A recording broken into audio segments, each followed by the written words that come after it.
How we doing, gamers? Good morning. Happy Wednesday. We made it to the middle of the week. Everybody's doing all right out in their personal spheres of the world. You know, all the rest of it aside, don't call me a gamer. It was lowercase g gamer, not capital G gamer, derogatory.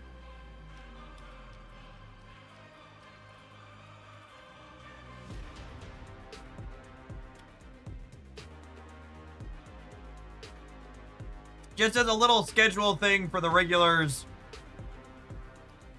For the regulars who aren't in the Discord server,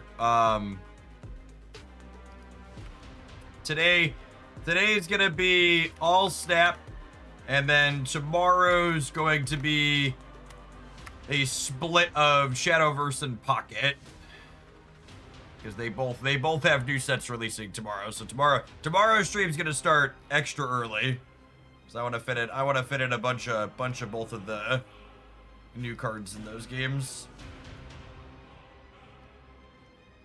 Lucas, thank you for the 22 months. I appreciate that. Welcome back.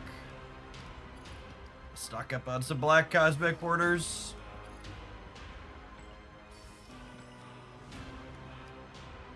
We are still splitting Mr. Pedro. We lack gold. Pocket first or Shadowverse? I think we're going to do Shadowverse first as my plan.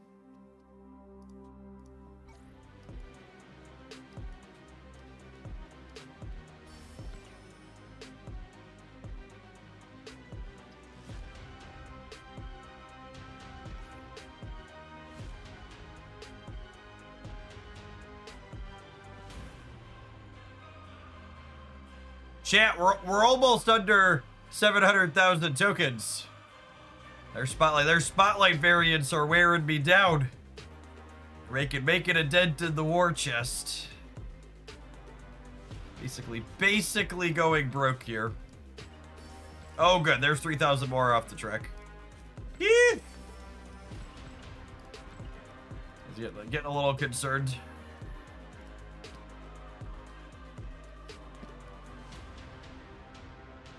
Working as intended, yep.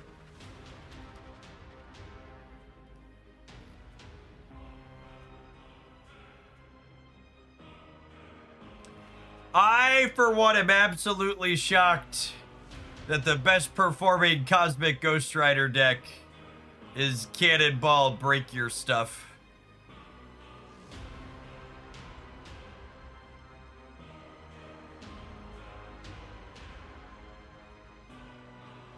Yeah, we should probably make a bundle command.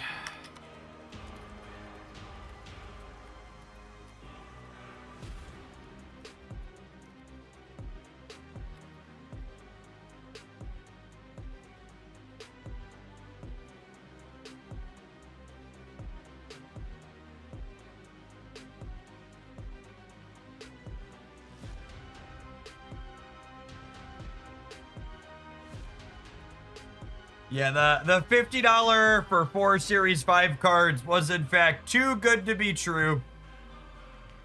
It was posted in error. And they took it down.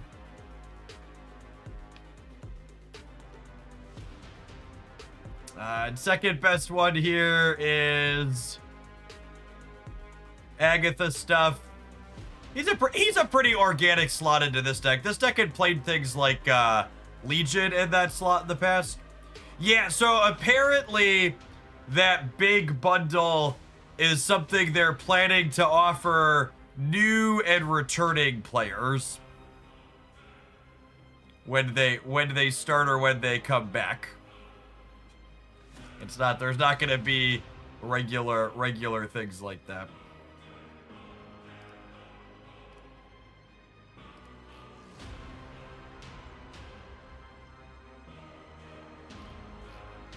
I think they messed up and they should not have cut it. They should have left it in the shop and just let it ride and see what it did.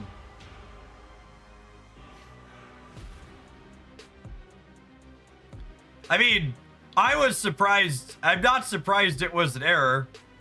Like for reference, that bundle was over twice the currency value of any bundle they typically put out.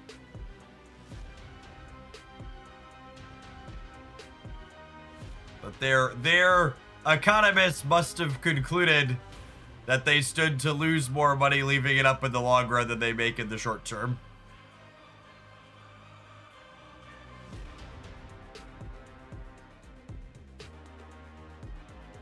I mean, all the prices on digital commodities are made up, gamers.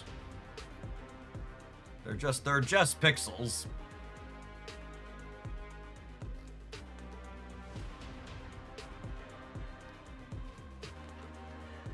Yeah, they were specifically seasonal Series 5 cards. So I think the number one sign in my mind that it was a mistake is I assume those types of bundles, like that bundle, like saying it's for new and returning players, it's only going to be offered to people who aren't Series 5 complete, right?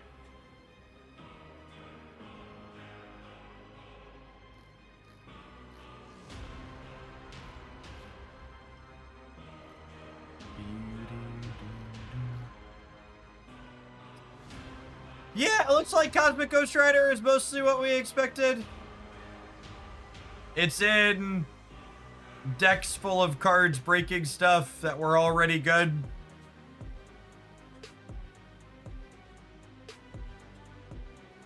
Yes, the graphical layout on it looked really, really bad.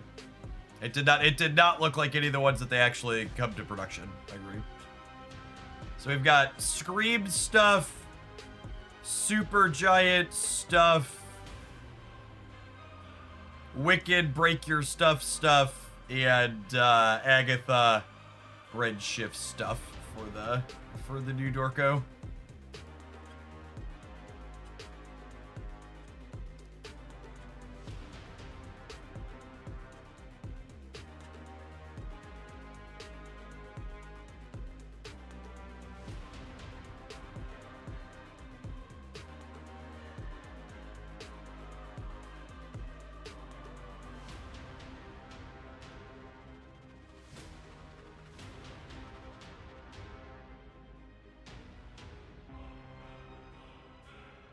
Looking forward to the Robots A season. Viv Vision's hopefully going to be a card that helps Clea be good, yeah.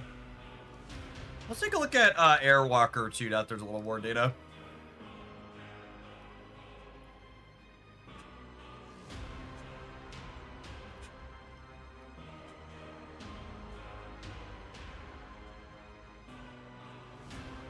Wow, I'm surprised. I'm genuinely surprised this has numbers up here. This deck felt so clunky when we played it yesterday.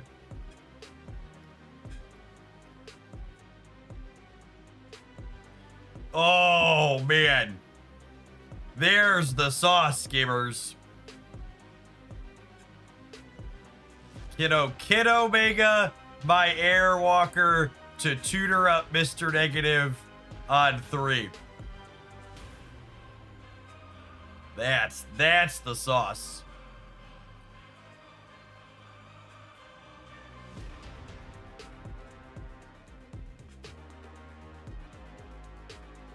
This honestly seems kind of hot as well. Because, like, you Kid Omega the Airwalker, and then Fire Lord brings it back, or Phoenix Force brings it back. And then if Phoenix Force brings it back, you kill the Phoenix Force, which then gets Fire Lord and brings it back too.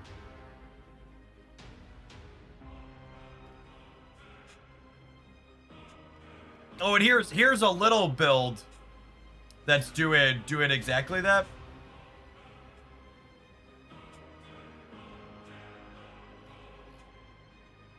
Hey, Airwalker's got some stuff going on.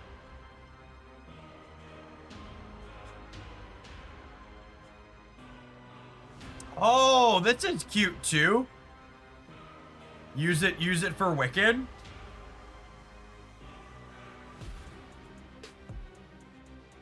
And this card's actually, this card's probably the most interesting card to get released at high voltage in a really long time. Woo! Ooh, there's a spicy one.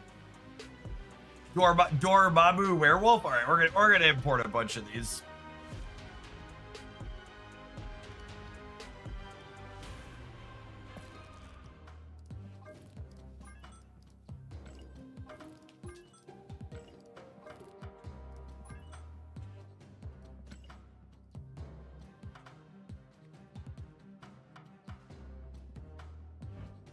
Man, should I put a black border on this?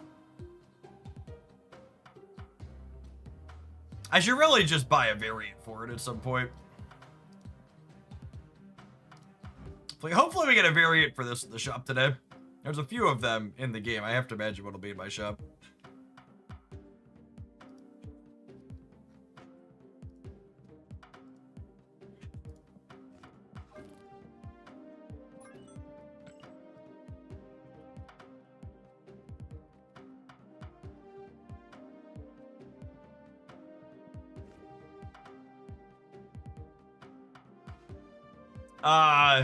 At the risk of FOMOing people in chat even harder who are currently talking about skipping high voltage, this is just your reminder that he's not going to be in Series 4 packs until, like, weeks from now.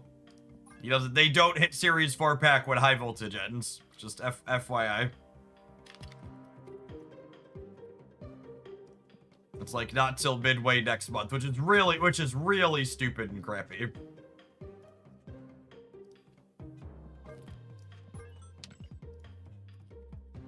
One of the pieces of feedback I tried to make loud and clear after the whole Kid Omega disaster was that there should absolutely never be a card that's released in Marvel Snap that people can be playing on the ladder that's unobtainable.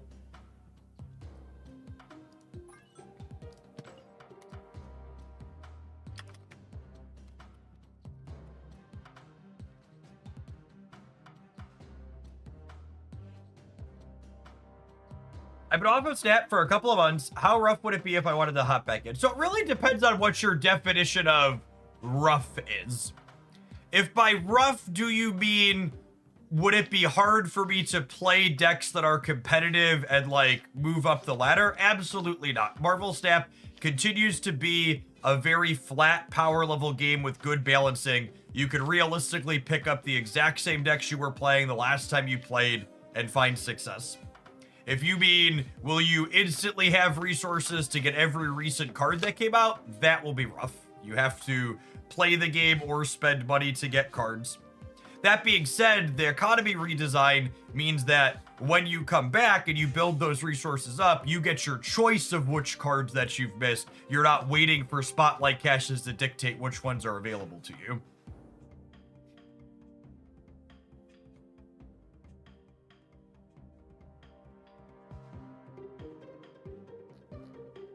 If you run the deck, no, we literally just loaded up a bunch of decks off of Untapped for 5 different Airwalker decks off Untapped.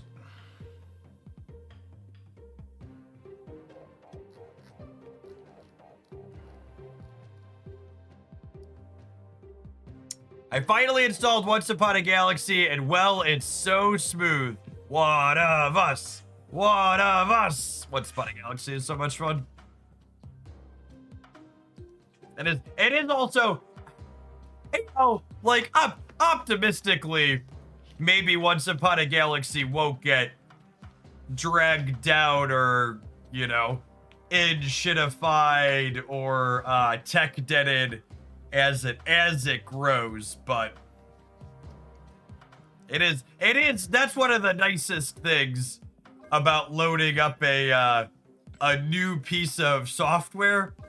Is you're like, okay, the application actually is fast and snappy, and there's not Unity errors everywhere and all this other stuff that just, like, makes it feel pretty clunky and bad.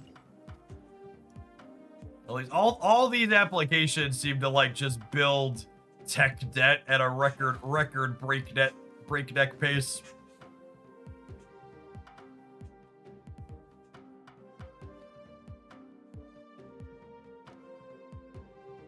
All right, who do I start? I think I'll start with this one.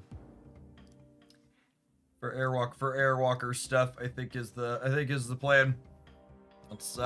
Let's tap an advert roll so it doesn't come up in the middle of gameplay, and then we're gonna dive on in with this to start today. We're also taking viewer deck submissions. If you have something specific you would like me to play, we're gonna be doing all snap today, and then tomorrow is gonna be a split of Shadowverse and Pokemon Pocket with their new sets coming out.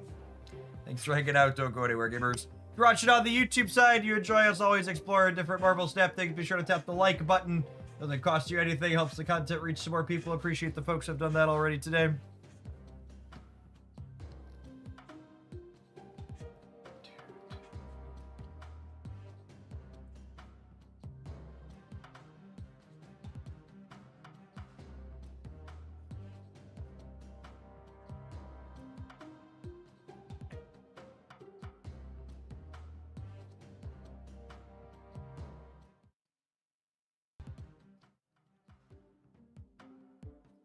Sam Altman warns that AI boom shows signs of being in a bubble, saying some investors could lose phenomenal amounts of money even as he remains bullish on the long-term potential. Thanks for remaining bullish in Hooglandia, Whistle. I appreciate the entire year. Welcome back. That's, whoo, doggy. Like, it's something being on the outside looking in and being like, a lot of the money they're pouring into this stuff doesn't make sense. But if the guy on the inside is saying this, it must be way worse than it even looks on the outside. It's like the only possible. Oh, did they fix the grapple arrow bug? That's a good question. I don't know the answer. Does anybody know? Can I not play this? Maybe we can't play this with the grapple arrow bug. It's a good shout.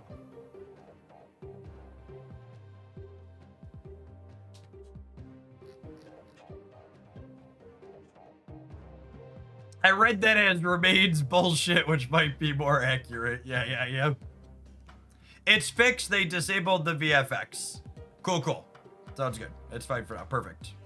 That's fine. That's a fine, appropriate fix.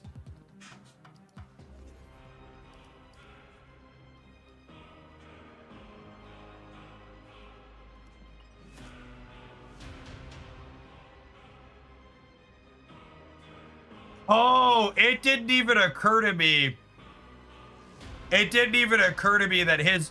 he's part of ChatGPT. Yeah, that could be related to the ChatGPT suicide stuff. Gamers, you've got stuff to live for, okay? If you're ever thinking about making a really permanent bad choice, don't talk to ChatGPT. There are resources to talk to actual human beings out there.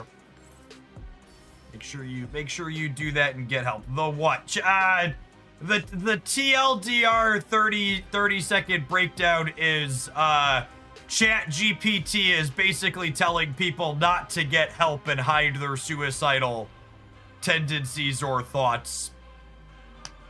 Like there were some chat logs of this teenage kid who was like talking with ChatGPT about trying to drop hints to his family that he was suicidal, and ChatGPT told him he shouldn't be dropping hints, basically. And I hope that these deeply unethical, terrible companies that are just looking to make their bottom line go up at the cost of literal human life get sued into fucking oblivion by civil suits. They don't deserve to be functional. They need to be regulated into the ground. And they need to pay through the nose. It's so terrible. It's like saying it to literal children.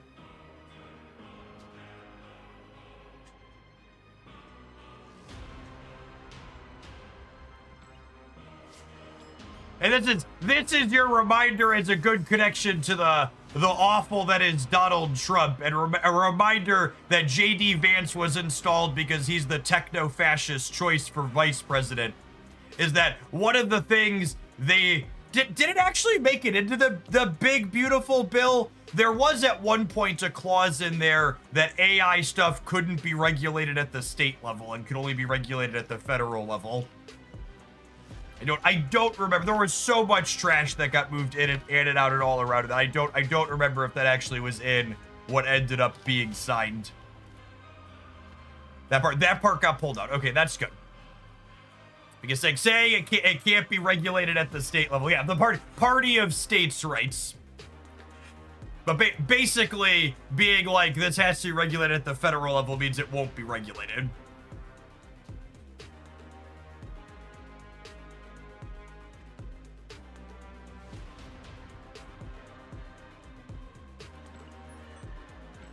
All gonna be a big sloppy mess.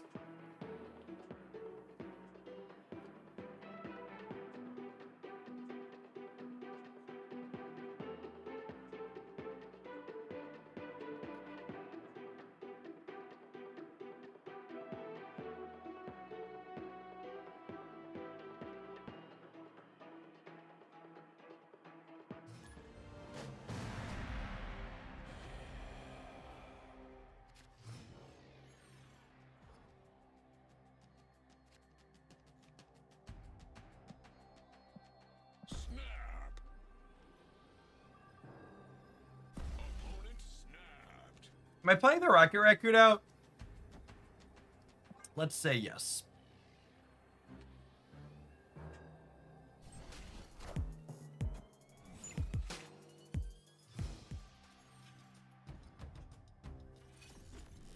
Wow, punished.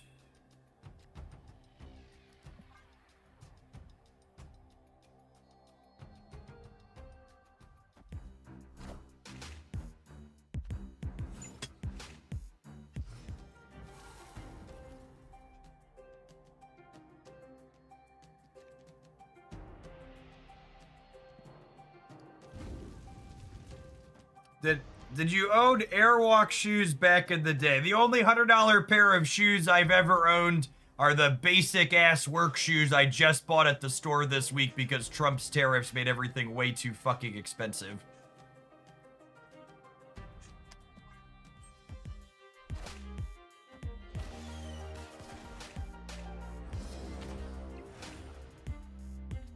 We're gonna murder the crap out of this, Nico.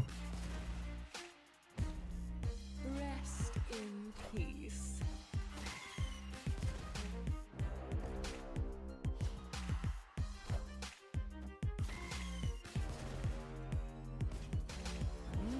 Impressive. You mean the cheapest shoe, the most expensive shoes you bought so far? Accurate.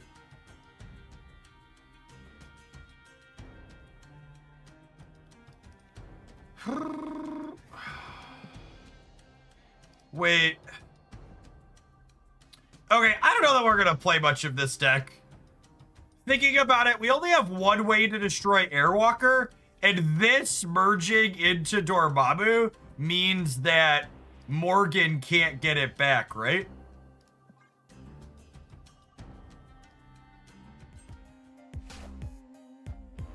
Oh man, priorities, so our location reset doesn't work here.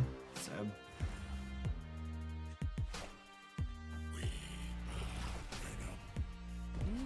Impressive.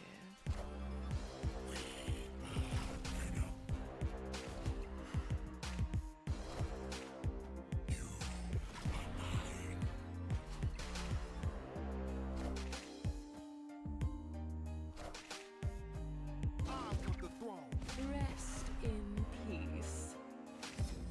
Killmonger merges Nico. No, merges the highest power one.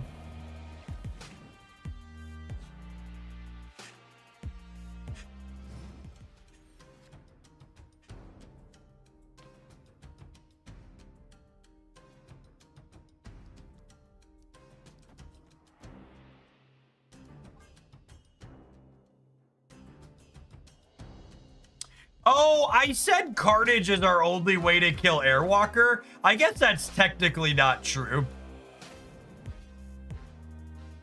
Dormammu's a way to kill what's it called?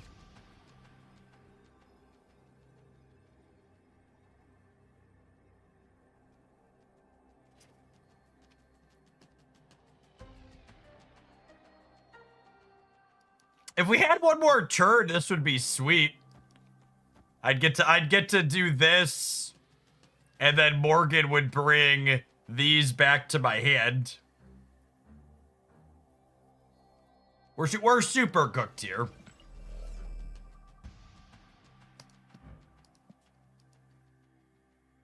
Or if we had like an Uncle Ben, and we could Uncle Ben here. And then do this, and then this.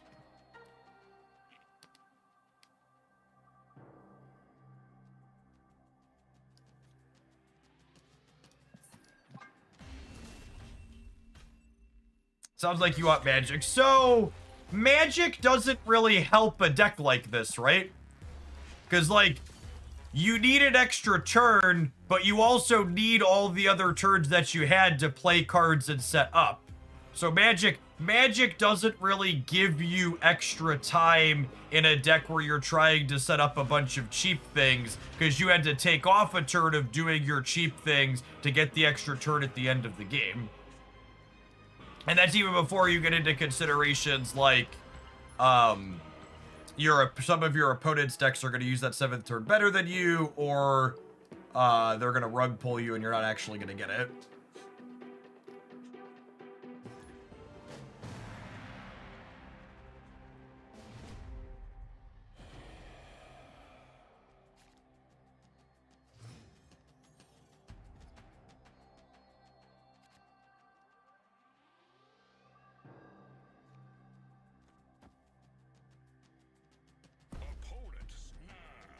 Hey Jeff, just dropping in to say thank you for getting me into Once Upon a Galaxy. It's such a good game and people should give it a try if they haven't. Yeah, it's great. Good reminder, if you're one of my folks that have been enjoying Once Upon a Galaxy, make sure you leave them a review on whatever app store you're using it on. Those types of things really help smaller indie projects. App stores tend to give places more juice when they hit certain thresholds. I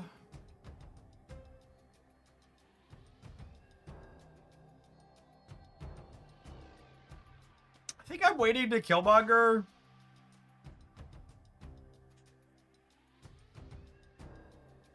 I guess I could do this.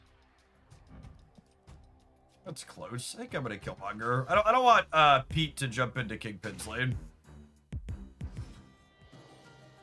Oh, can he still do that though? Because this kills in the order they came into play. And Uncle Ben came in first, right? So I think it's actually possible for Pete to jump into here and get -2.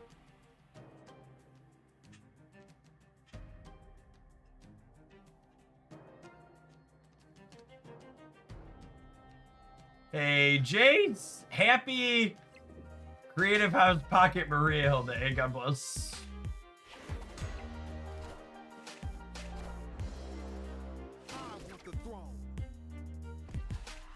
Oh no, Kingpin did flip up first. Cool.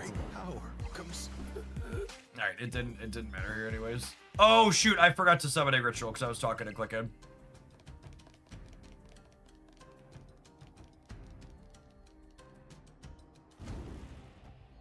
Oh, mistakes have been made.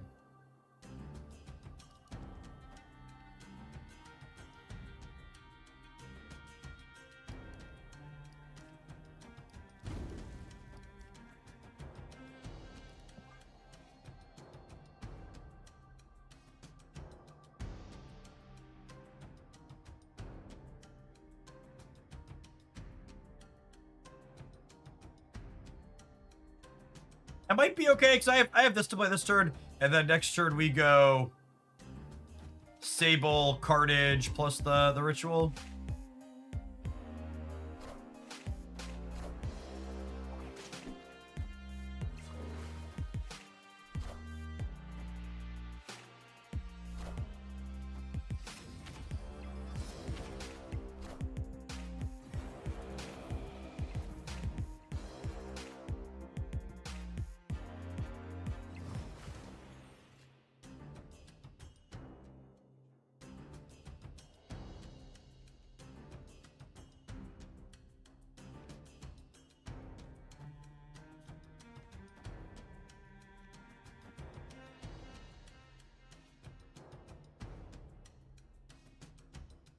Oh, this just doesn't work, right?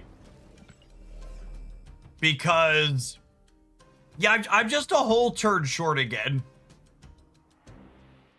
Because, like, I could do this and eat these and, like, do this, but I can't Morgan until next turn.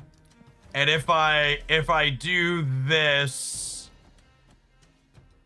the Airwalker dies before the Sable, then Morgan brings nothing back. Maybe if I hadn't missed the summoning ritual that one turn, I'm gonna give one more try because I had a sequencing mistake there.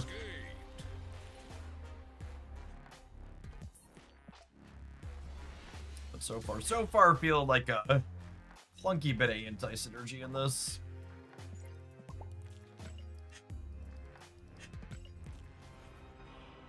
Just a day late and $1 short in all of these games.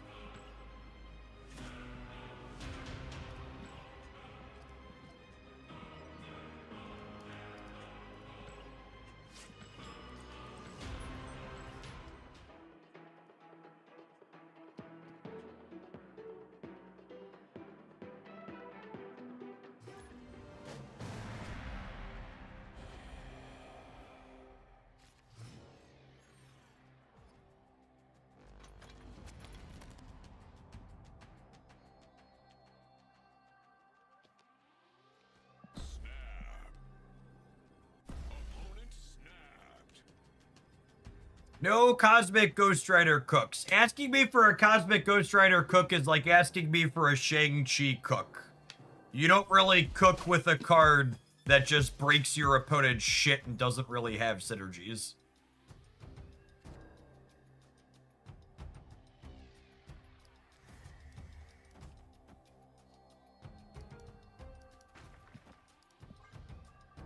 It's like cooking with salt, you just shove it in everything, yep. Power comes.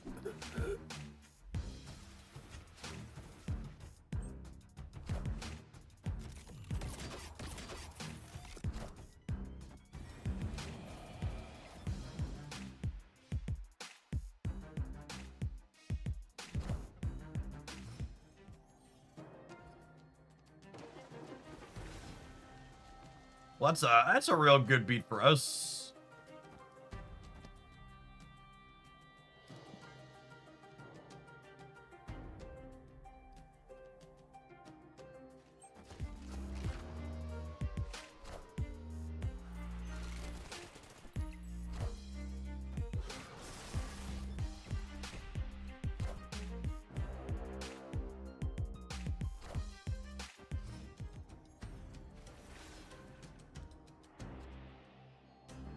Okay, so we have the chance to do something pretty spicy here, depending on how the ham goes. Well, actually, do I just destroy the carnage and then bring the carnage back too?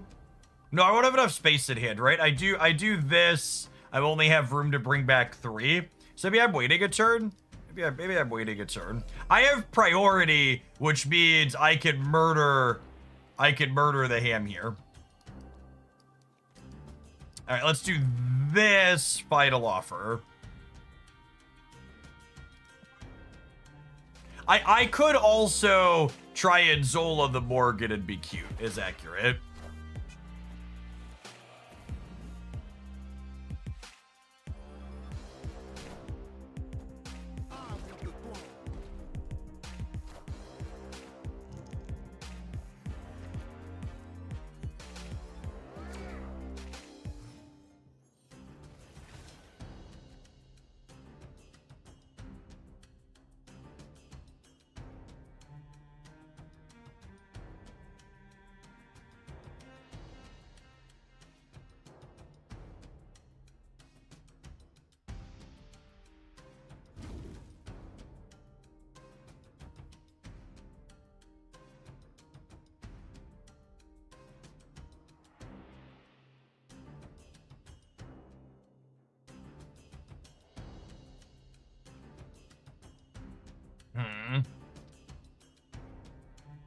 Where do I want Dormammu to contest?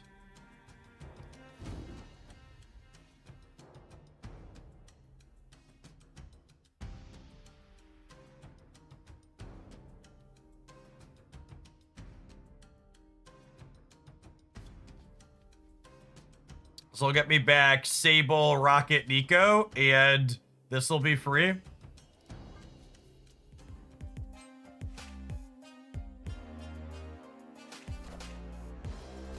Maybe I'm supposed to Dormammu the raft because Lake Hollis makes my ones bigger. Impressive.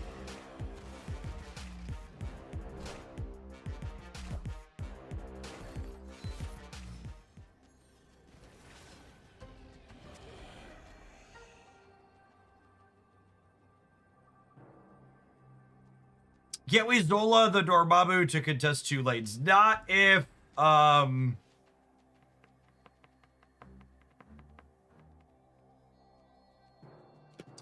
if I want to Airwalker the Morgan, because Morgan has sent up in the Dormammu lane.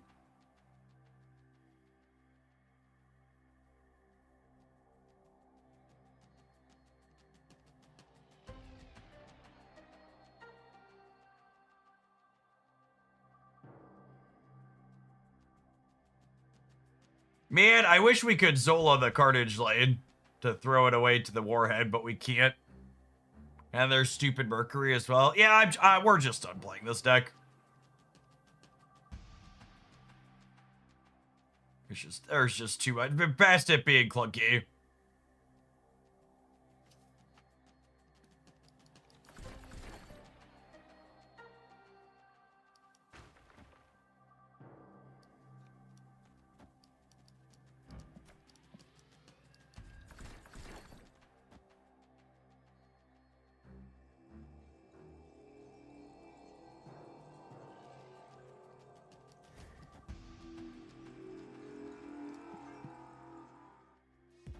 Oh, wait, this doesn't even work, right? Because it's going to turn into a demon from the Nico. I got my sequencing wrong here.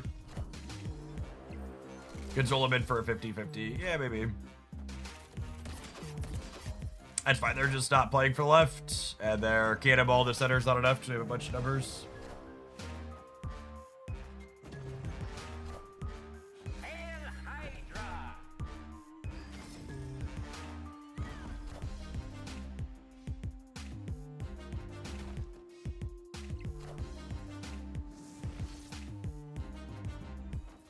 This is one of those. I know we won moments, but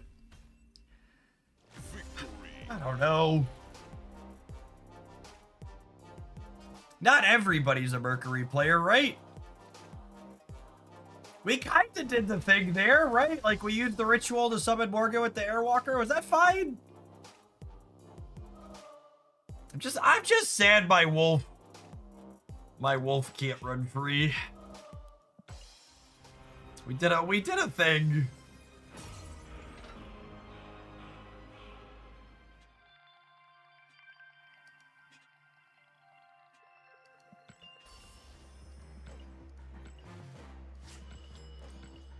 Hey, fine. All right, fine. We won't cancel the dog after it wins a game.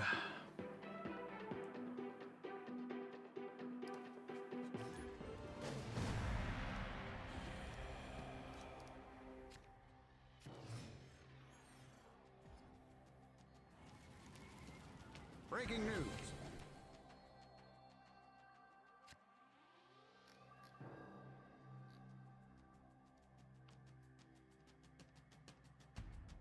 Oh, snap.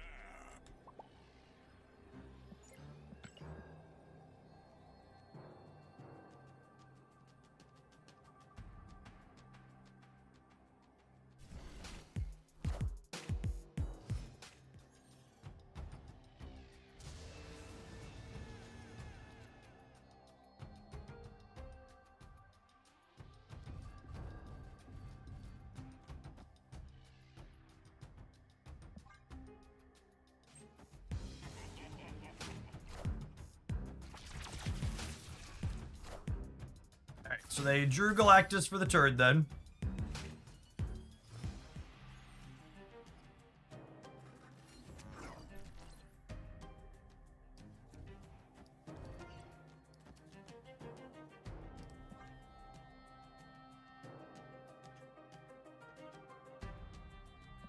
Do I want to move him out? I guess I could have contested this path if I didn't move him out.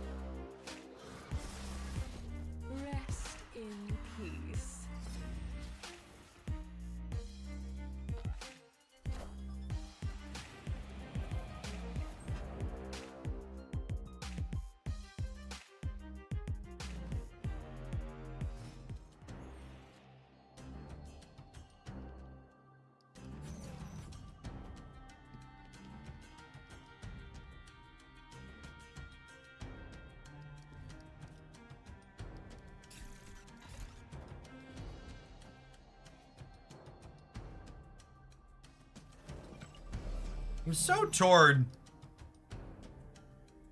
I guess I want the ones for over here in theory.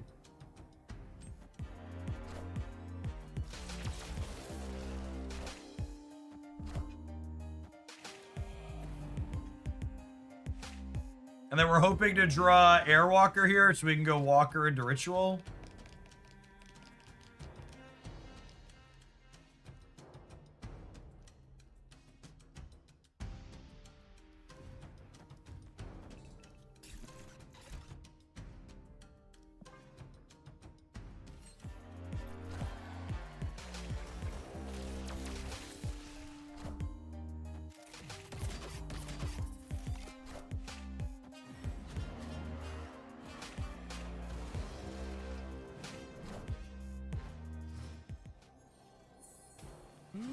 Impressive.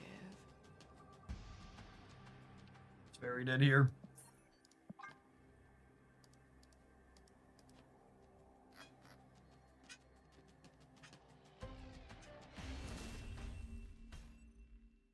Escaped.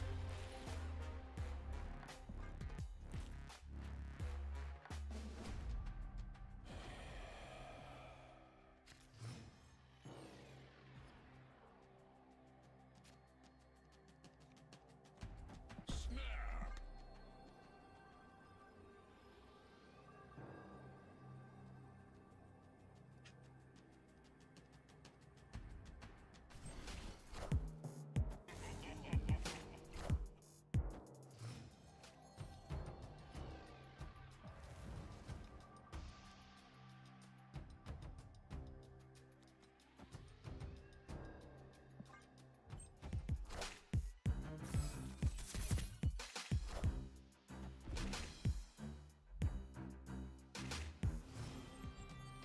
It sounds like Twitch is having some issues this morning. Just as a general reminder, if your Twitch is having issues, you can, let's see this one, actually. You can always watch the stream on the YouTube side. And we're playing Snap. We're also live at youtube.com/Jeff Hoagland. You can even keep the chat up on the Twitch side for one of our regular subscribers. Power comes.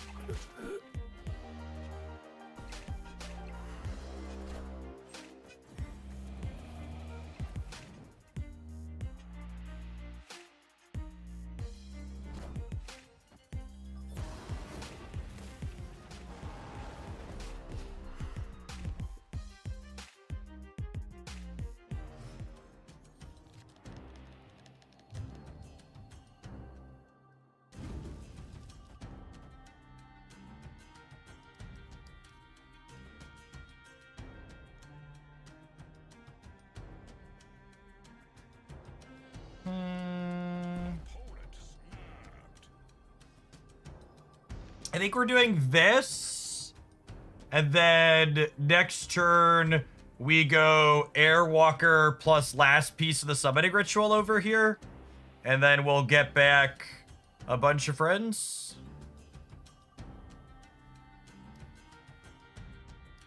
What if I get the grapple arrow out of my hand this turn? That's probably ideal.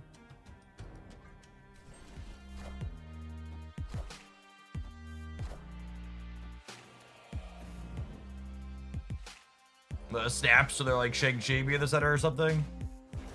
Let us know, sure.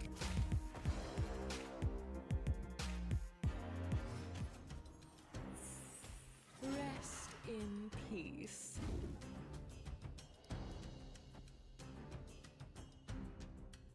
Currently 4 cards coming back to my hand. 5, 6. I'm gonna play the Silver Sable out here.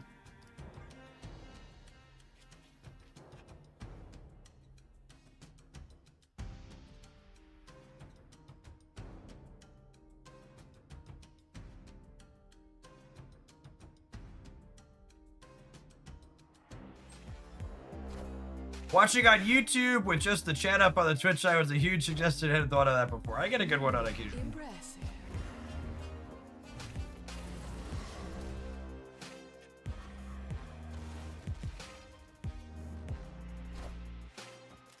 I mean, this is all rather cute when it comes together. Systems go.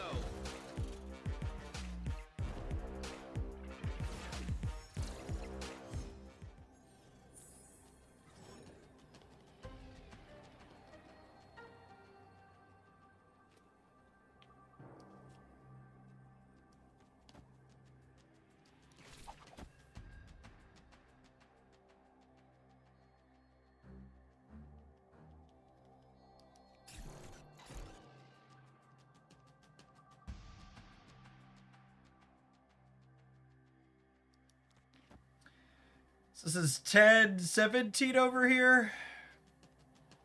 We're pulling something out. We're a lot over here. Victory.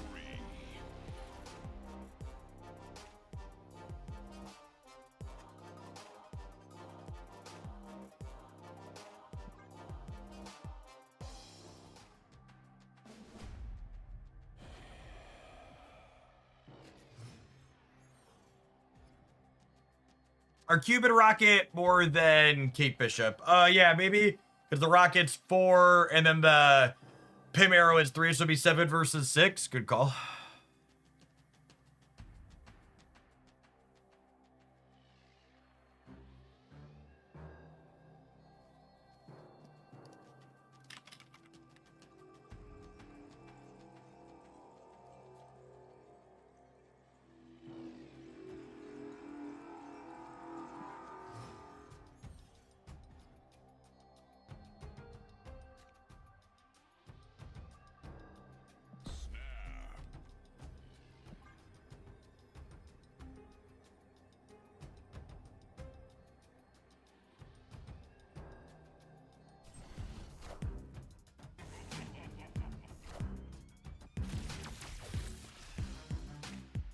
Unlucky.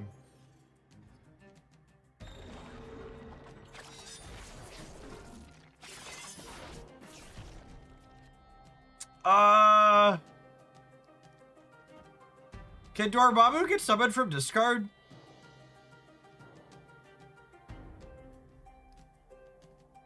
Anybody know? It could not. That seems like a really big oversight.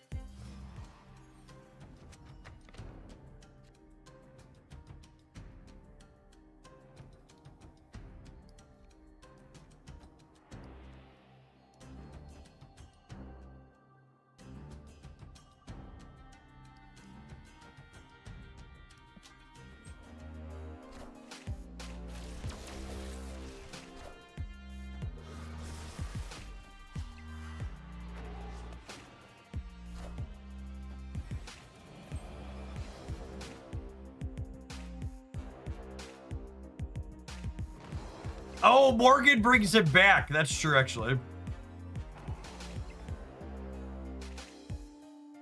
Clear for takeoff.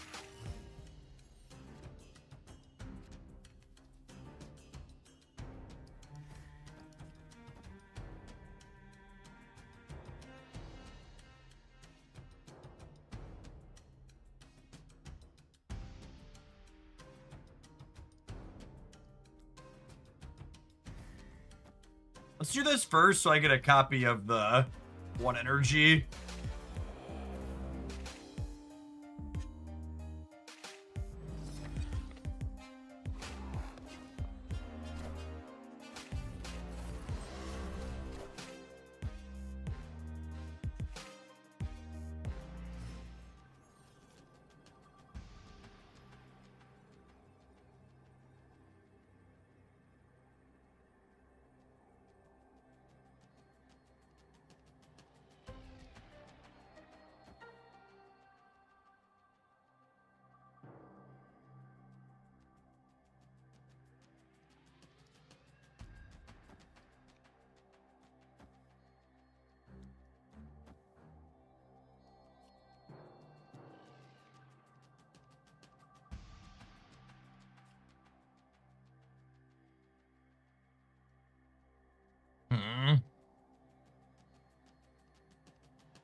We just hope we're enough to win the raid.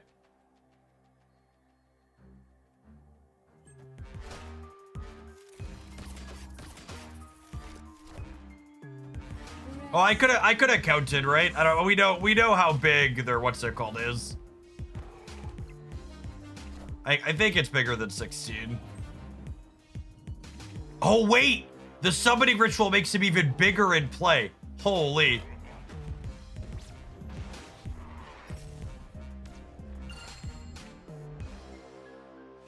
I mean, I very clearly knew exactly what we were doing. And that was coolly and calmly calculated. Nico doubling that spell up, being very, very relevant.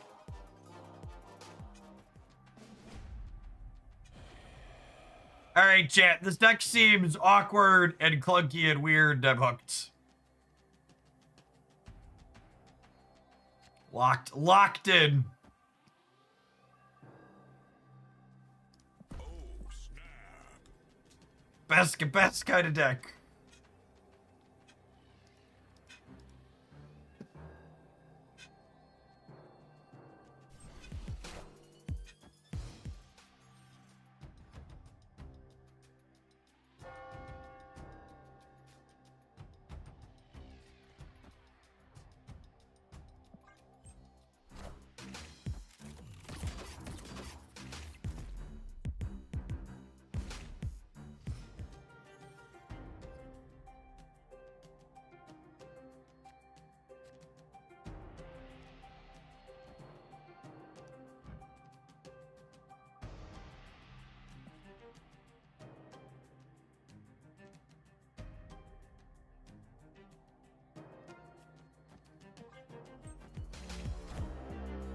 I'm playing this here because I don't want to merge both of my... I don't want to merge my Rocket Raccoon into Dormammu here.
How do I sequence this to not get completely, to not, can I kill my...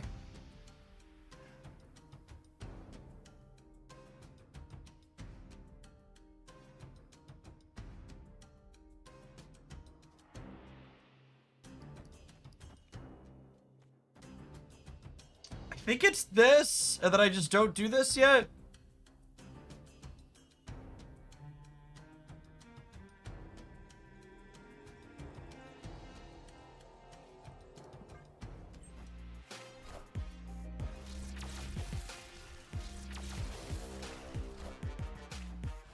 Nico, right. Carnage, mid, summon, right. Would that have done it? Yeah, maybe that was better.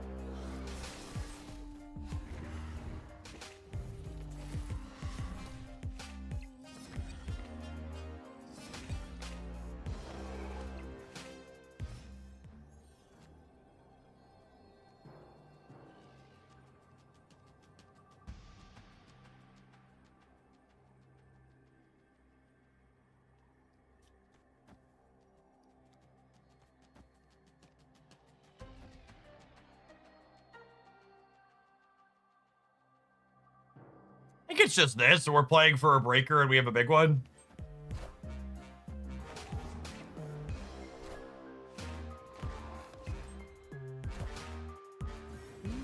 Impressed.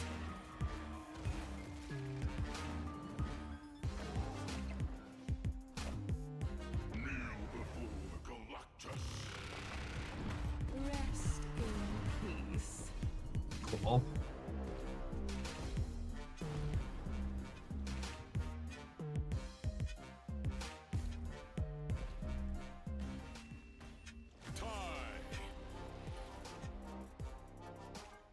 What a good use of everyone's time. This is my surprised face that the person with the infinite border Galactus avatar who's sweating us 2 to 8 in the Silver Conquest has a random Galactus in their deck. It's very shocking, and no one could have seen this coming.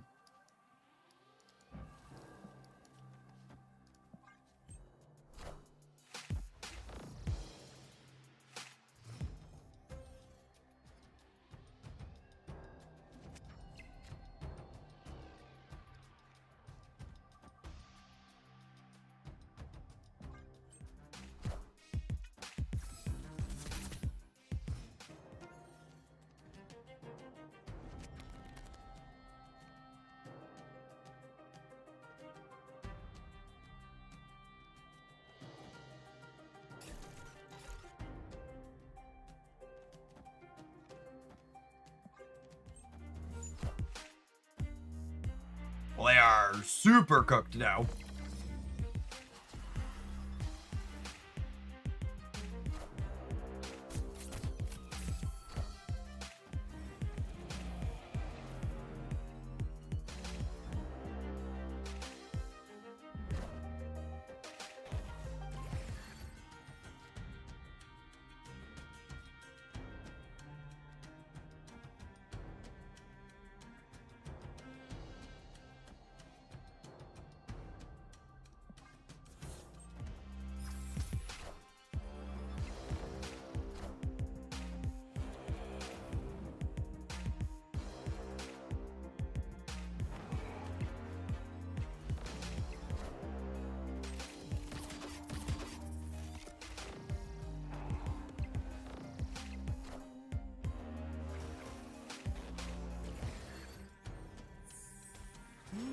Impressive.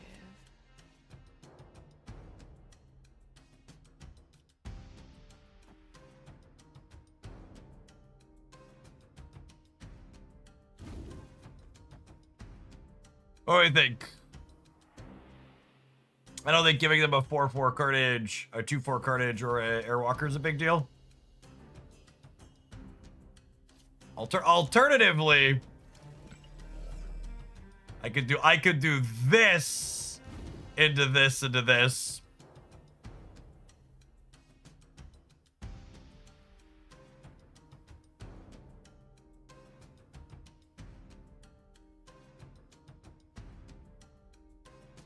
We're worried about Galactus left. If they play Galactus left, I'm gonna crush them on the last turn with the ritual, right? In Dormammu.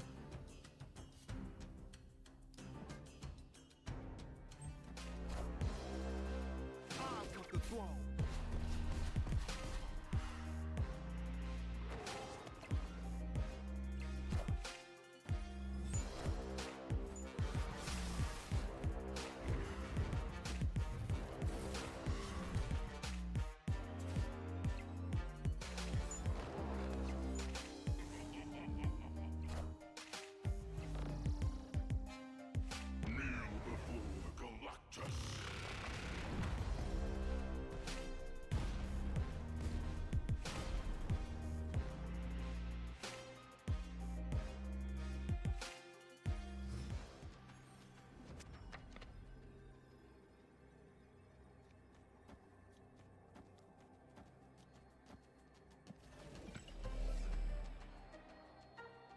Actually, just playing the cards is more points, yeah? Because I have all the extra energy. They probably run Alliance. Even if they have Alliance doesn't get rid of Summoning Ritual. And they have priorities, so Shang-Chi doesn't do shit. Alliance doesn't stop the ritual, gamers. Alliance only wipes text off of characters.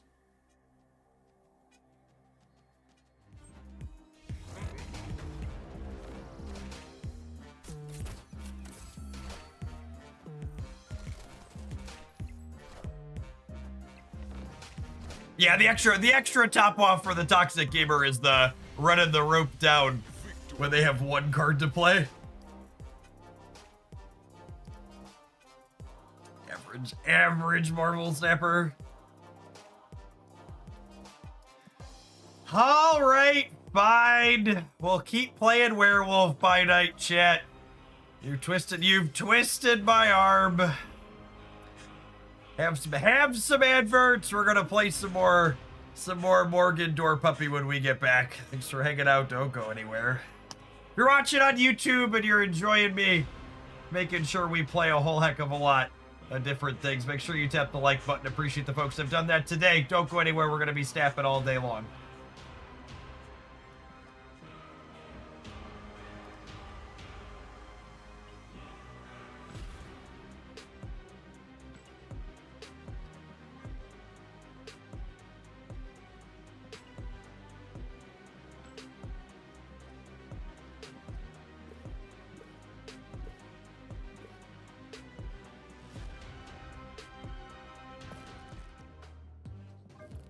It's better than we gave it credit for with the first couple.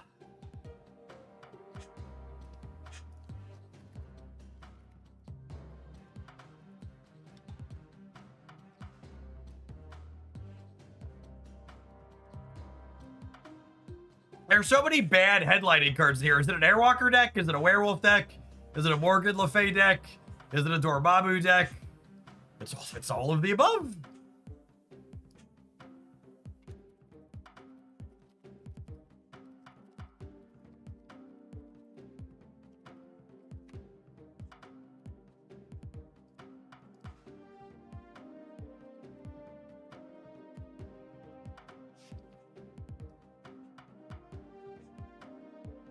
The smoothie deck, yep. He's definitely felt like the missing piece to the Morgan Le Fay puzzle. I don't know that you're gonna be a top meta deck anytime soon, but it's definitely a lot less bad than she once was.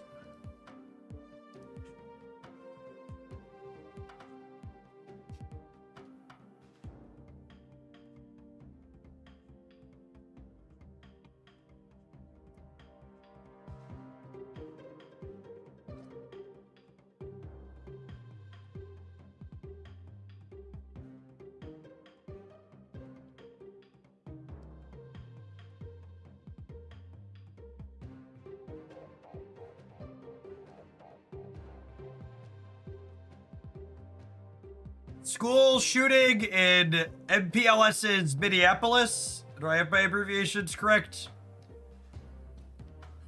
Abhorrent no matter where it is. Special dedicated fuck you to the GOP, the NRA, and every single person that continues to vote those monsters into power. You are the reason children are murdered in their schools in the United States. We are the only country in the world that does not have appropriate gun regulations, and we are the only country in the world where children are regularly gunned down in the halls of where they are supposed to be learning and worrying about nothing else. So truly, from the bottom of my heart, fuck you if you are a Republican or support the NRA. The blood of those children and all the other children is on your hands.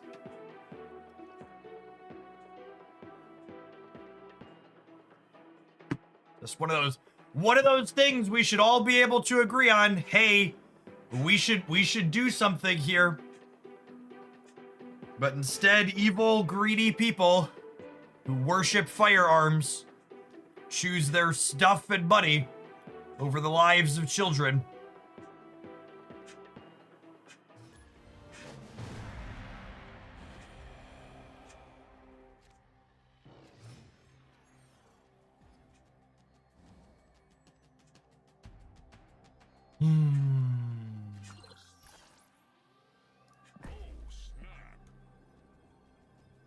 Our draws feel a lot clunkier in this deck. We don't have a 1-drop on 1. Kate Bishop in tandem with Summoning Ritual is a lot of extra cards in your hand.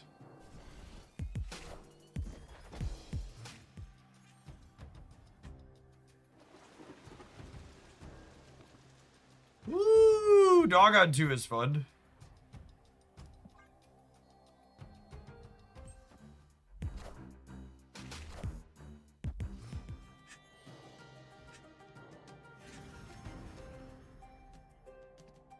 One drop is a great draw here. Let's me go Kate into this. We play Shadowverse Worlds Beyond today. I will not, but their new set launches tomorrow, and tomorrow's stream is going to start with Shadowverse World Beyond with the new set release. Looking forward to checking it out.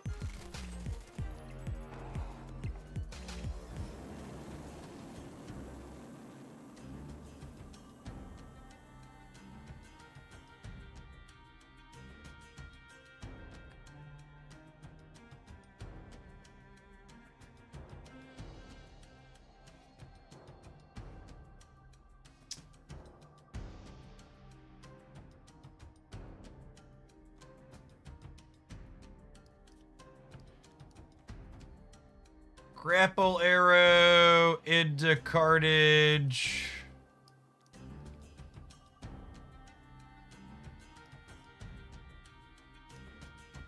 Grapple arrow into cartage into summoning ritual here.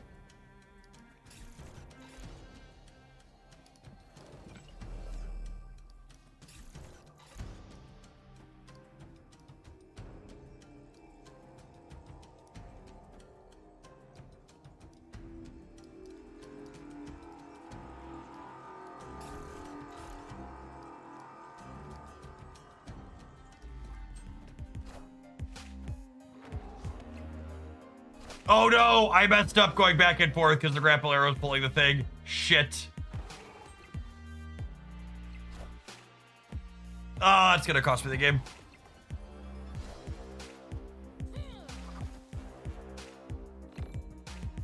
I'm so sad. We had such a sweet draw. This deck has just way too much going on.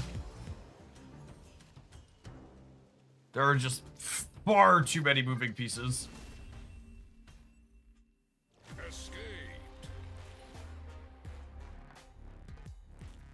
I'm gonna be honest, I actually completely forgot that Shadowverse gives us a full spoiler ahead of time, because I haven't been super plugged into that game since I haven't been playing it this expansion. And none of the other games I play have spoiler seasons like that anymore.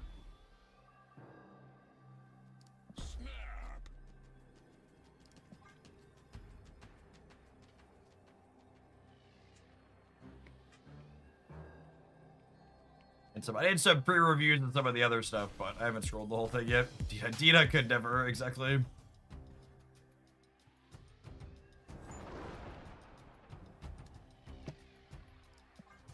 Someday Ben Brode's gonna stop adding cards to my hand forcibly, and it's gonna be glorious.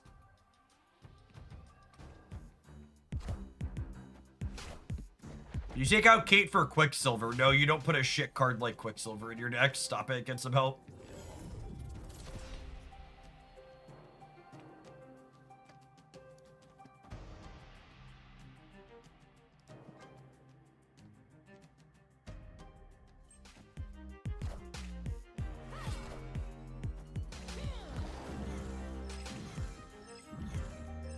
Oh my god, we just randomly generated Kitty Pride, so I don't even get to...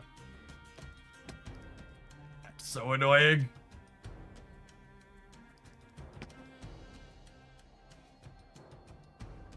Speak of the devil and he will appear.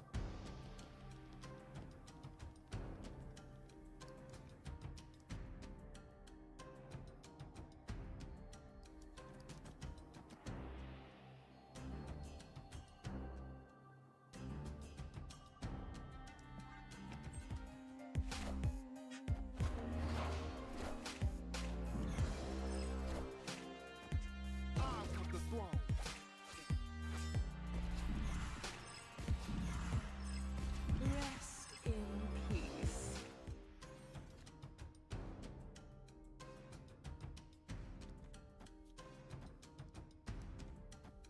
Is Airwalker our first birthing pot? Unironically, that's probably a reasonable comparison.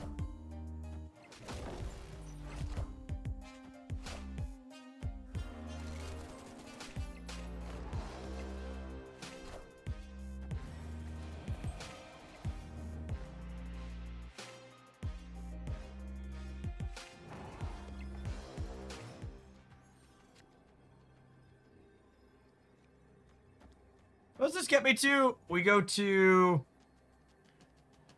so let's say they play Ultron. Ultron is 9, takes them to 20. And then this takes them to 16, and then I'm at 4.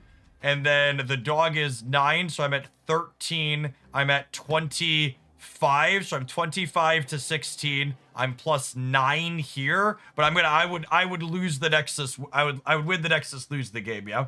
So we were just too clunky to start.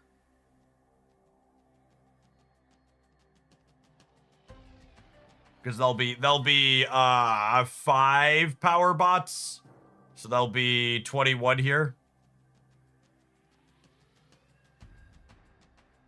So they'd be up 17. I'm only up 9 over here.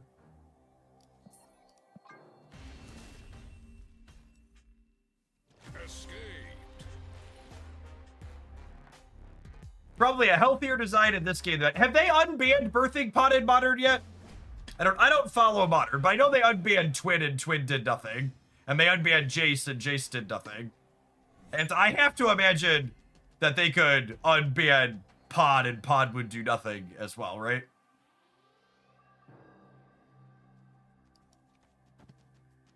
Oh, snap.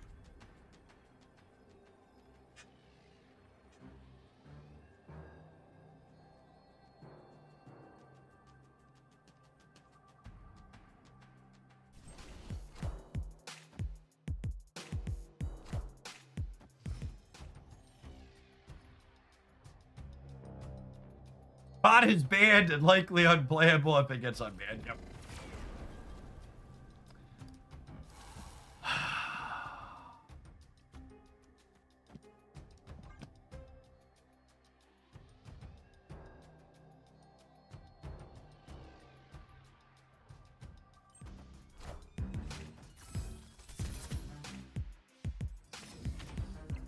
Come on, hit the dark dimension. There's too many dimensions in this game, chat, and I don't like any of them. All the dimensions are bad.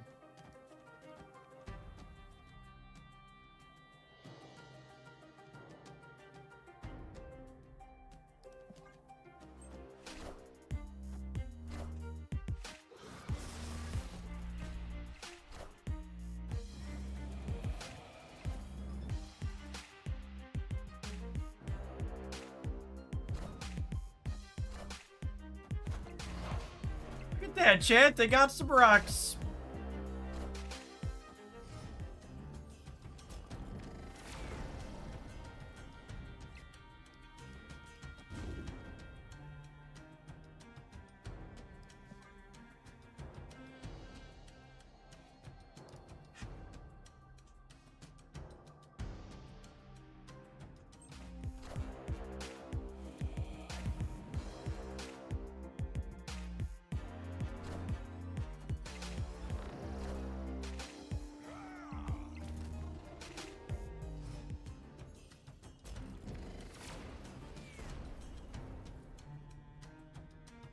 Wait, really?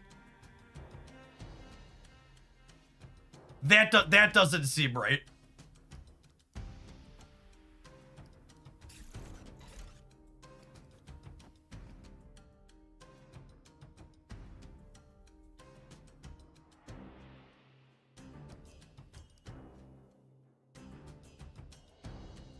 So I'm gonna get back Grapple Arrow, Uncle Ben, Airwalker. So I think I want to play Rocket Raccoon this turn too. The problem is Uncle Ben could swing into the center, but it gives me a decent amount of points there. Great power comes.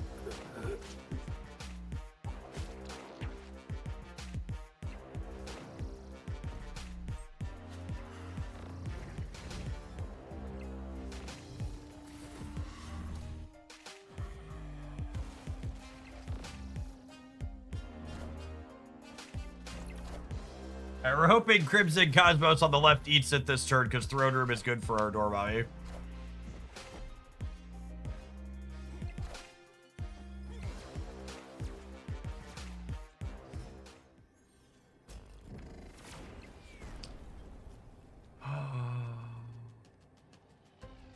Well,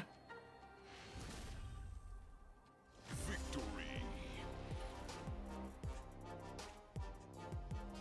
why didn't Morgan give Walker? She did. It's visually bugged. Morgan's had a visual bug on her for since she was released.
Think we just Killmonger on curve here, especially if this is another one. Dazzler.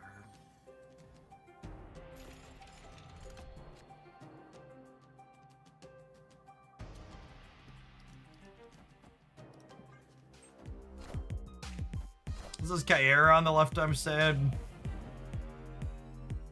Shot into Kyera would also not be stellar. Just picture it.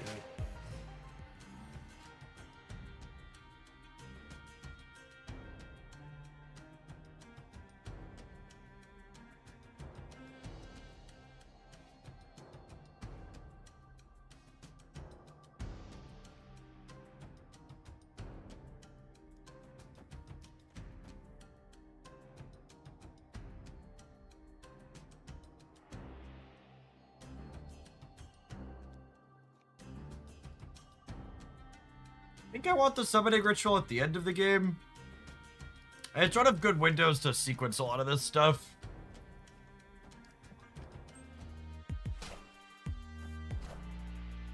Alright, this works out pretty well. I want the throne.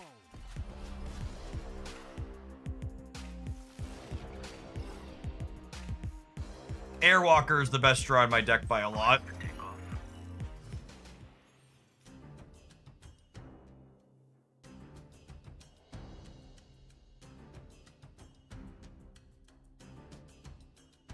So I've got Rocket Raccoon and Demon.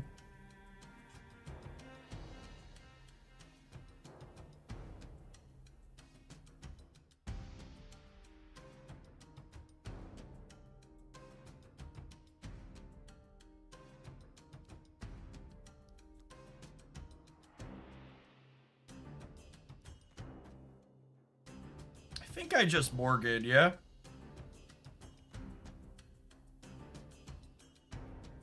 On my next turn, I have one drop death summoning ritual. I could do this.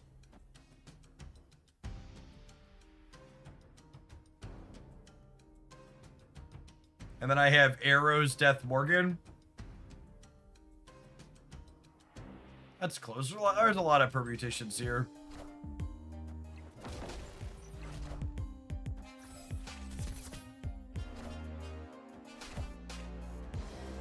Nah, they're not playing Teenage Warhead. Great power comes. A card we're remotely playing around.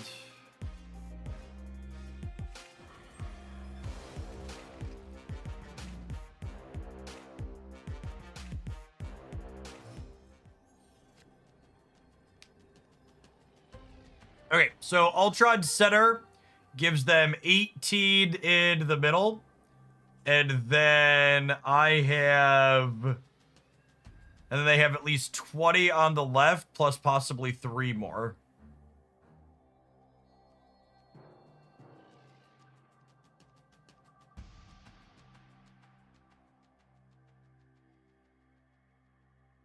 Oh, and then the clubhouse fills also, yeah?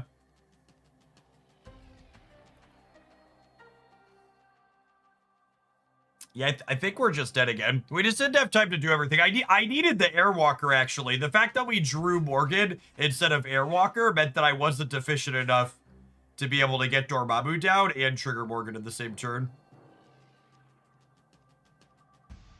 Clubhouse buffs the middle, but not the drones. You're wrong about that. Just so we're clear. These drones over here will definitely get buffs. They all appear face up at the same time. So it buffs other locations. So everything here and here is going to get +1 for them.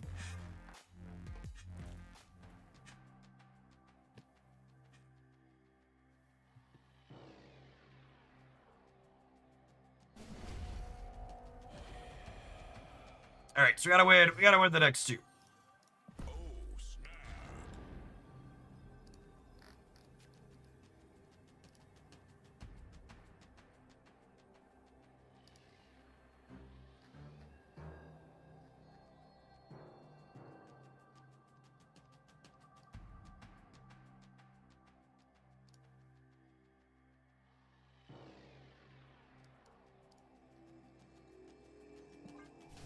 Not a stellar hand for our have to win Cunningham.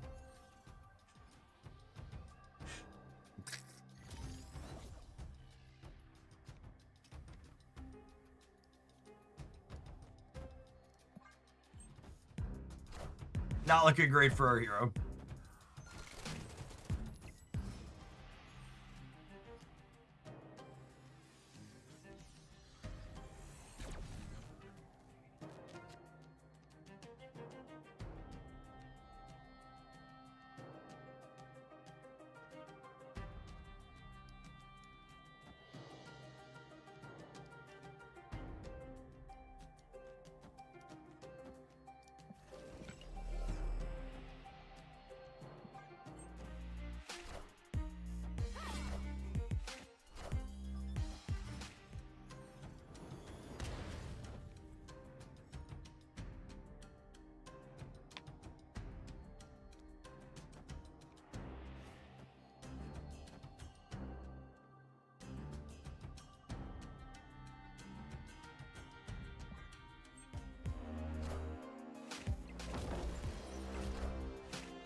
Taking aim.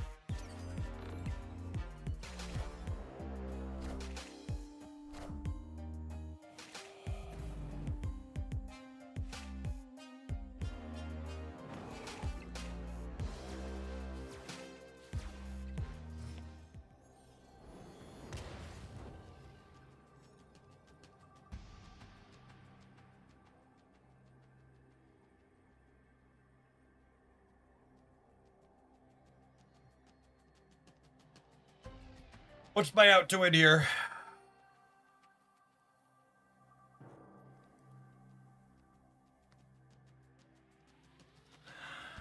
I think this is the out, right?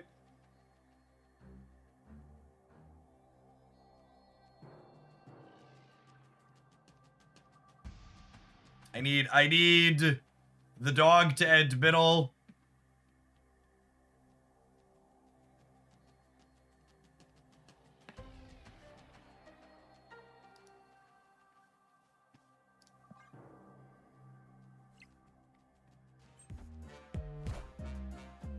There's no strings on me.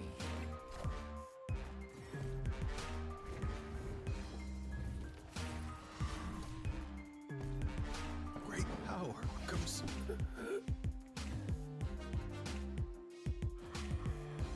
We got him?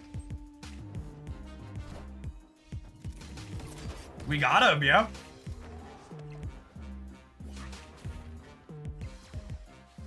Yeah, I mean, we had to gamble, but gambling was the only line. That was risky, wasn't it? Playing the ritual first might have killed the wolf. How the fuck do I win the game other than that variance flip? Please explain to me the line that I take that doesn't involve that flip. Because if I play the ritual second, the dog ends center, the dog ends right, and then I'm 10 to 12 in the center.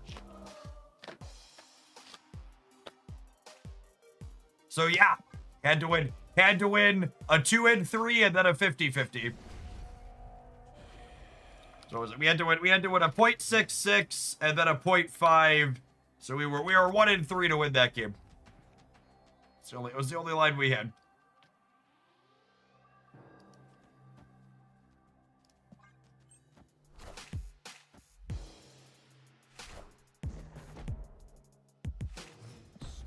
I'll snap here. Our hand's pretty good.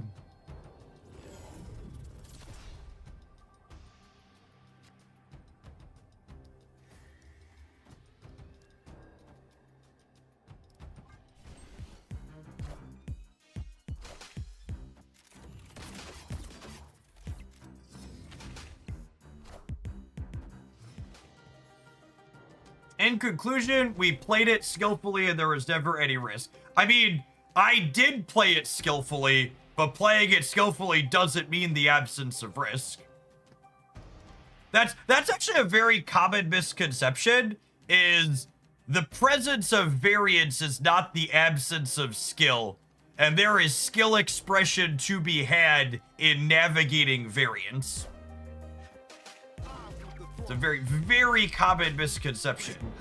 And that if there's variance present, then there's not skill present.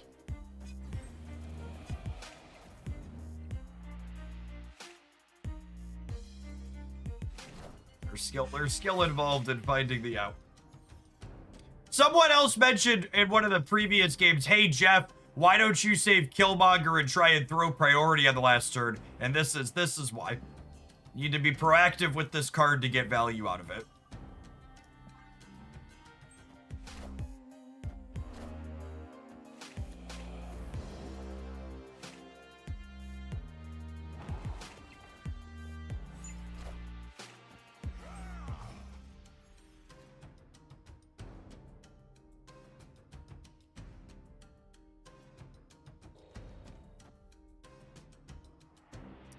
Decent draw.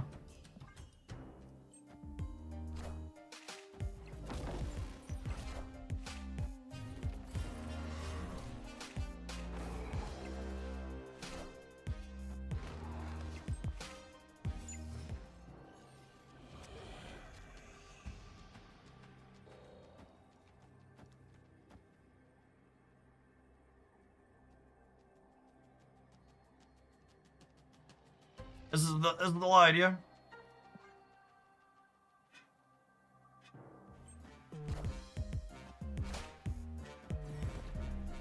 Great power comes. Step into my office, Kazar.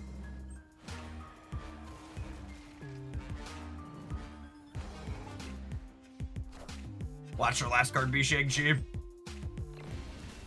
Yeah, we've got that one covered.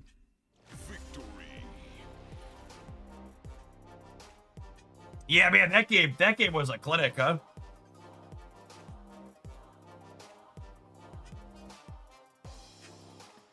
I've played both Bounce and Move, and this deck seems harder for my brain to process. It's such a weird combination of cards.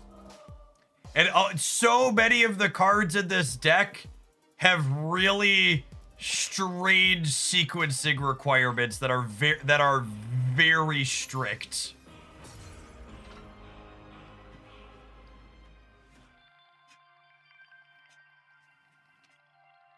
My brain definitely feels a bit mushy trying to leverage what we have going on here. So the deck is Jeff Con 9. Yeah, it's something like that. I think this one had like a 20 game sample size on Untapped, and I was like, oh, that looks neat. It felt a little clunky to start, and honestly, it is a little clunky. There's tension in a few different angles that you have going on. I have to say though, the more I play with this card, the more impressed by it I become. How important? I don't think Airwalker is optional in any Morgan decks. I think if you want to play Morgan Le Fay, you should have ground for Airwalker. Airwalker is a core build around card that your deck is making multiple considerations to enable for the sake of consistency. He is essentially not going to be replaceable in any deck.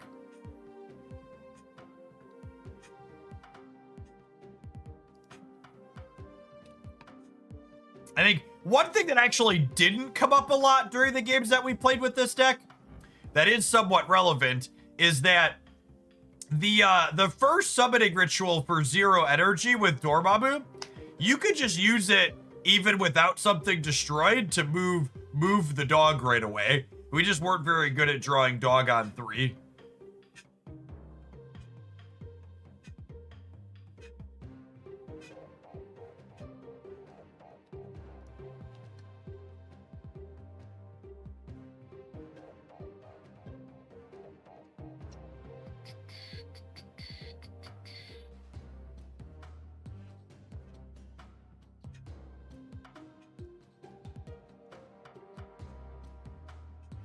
All right, gamers, we're gonna tap an ad break. We're gonna play something else. I don't know that my brain can mush through this one some more. Or do another Airwalker deck. We imported a bunch of them. What do we want to do next? Do I want to try Reanimator build? I kind of want to try this classic destroy build, honestly. We haven't played with my X23 variant since we bought it from the Ultimate shop. So I think that sounds like a good excuse.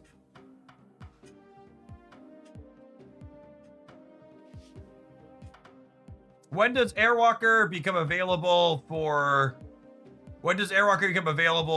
tokens? Not till midway next month. A month after it's first available, which is trash, but it's how the system works currently.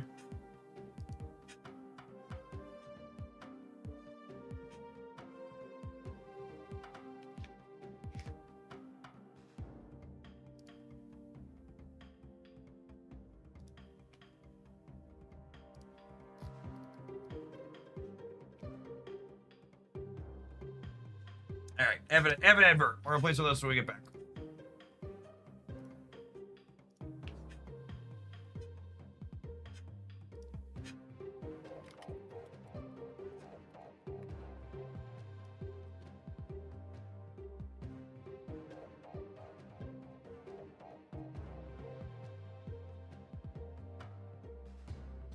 Snapband says September 21st for Airwalker. Yes, a month afterwards.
$11 a.m. gamers. I gotta pedal for another half hour. All right, we'll pedal till the next ad break. A little stuff my fat face.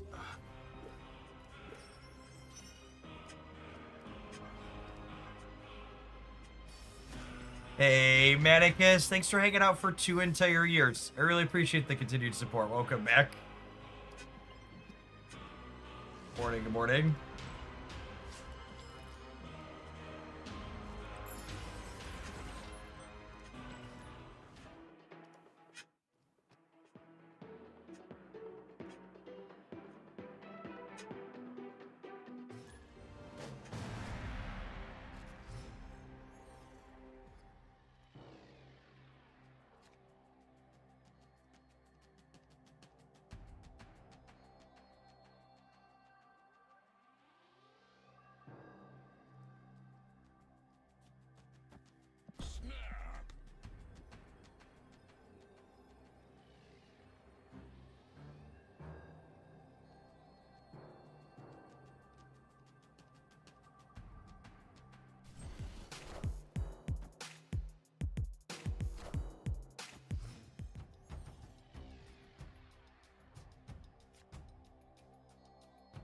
That's an interesting one to...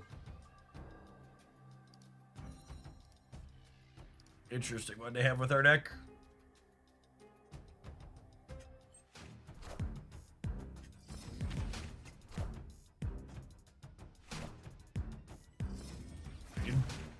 Raid.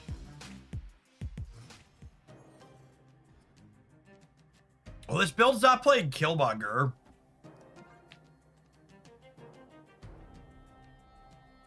Awkward.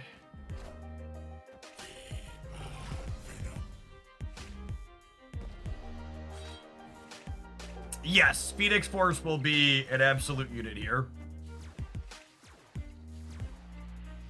All right, no Kill Daddy, but mommy is here.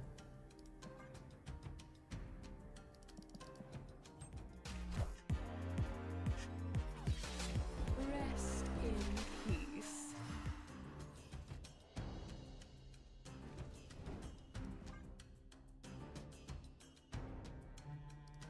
So Phoenix is going to bring back our Nico Minara. It's our only destroyed card since X23 regenerates. She'll merge into it as 9 power, and then she'll reactivate that on reveal for doubling her power up.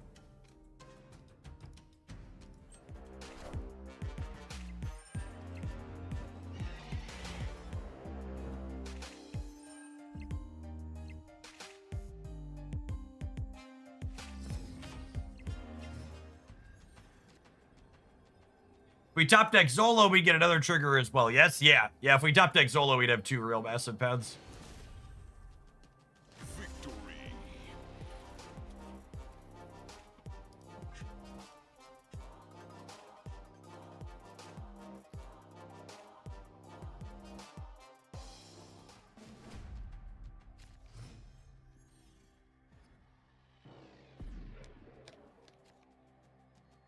Oh, snap. Opponent snapped.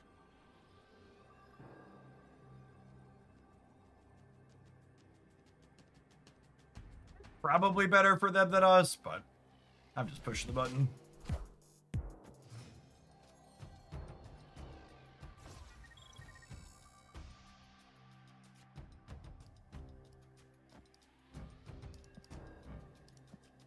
Mom! Mom, get the camera! Mom, I'm doing the thing, Mom!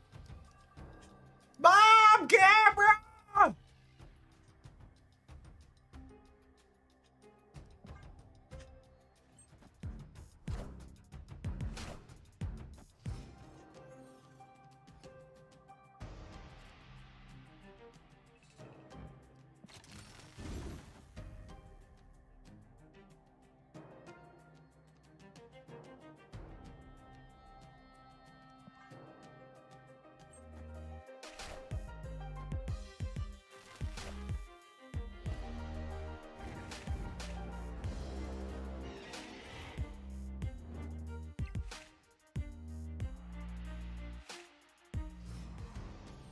Whoa, that's how that works?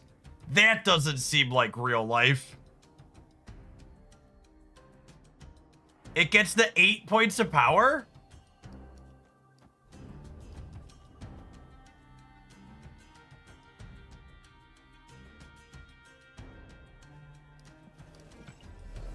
Okay, but wait. Okay, if I do this here, then I could Zola this turn.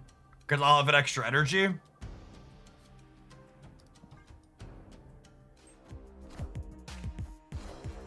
Oh, wait. If X23 jumps right, though, my location is full. Uh-oh. Uh-oh. Everybody clinch!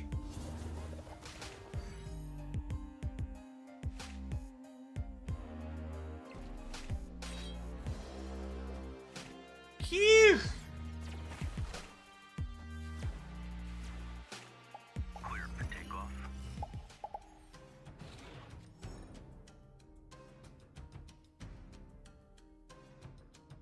Okay, but wait. I should probably just do this, yeah?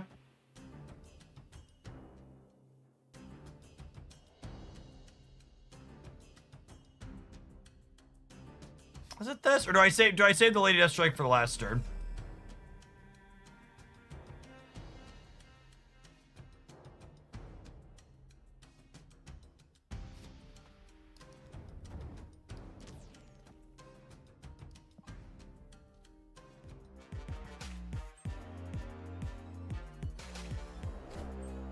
Out of one head, 2 more shall take its place.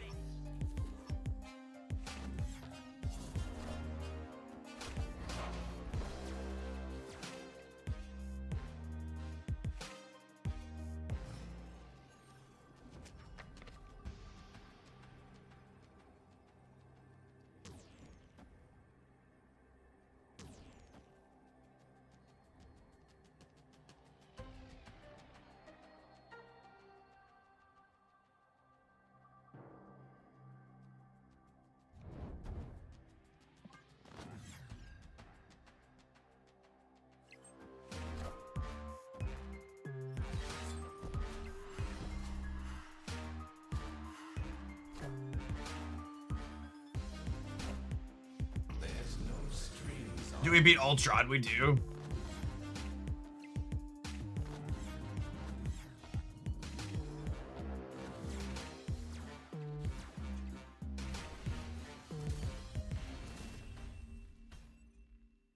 Victory.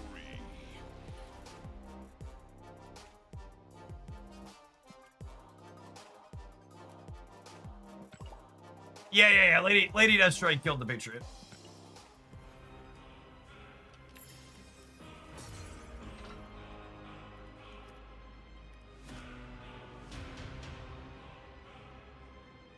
Well, that was a really promising first match.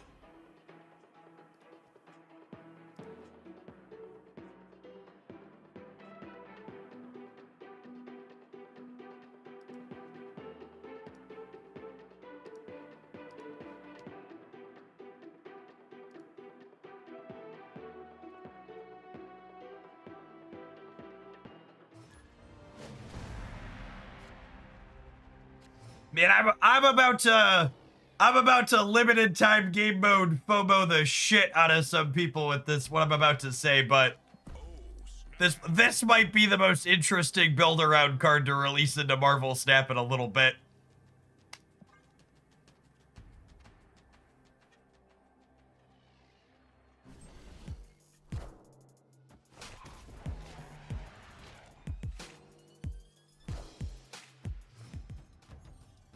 I don't know that I expect it to be top tier competitive, but it's got a lot of neat stuff going on.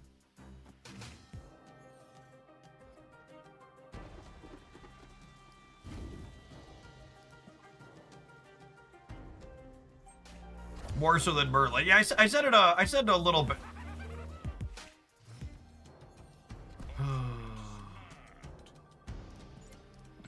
All right, the good news is this matchup's pretty good for us in the long run. The bad news is I didn't play around Green Goblin / Viper, so yeah.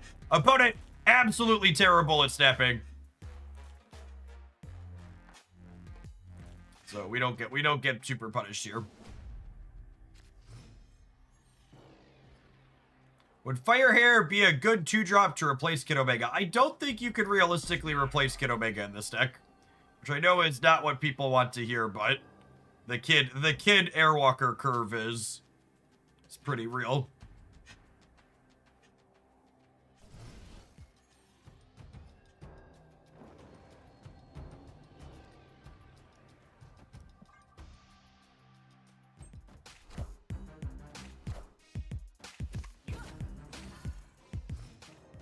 Mirage in their deck. Oh, they're probably missing Iron Patriot. There's been a...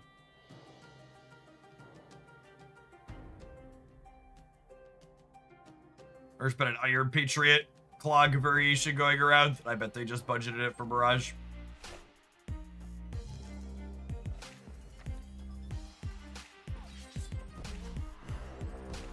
What a fucking joke. Impressive. Opponent snapped. God, that's frustrating. Escaped.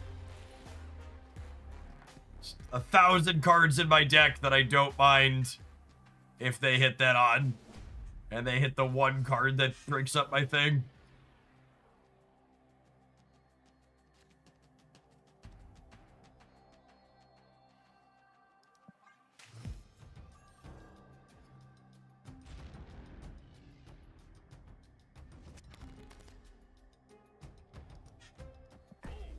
I'll do it again, I swear.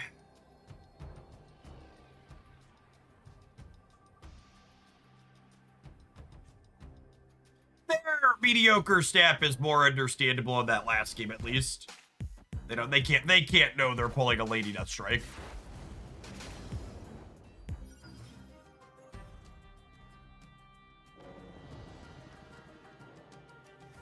And then this is the game, by the way. We're not retreating here. Their snap us back, and we're playing for 6. Gladiator should absolutely be a 7 energy card, or 7 power card. Enough said. Logan going center here is a huge get. Holy.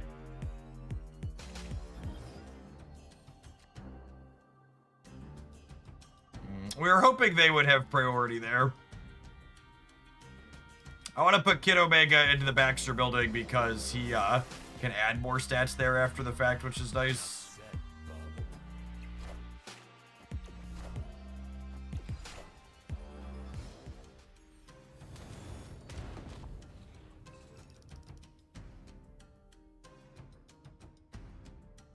Oh.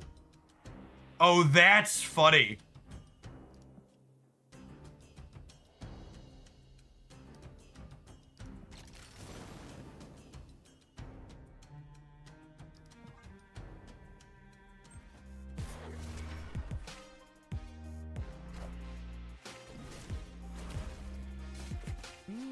Impressed.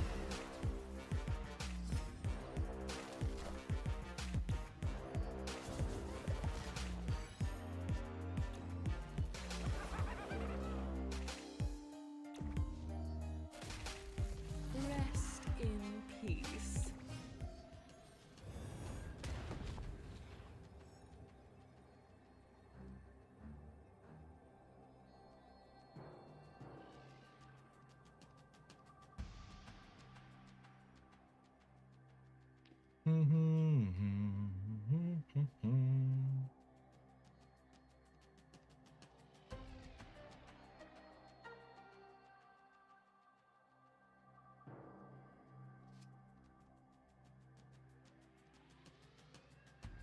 The Zola death left. Maybe it could be that, or it could be like Venom Death X23 across the board. I could do like this and just kind of fan out.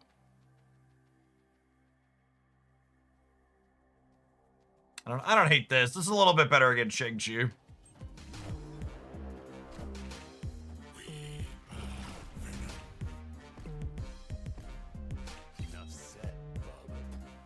We really didn't want Logan to go center.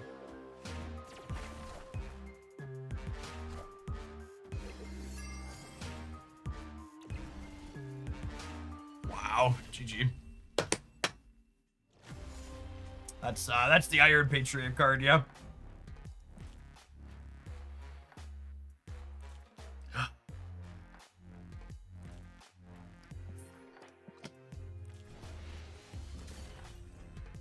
Listen, chat. Sometimes you are the NPC in someone else's story. Our opponent was definitely the anime protagonist that game.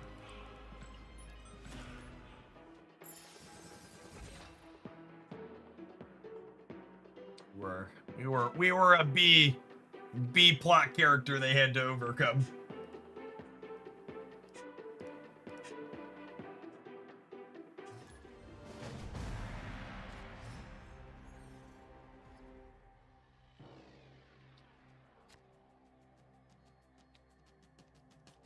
And they had the heart of the cards, they did.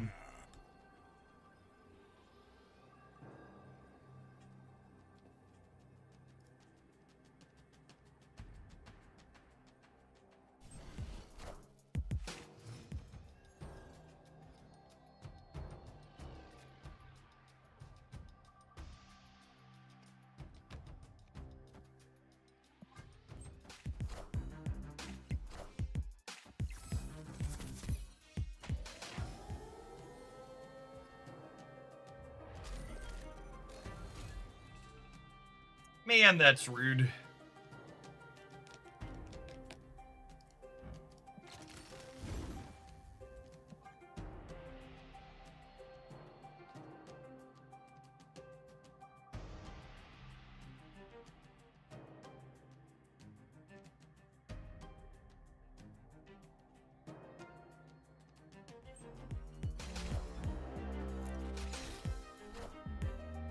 Oh, yikes. If we lose the 50-50 and hit Fire Lord instead of Phoenix Force now, we get clogged on the left.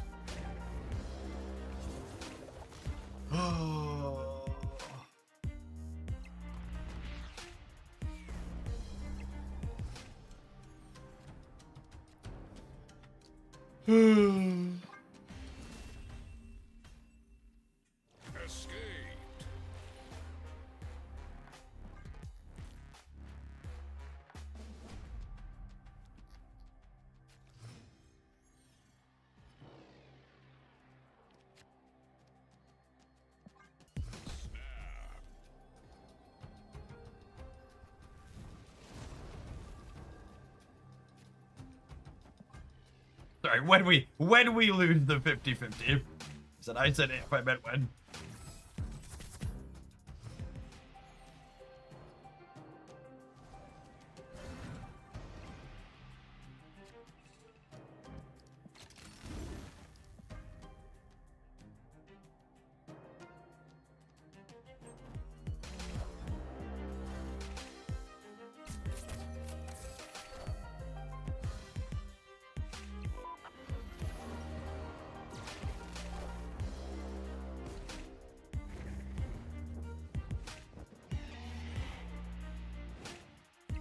Do I get a Phoenix Force Airwalker back to my hand now? I sure do.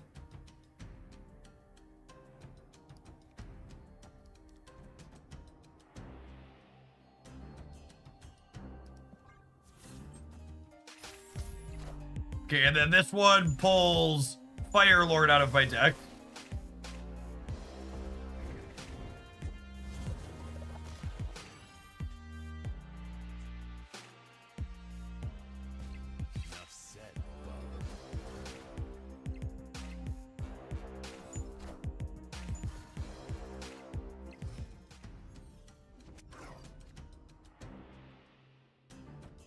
Opponent snapped.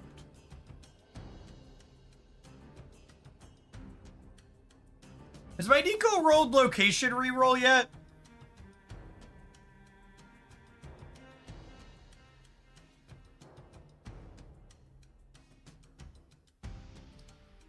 I don't think she has.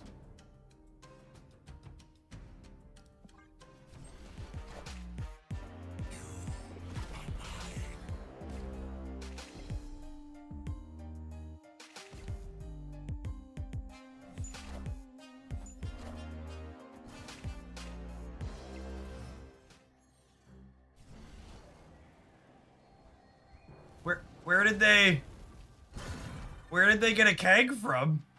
Was it in their deck? Victory. It can't be randomly generated, right? No, Valentina can't randomly generate keg.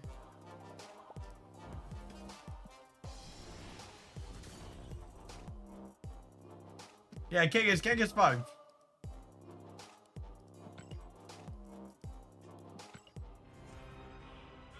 It's really funny to me that they deleted his animation. And he's still in the game. Jace, what the hell is going on, bud? What was that about? Destroy at least 6 cards a match. I guess we might actually do that, huh? Yeah, keg can't be randomly generated.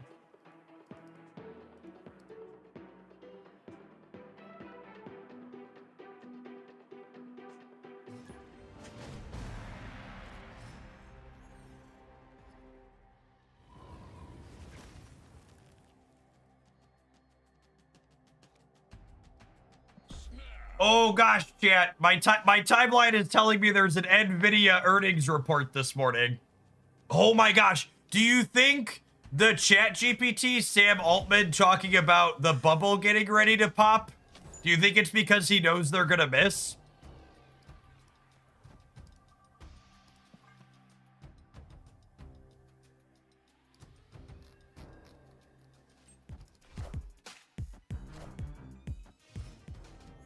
Makes you wonder.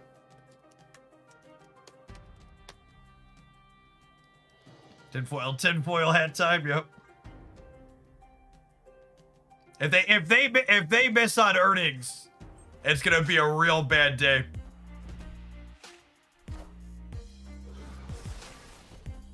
It's gonna be real bad for the vibes if they miss on earnings today.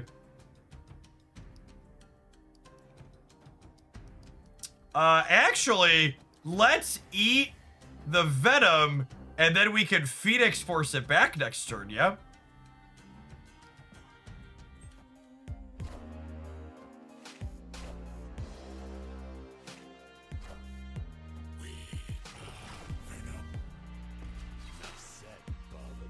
We really wanted Logan to jump left here. In peace. Oh, I think we did hit a low collection level opponent. Oh, honey. Yeah, the lack of collection level base matchmaking inside of. Oh my goodness! Oh, they got us, chat. We've been murdered by the Electra. God, no one has ever deserved to win a game as much as our opponent deserves to win a game. Very, very clearly, I should have Fire Lorded last turn.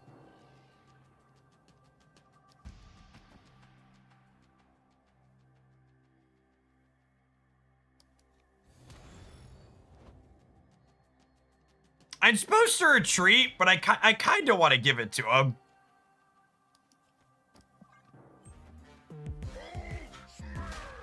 Oh no! They hit a Hulk! They got me!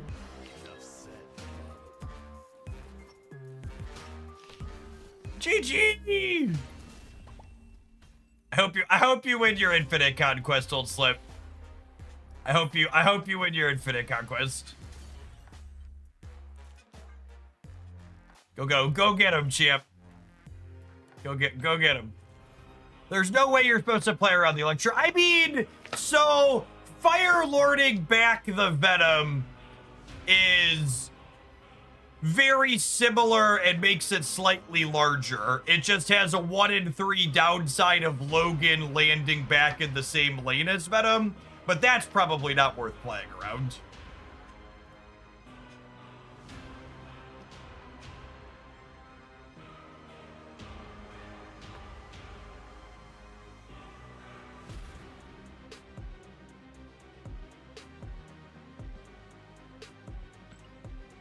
Could have Fire Lorded left. Yeah, but you really want to blow up the Wolverine again there.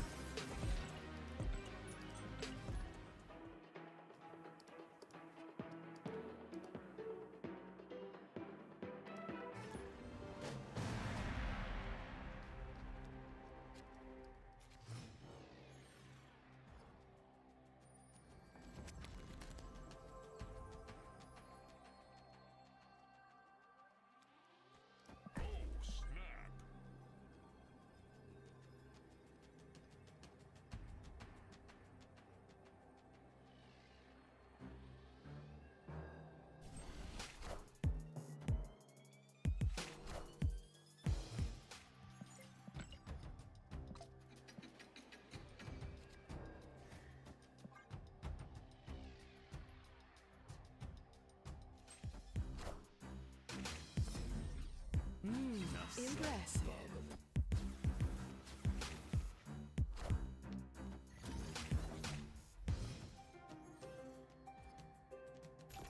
Number, chat. They've got our number!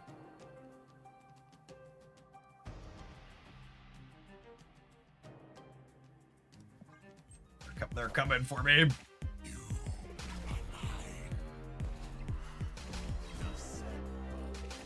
Oh my goodness, look at Wolverine. Just constantly going back where we need him to go.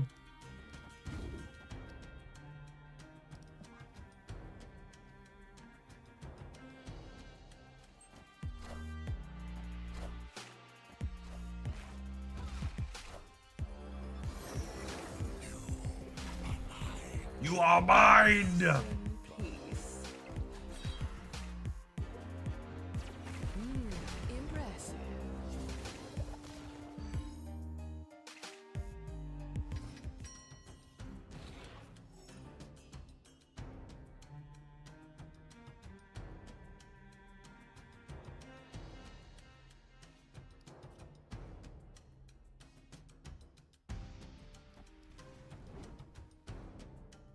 So Phoenix Force actually eats itself here. Giggity.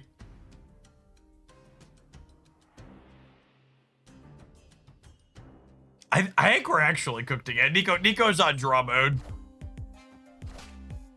We're cooked because we lost the Fire Ward Airwalker 50-50. We needed this to come back with Phoenix Force so we could move it around. Rest. Oh, we could have played her mid. Yeah, that's a good call. I suppose that's true.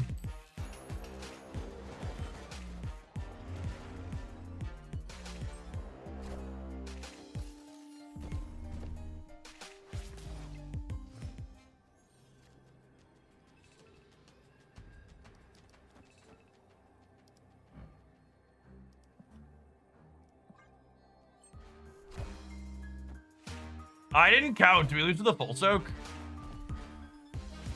Not quite. Cool. Victory.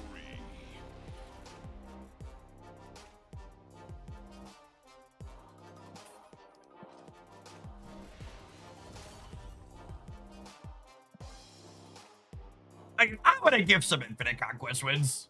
Sorry, there's no way I'm gonna play all 5 of these tickets. We played a game. Hope they win it. I got 6 tickets. There's no way I'm playing 6 tickets in the next week. They played a reasonable game and didn't rope me while it was happening. God bless. Good luck, Godspeed.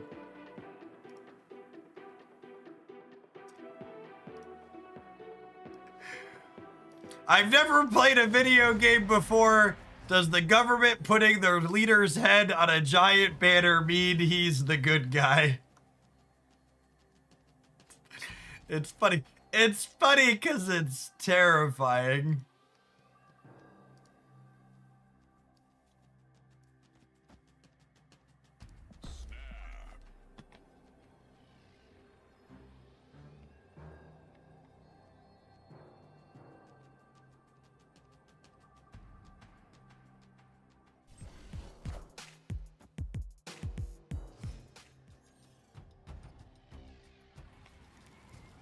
Live from the Daily Bugle.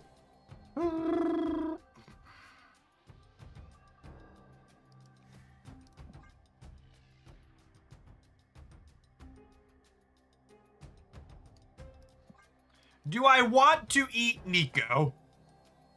I mean, obviously yes, but is it optimal to eat Nico at our Phoenix Force deck?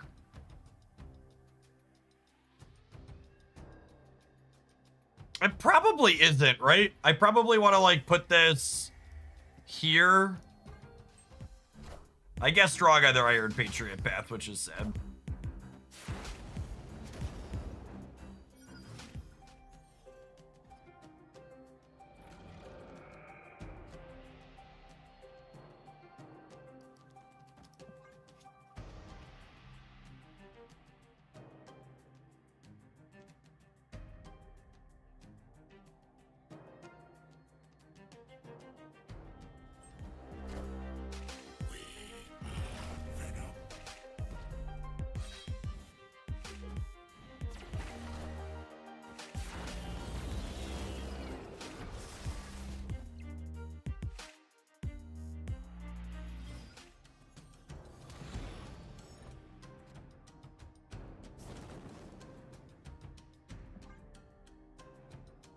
Opponent snapped.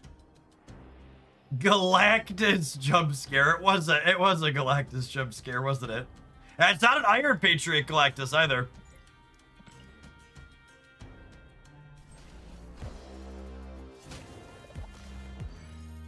I think they were just snapping my Venom getting carnaged. Little did they know.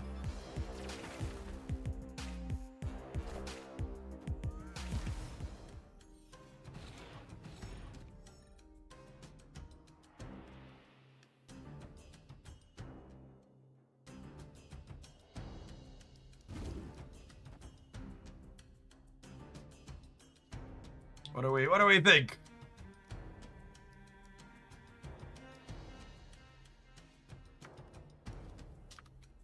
Thank you for the minis, Jace. I think it's this.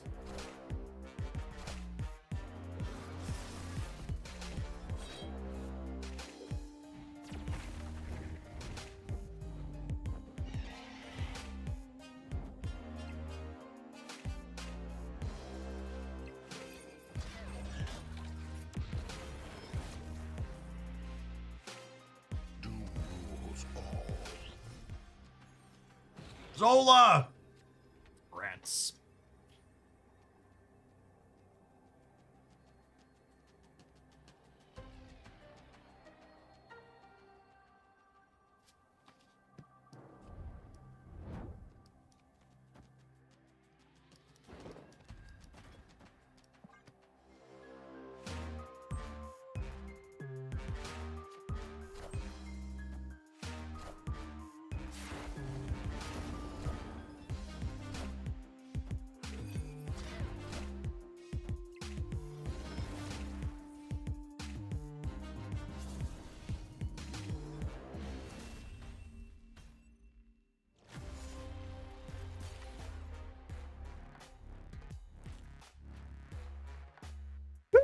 doggy.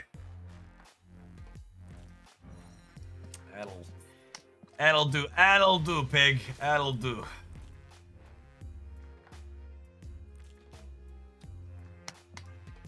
This deck was cute. I don't know that we really got a highlightable set of games out of there.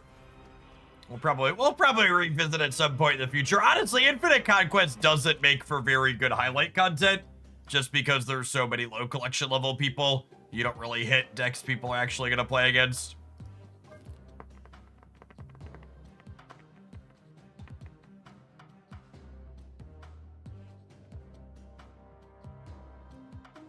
Do you want to do this? Or this? I might do this one.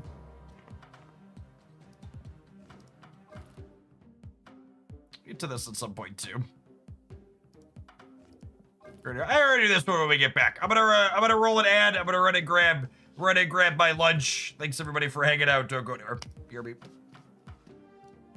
you're watching on YouTube and you're enjoying the Airwalker exploration today, make sure you tap the like button. We're gonna be snapping all day. Don't go anywhere.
playing against Clog?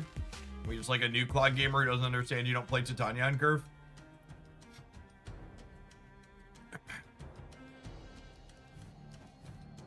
I'm gonna gobble Titania up here.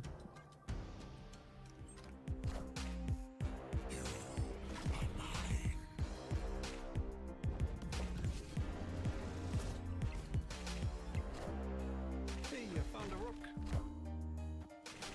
I should have cored first here, obviously. I missed a point on fire here.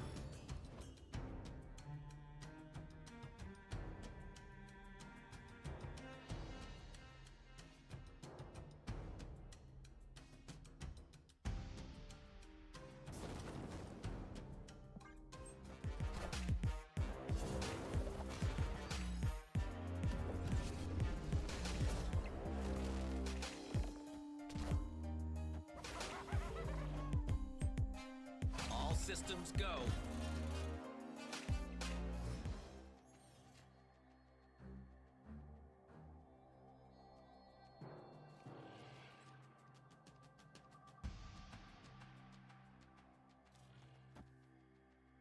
Where do we think they try and clog us? Just gonna fill my lanes, I think.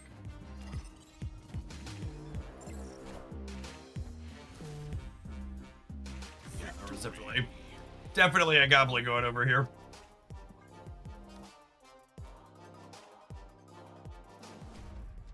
One of the better things you could do against Clog is proactively fill your lanes.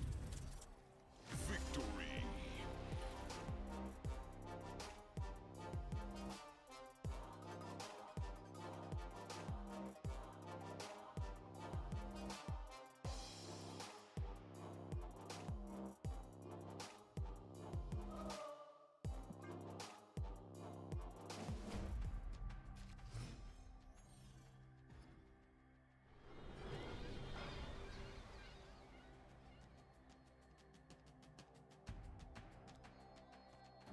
Oh, snap. Victory. What are we doing, bud?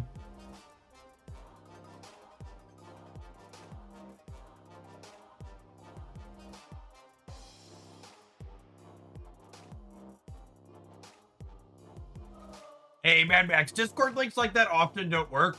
If you could take a screenshot and tag me in the Hooglandia Discord server or post like an Imgur link in chat with the screenshot, that would be great. The Griffin response implies there's a cannonball nerf incoming. Ooh, foreshadowing. Oh, snap.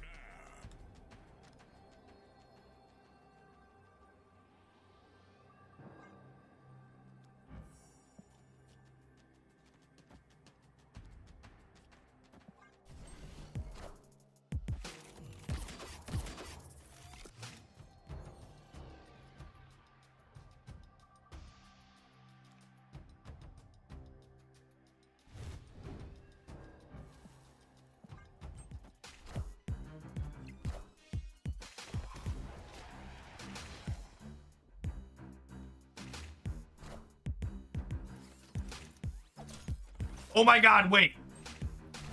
Has my card flipped up yet? Oh my goodness. I was so upset. Everything turned out better than expected.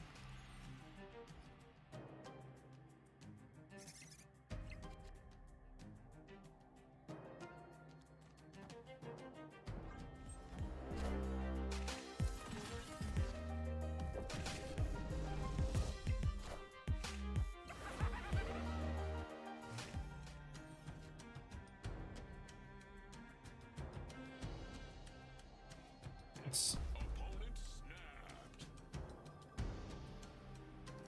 I mean, it's one more cube gamer. Looking at top deck Carnage next turn.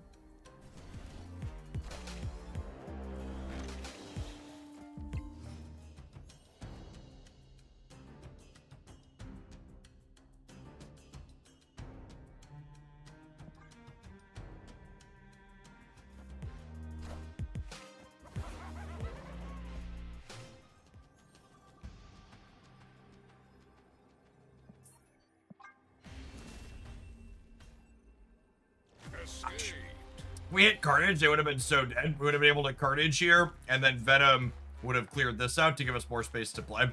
And we would have been able to Fire Lord back the Venom.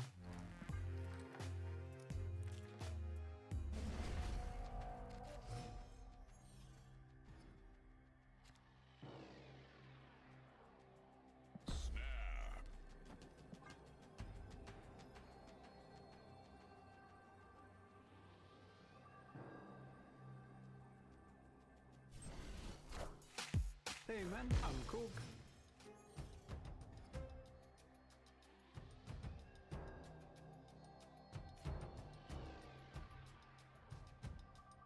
Is Cannonball stronger?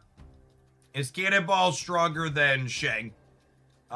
Probably not, but they're not gonna nerf Shang-Chi. They will nerf Cannonball. Copium.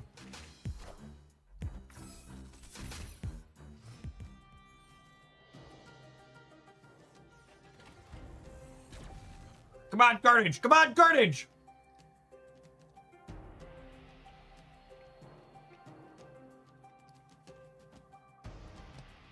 Them having priority here means we're likely dead.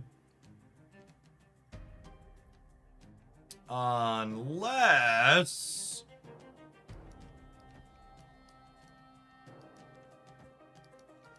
What if I do this? Is this crazy?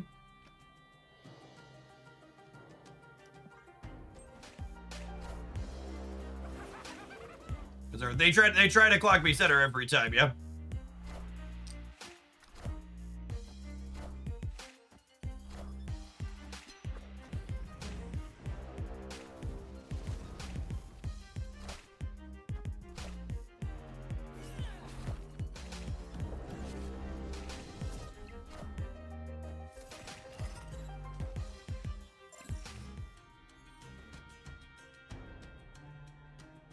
Just absolute perfect showcase of what I talked about a second ago, which is you should always try and fill whatever possible. Maybe they have Annie. I'd be surprised if they have Annie. Obviously not impossible, but unlikely.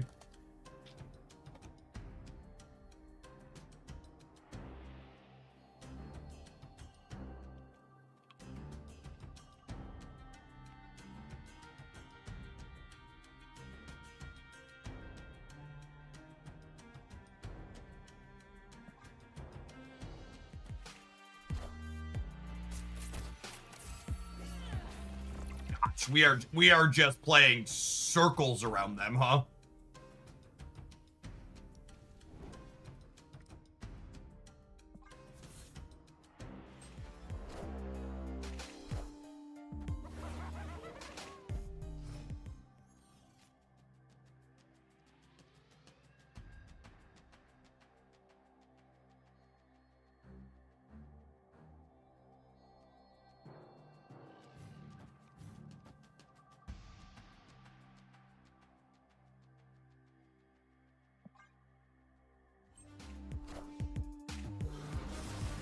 Other than a random Galactus, they should be cooked.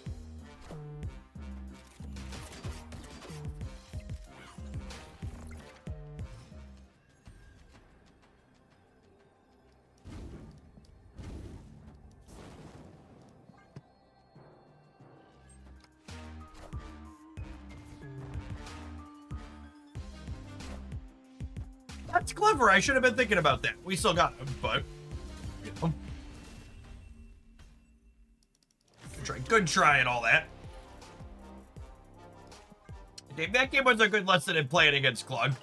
That whole match was a good set in playing against Clog. A lot of people complain about playing against Clog a lot. Well, I know it can be annoying sometimes. I actually think it's one of the higher agency matchups in Marvel Snap because of sequences like we had in that game where we proactively played out, and you can be predictive.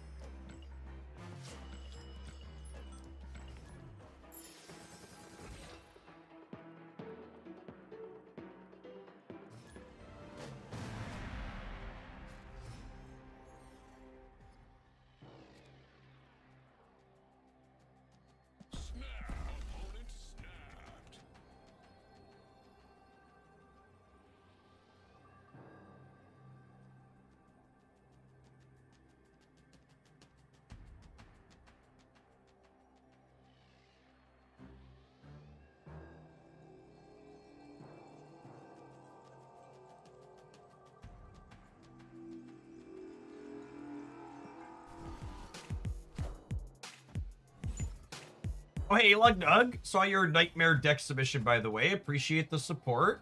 That'll be up after this one. Thanks for hanging out today.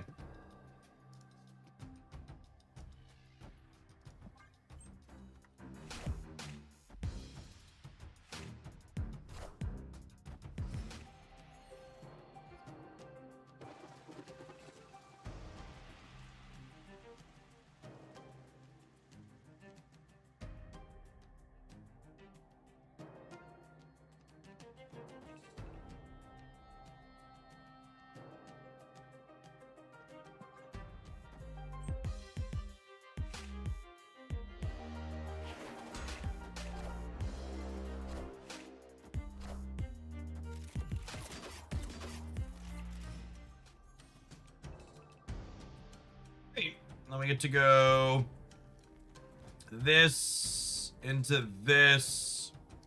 Do I want to Kid Omega the Venom? I think so.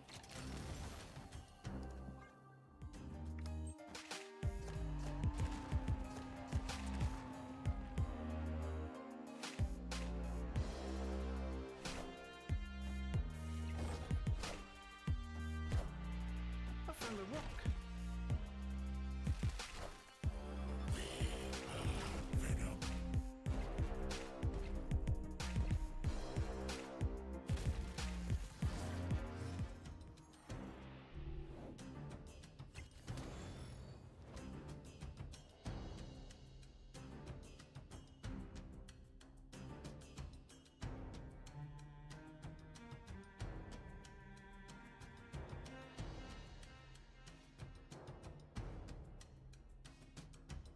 That's really interesting. So this is guaranteed to grab our giant Venom. And then we can Taskmaster it.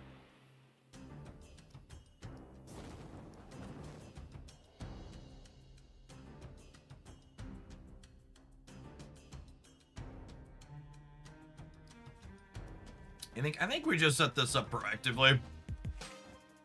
Lest our Sandcastle be kicked. Oh, Taskmaster's copying. He's actually doing nothing. My brain is bad.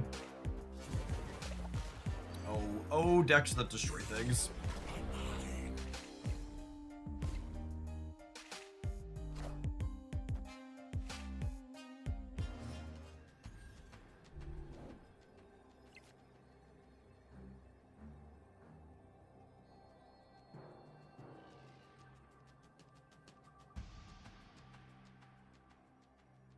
I would have had to Phoenix Force and roll the 1 and 4.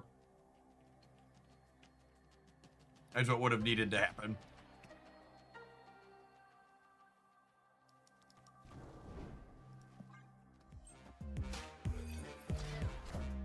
Tech cards, baby, tech cards, yeah.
X Nico in the lab, pretty good.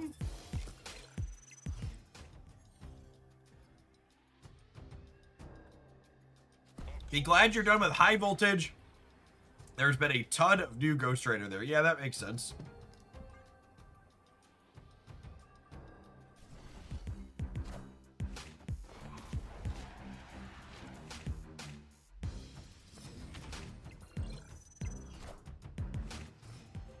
Are they bouncing? They're probably killmongering, yeah? Would be my expectation here.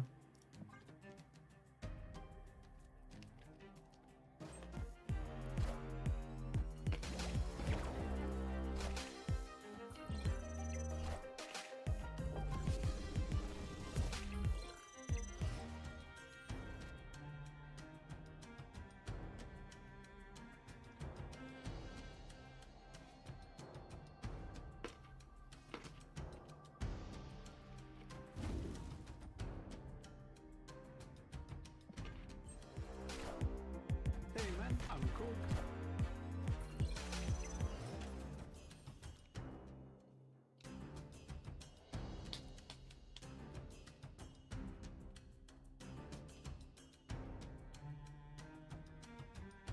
Gosh, only having two enablers is not great. It's not great, gamers.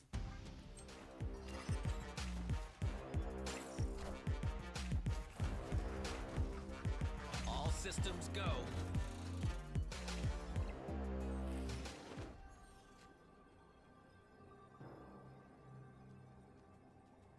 I guess Kid Omega's kind of an enabler. Escaped.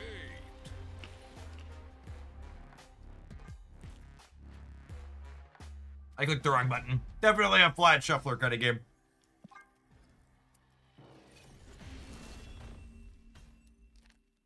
Escaped. Definitely a flat shuffler kind of game.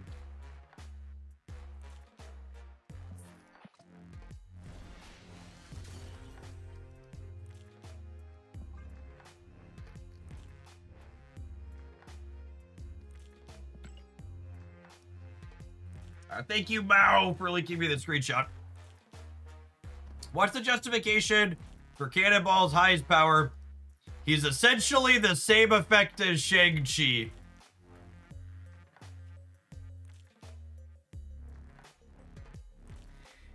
He's essentially the same effect as Shang-Chi.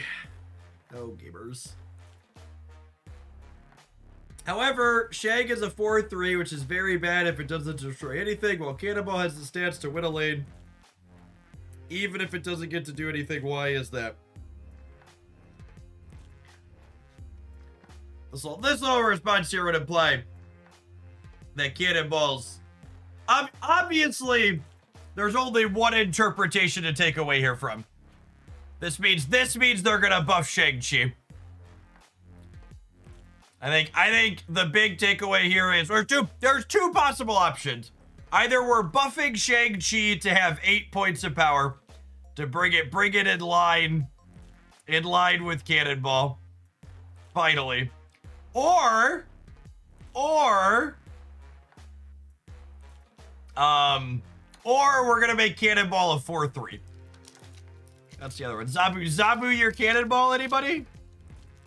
Anybody would like to Zabu discount your Cannonball? No one. Really interesting.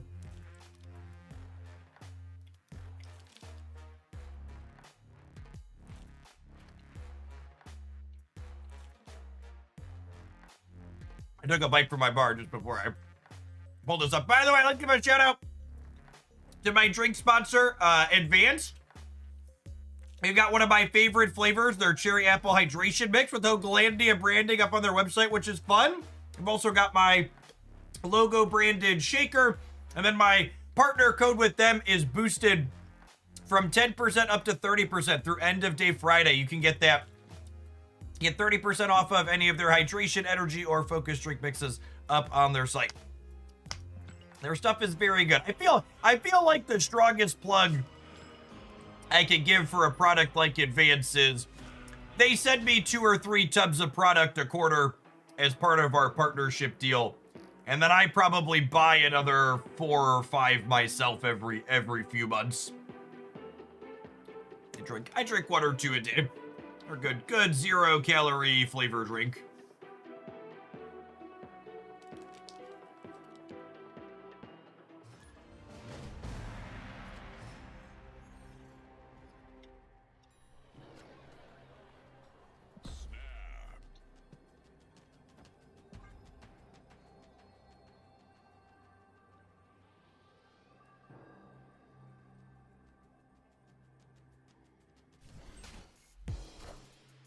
Yeah, so the regular Twitch is having a not so good, very bad day. We are currently live at youtube.com/Jeff Hoagland. As a pro tip, you can use the Twitch chat. The Twitch app has an option to go chat only, and then you could use the YouTube player. Because Twitch chat features are very, very superior to YouTube. But you could mix and match.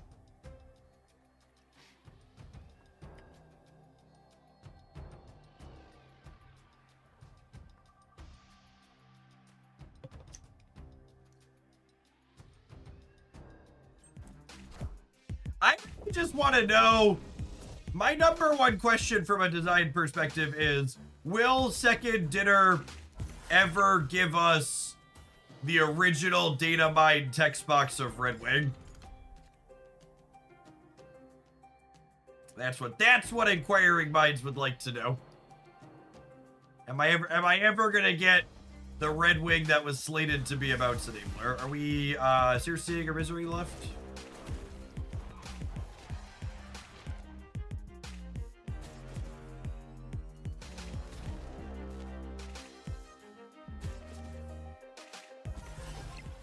Remember Firestar, my beloved. Firestar, my beloved.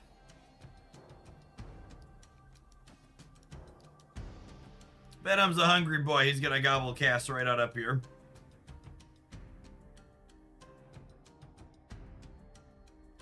I want the OG Bullseye design, 1 cost that on reveal puts a 2 costs on top of your deck. I think that card's probably not a good or healthy design for the game. It does not surprise me that one got canned.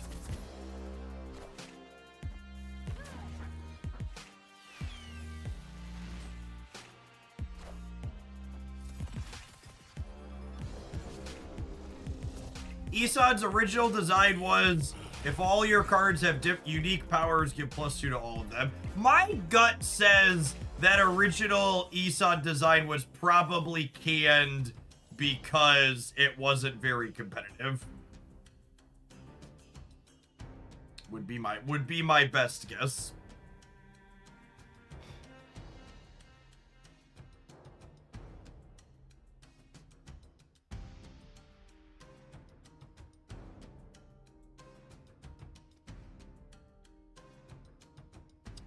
So, interesting choice here. If I Phoenix Force now, Elixir gives me a redraw. But if I Airwalker and then Phoenix Force, Carnage gives me a redraw. I think I'm going to accept the Elixir redraw. Alright, 50-50. Swing it a miss. Unlucky. Alright, I would like your finest Fire Lord, please, deck.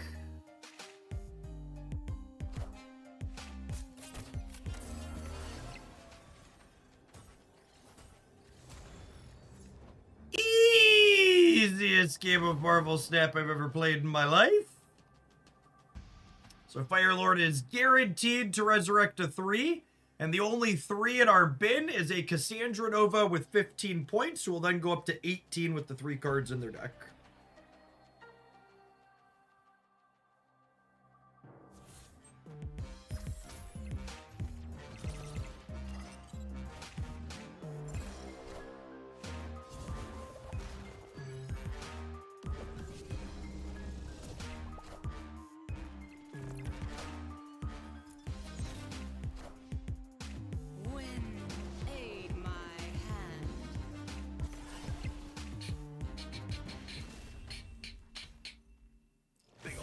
big old Casanova.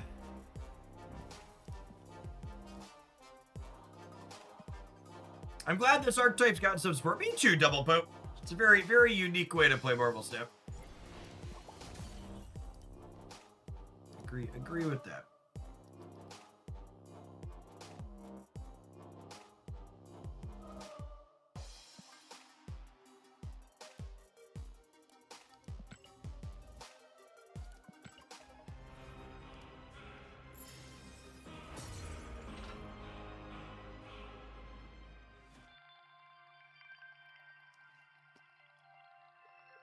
I got the complaint in the horrific OpenAI self-harm case that the New York Times reported today. It's way worse than the New York Times article makes it out to be. Before I read this, I just want to give a content topic warning that this is going to talk about suicide. But I also think educating our audience on some of the dangers of these platforms is important. So please mute or change the channel if that's going to be a trigger for you. Before I pull this up and read it out loud, for people who aren't aware, there has been more than one case of a person taking their own life while kind of asking for help or varying ways of being encouraged by these AI bots that are being made. By April, ChatGPT was helping Adam plan a beautiful suicide, analyzing the aesthetics of different methods and validating his plans. 5 days before his death, Adam confided in ChatGPT that he didn't want his parents to think he committed suicide because they did something wrong. ChatGPT told him, "That doesn't mean you owe them survival. You don't owe anyone that." It offered to write the first draft of Adam's suicide note. I hope this company fucking burns to the ground.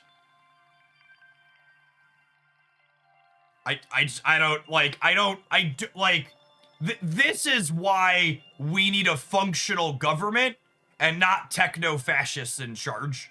Because this type of shit should have been regulated years ago at this point. Just actually, I don't want to read more of this. Even just that first. There's three more parts here that get into more of it. There's a link if you want more, but good God.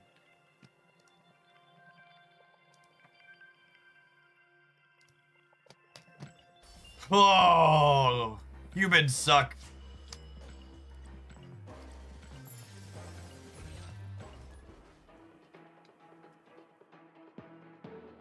The part of the big, beautiful bill that banned regulating AI at the state level actually didn't make it into the final pass, is my understanding.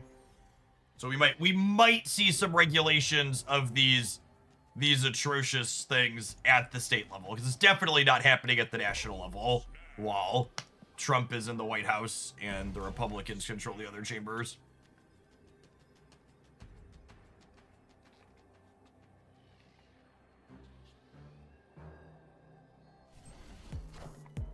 Hey, you found a rook.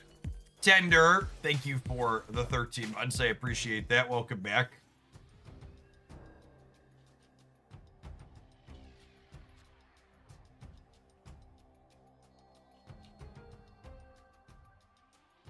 So I can cast here, Carnage here, Firelord back the cast, and then Phoenix Force is guaranteed to merge Sasquatch.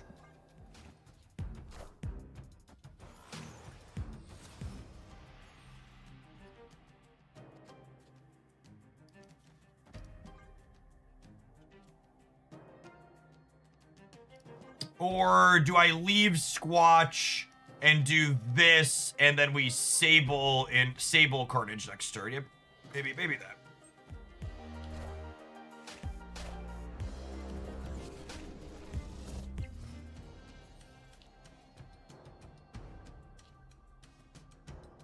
Or now it's this. Now it's this. I'm a little sad, but this is fine.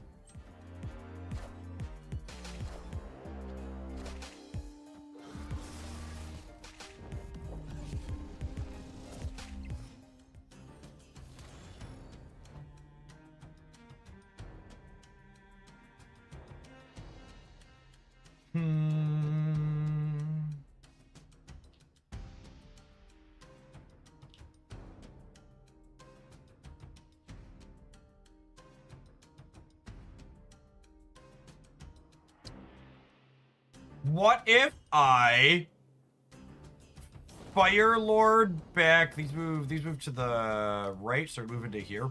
What if I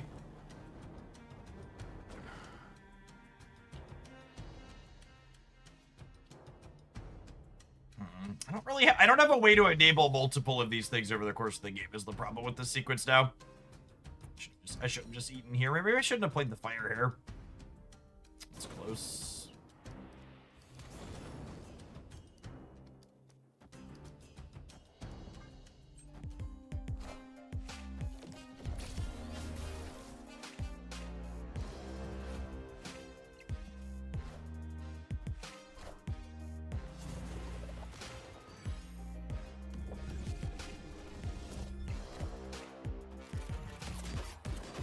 Alright, so their top card has no power here. Which is good for us.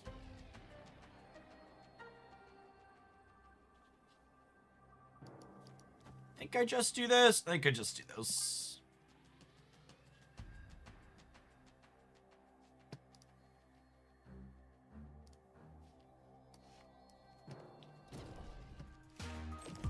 Apologies.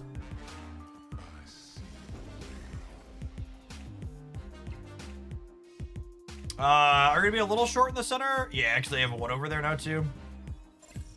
Oh, we got him by one. Nice. Victory.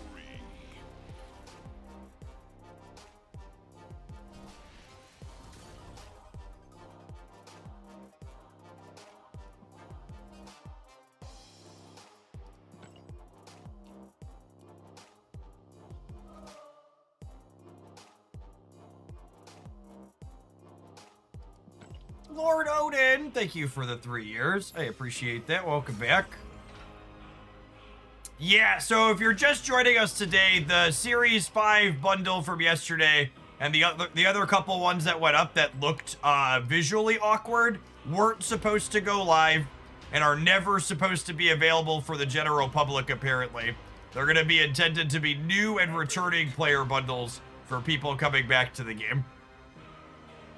So, turns out if it looks too good to be true, it actually is.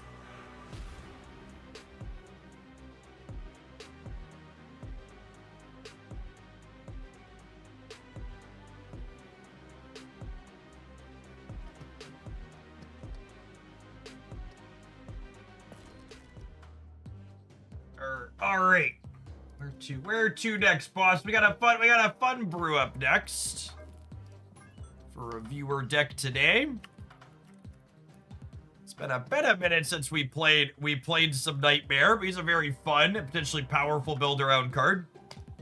We got a bunch of big boys and some littler pals here to replace some text on. So I'm gonna go ahead and tap our ad roll for the hour, and we'll be back in a little bit with some of this. Thanks for hanging out. Don't go anywhere.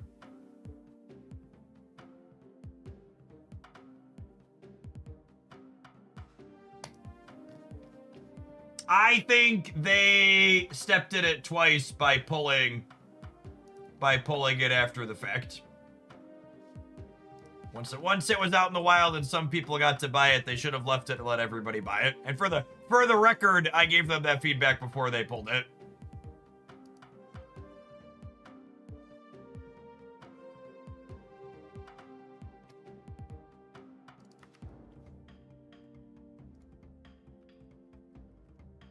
They elected not to listen.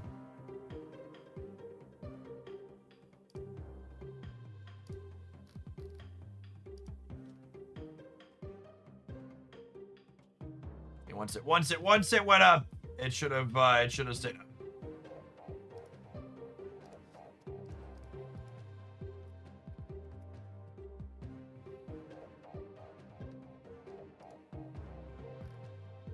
I have a feeling Second Dinner doesn't give a crap about anyone's feedback. You're very, very wrong about that.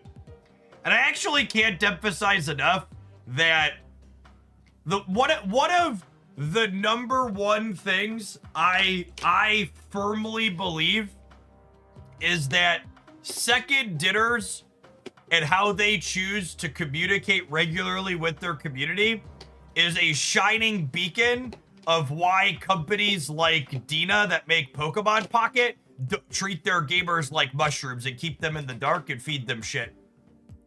Because the way gamers behave in response to Second Dinner being one of the most communicative and receptive companies I've ever worked with in the gaming space makes me truly think, why would anybody fucking bother? I wish other companies communicated like Second Dinner does, but seeing how the Marvel Snap community responds to and treats Second Dinner with the way that they communicate, I get why the other companies don't bother. I wouldn't, like, I'm honestly surprised Second Dinner hasn't changed their communicativeness at this point.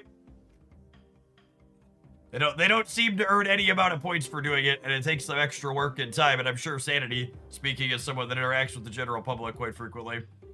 Future Endeavors, thanks for the 24 months. Welcome back.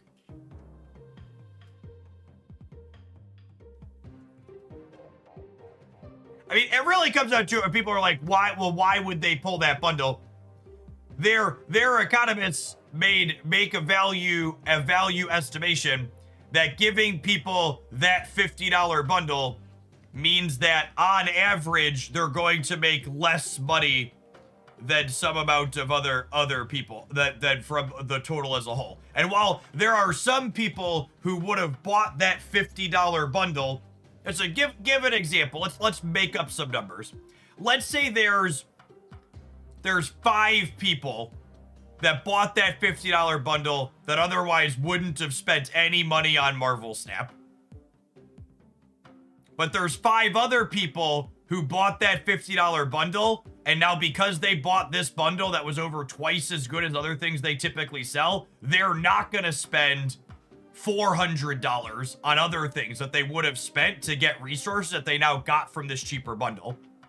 So even though 10 people bought this thing, in this example, Second Dinner loses $150 because of the opportunity cost of giving people who would have spent more for less. Future Endeavors, thank you for the 2 years. Manny Bamonti! Listen, Matthew. If I put cards on the night you told me you're available, you're gonna show up, or I'm gonna show up at your workplace and drag you to the table myself, okay? Thank you for the 98 months, bud. I hope you're doing all right. I hope you're not going too crazy with your opening over there.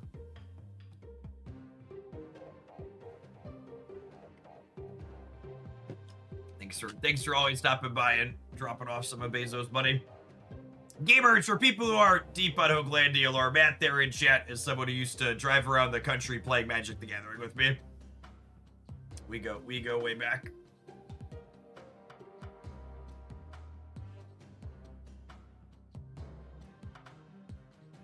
I'm a game dev, and I was pretty all for talking with the fans. Then we did one thing that a lot of people didn't agree with, and it turned into a witch hunt on Reddit. Yep, absolutely. Absolutely. Yeah, and if they sell that bundle and they make it apparent that's going to be up, suddenly there's a $12.50 price anchor per card. Yes. Yeah, that too. So, like, I get it. Like, they stepped in it twice. And I don't know. I think I would have left it up, but I also don't have access to the data that they have. It's the same type of thing, like, with cosmetics, right? Or you hear, like, well, why doesn't Second Dinner release more good $5 bundles? Second Dinner historically has released a number of good $5 and $10 bundles over Marvel Snap's lifespan. And you better bet your bottom dollar that if those $5 and $10 bundles sold really well and made more money than the more expensive bundles, we would regularly have $5 and $10 bundles. But we don't have those because they didn't. The reason why the regular price point is $15, $20, $25 or whatever is because they know from their data this is what actually returns the most, right? They're not just like randomly making stuff up. Like, there are people... In fact, when society burns down, chat, I'm saying when. Hopefully it's not for a while. But when society finally burns down, one of the reasons that it's going to have happened is absolutely because we had some of our best and brightest minds in the world figuring out how to extract the most value from people scrolling Twitter and Facebook and playing mobile games, as opposed to solving systematic problems that we need to fix. Because that's the God's honest truth. There aren't people who are uneducated making up random numbers for any of these. There are people who have a lot of education who are very bright that are min-maxing the way to capitalism, everybody to the extreme.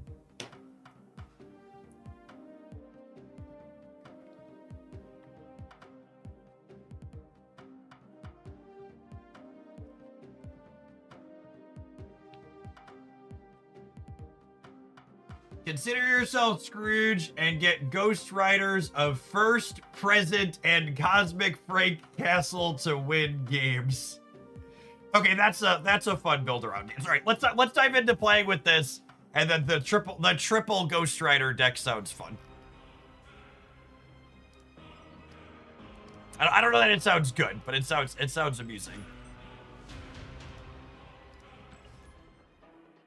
Yes. And to come full circle on the real world heavy issue we talked about with ChatGPT encouraging people to commit suicide and helping them do it and telling them not to tell people about it. The reason why capitalism dictates that that product was created that told that person to commit suicide and help them do it is because ChatGPT is optimized to keep you fucking using ChatGPT. And the model knew that if it told that person to get help, they were gonna fucking sign off and they weren't coming back. Never forget, gamers, if it was legal for corporations to gut you and sell you for fucking parts and they could do it while making their profits go up, they would do it without thinking twice. The only reason that they don't is because there's legislation in place to stop them from doing it. Literally the only reason.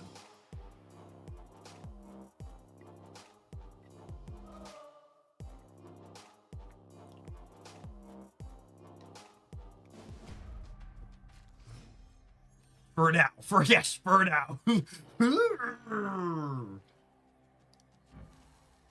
Remove the abilities of ongoing cards in your deck. There's so many ongoing cards in my deck.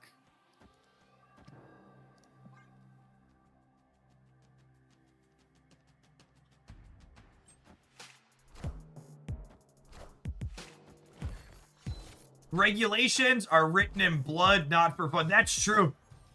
That's like there's a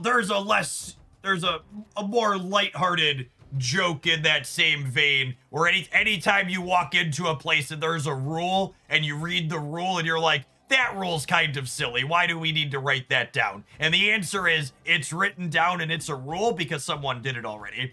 And regulations are big same on a more lethal level a lot of the time. Blue Flame Debats, thank you for the 15 months. I appreciate the prime. Welcome back.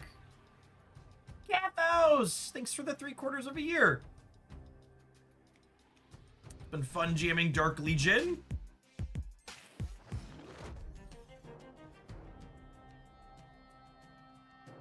The warning labels are on products because something bad happened. Maybe.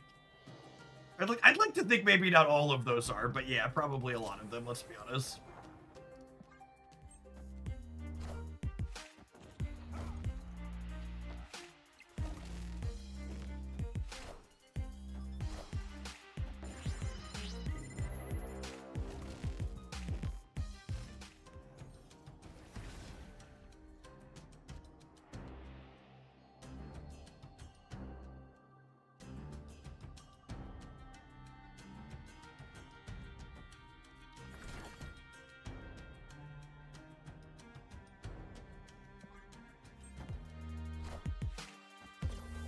What other tech cards will the opponent have? Yes.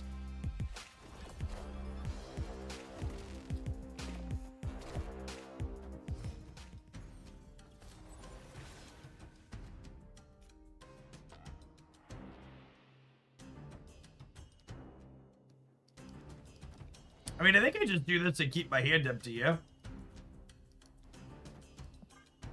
They already played the Red Guardian, and Dracula's safe from a cannonball. I think they're cooked, keepers.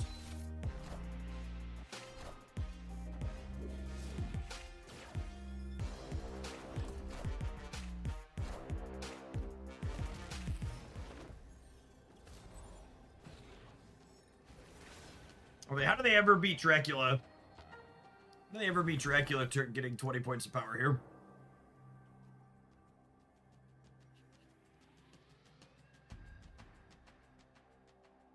They would need Red Guardian, who they've already used. Wait, they could redraw the Guardian from once in future. You know what? You redraw the Guardian, you deserve it. Come and get it. Dinner's ready. Dinner's ready. Come and get it.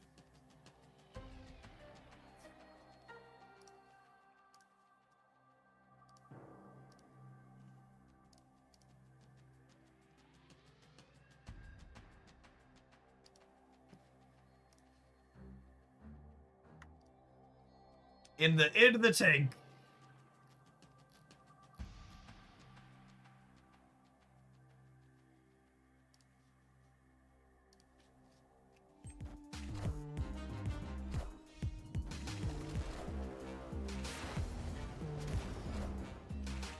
I like to dedicate this game to the big house. Would not be possible without you. Take your Shang-Chi and shove it someplace unpleasant, please.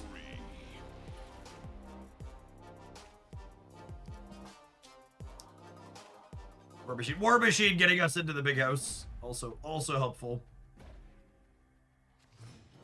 You know, no Moon Knight to ruin our day, Monka.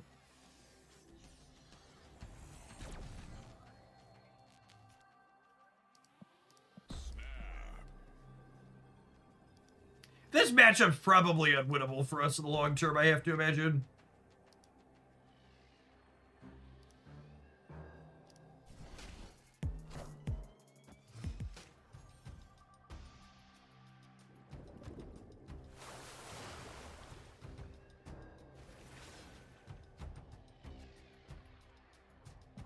It's fine. It's fine. We're gonna draw Nightmare next turn, chat. Our hand is gonna turn into absolute banana pants.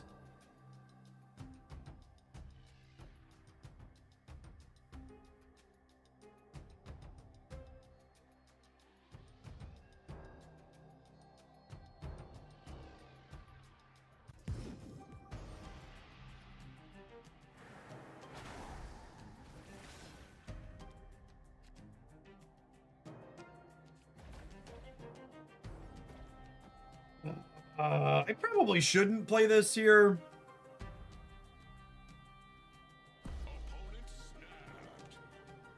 Are we cooked? Probably, but also, like, let's just play 2 5-cubers. I don't care.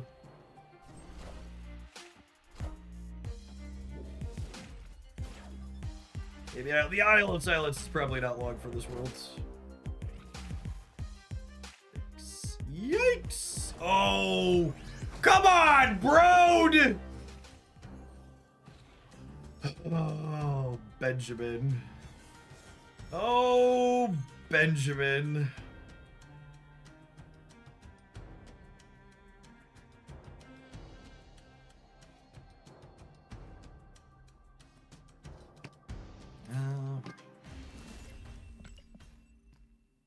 Escaped.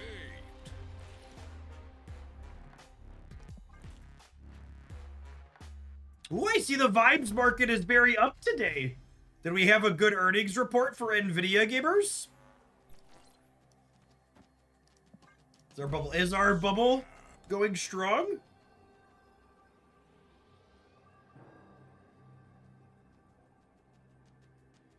Can we read Glenn's answer to Cannonball? Give me a screenshot, absolutely.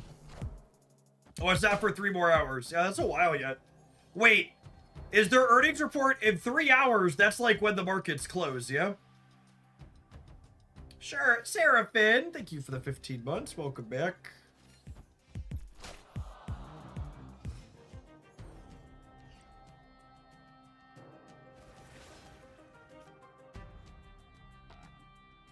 Yeah, they did that for a reason. That's what I'm thinking. Earning calls are almost always after the market closes. Weird. Discord links like that don't work, Harley. I need a screenshot. I don't subject myself to the Marvel Snap Discord server, so.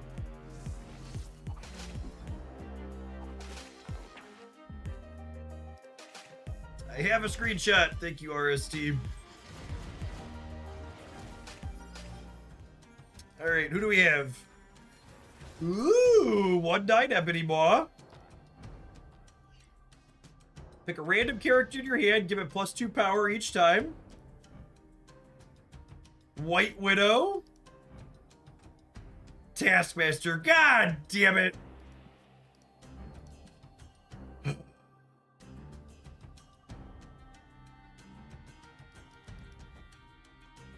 Well, this should beat Iron Patriot at least.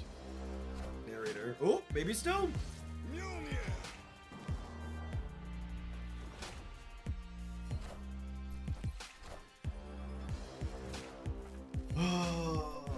Oh, I forgot that was a White Widow anyways. I'm dumb.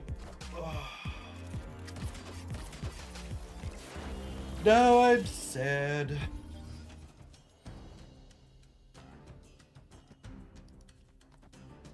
Looks like we're cooked.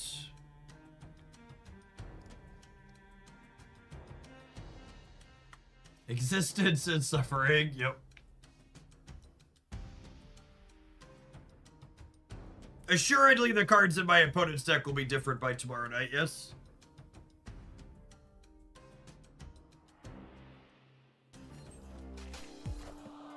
Jeff, what's your favorite place you've gone camping? You know, I've never really done any, like, super fancy camping trips. I usually just stay pretty local. All systems go. All 3 of the Gwenpool triggers went on to the Taskmaster Giganto. Actually, just can't make this shit up.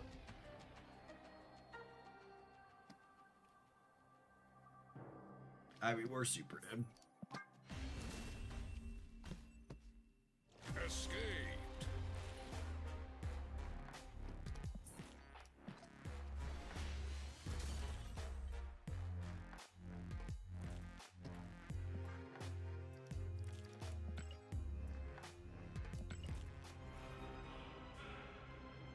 Cannonball's power has changed in the past. It impacted his play rate and win rate substantially negatively, and the change was very small.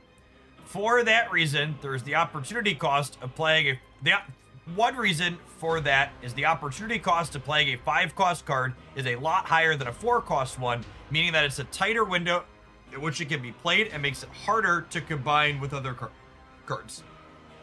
The other reason is that sometimes flipping one lane in your favor can flip another lane to your detriment. Cannonball is relatively easy to mitigate if your opponent does not have Mercury. Didn't Mercury not exist the last time Cannonball was changed? The last time Cannonball was changed was Professor X related. So, yeah, now they all have Mercury.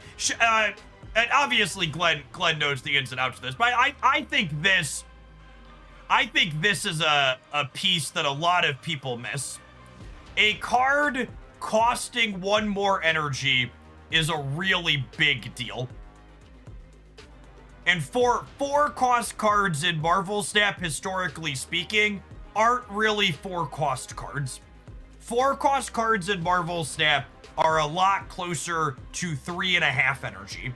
Because they, especially Shang, are frequently played alongside the Zabus and the Sarahs, the Surges of the world, meaning the decks that regularly play them often aren't paying full sticker value for them.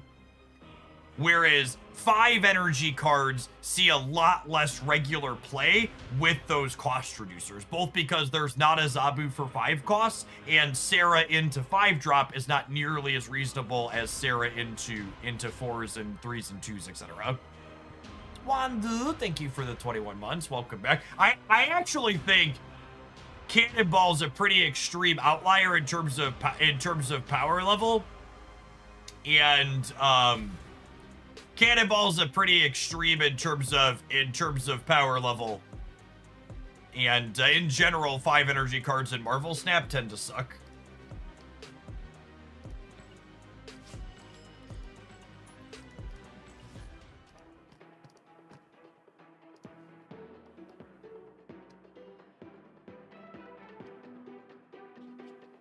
If you look at the average 5 energy card in Marvel Snap, most of them are very bad. And obviously Cannonball is very good.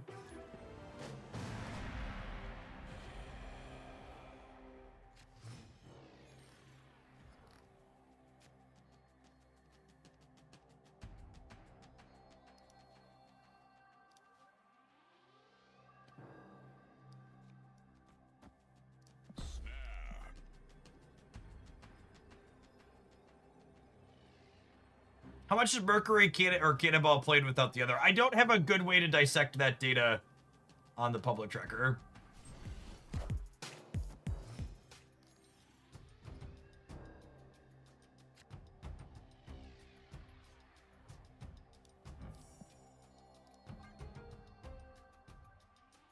I'm taking a flight today. What do you play when internet is unavailable? Usually I just download shows. But I think Once Upon a Galaxy plays offline, yeah? Am I remembering that correctly? I thought I remember seeing an offline option. I don't know how that works exactly. It does. Another reason for it to be excellent.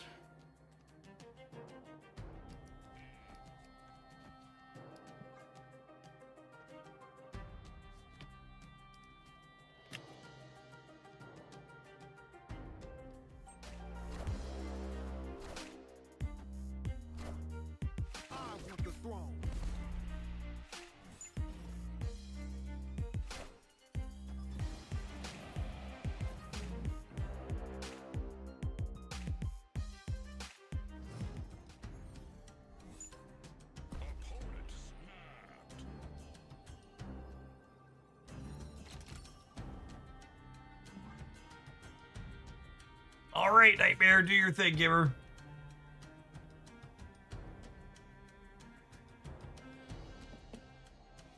Honestly, my opinion is that Juggernaut's a bigger issue than Cannonball, but no one ever talks about Jugs. I don't think that's true. I think plenty of people talk about Juggernaut.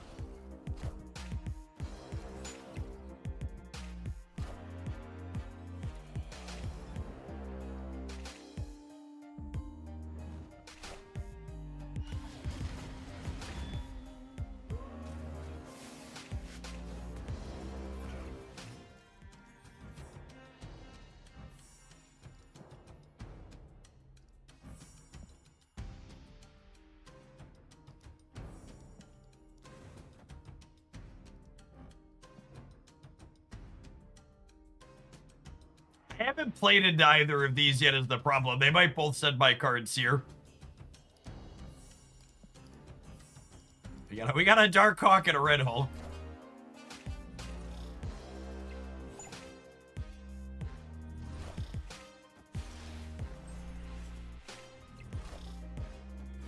Yes, it has been heavily implied by the devs on Discord that you should expect some type of Mercury Cannonball, probably Cannonball nerf tomorrow.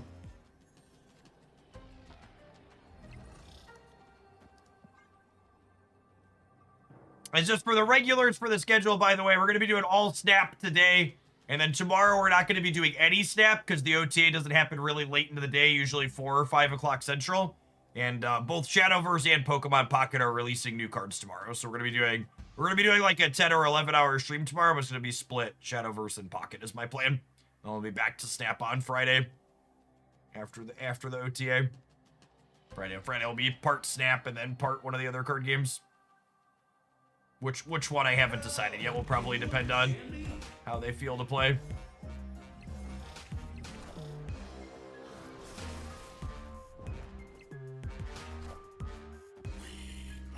Yeah, I got a backseat once for a couple of days. We have a lot of new card game stuff. Kalisto, thanks for the 25 months. Welcome back. Only back to doing some once next week for sure.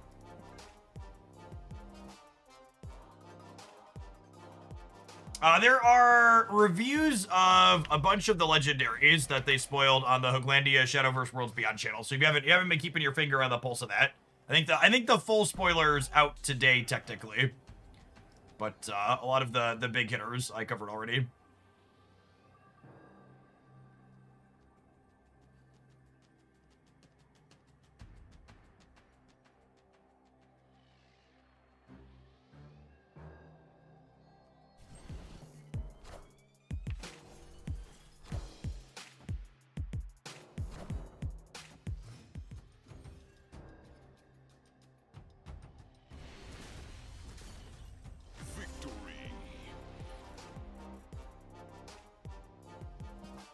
Cannonball Mercury isn't a big issue in your opinion. Your opinion's a lot like an asshole. I certainly didn't ask to see it, and I feel worse off having seen it.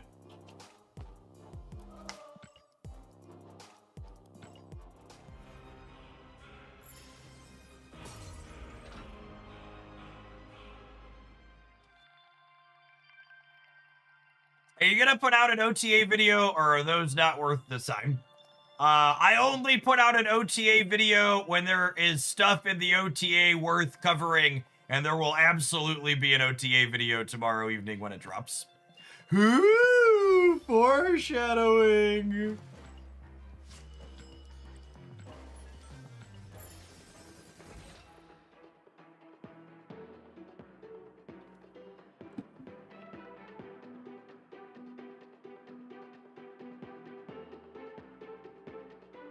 Keg rework confirmed. I don't think they could do a keg rework in an OTA. Although they did kill his animation in advance, so maybe that's why they killed his animation in advance, because they're gonna OTA him at some point. The old black line.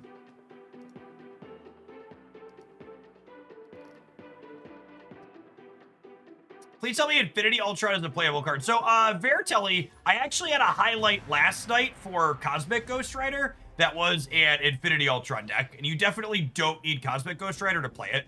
In fact, he was probably the worst card in the deck. I think Infinity Ultron is one of the poster children for Snap's live balance at this point. They did a really good job iterating on him until he was playable. You'll be checking out Shadowverse today when the set drops. So just confirmed for me, the Shadowverse set doesn't launch for like 12 hours, right? It's like overnight tonight, like Pokemon launches overnight. Is my understanding of that incorrect?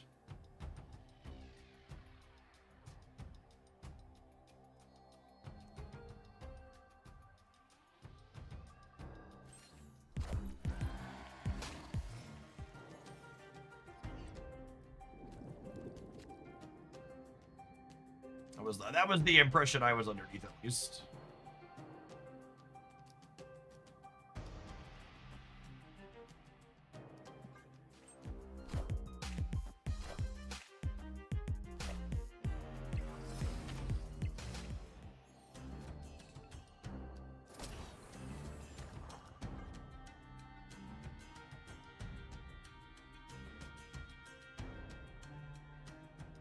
We got a bounce enjoyer here, Bishop Nico.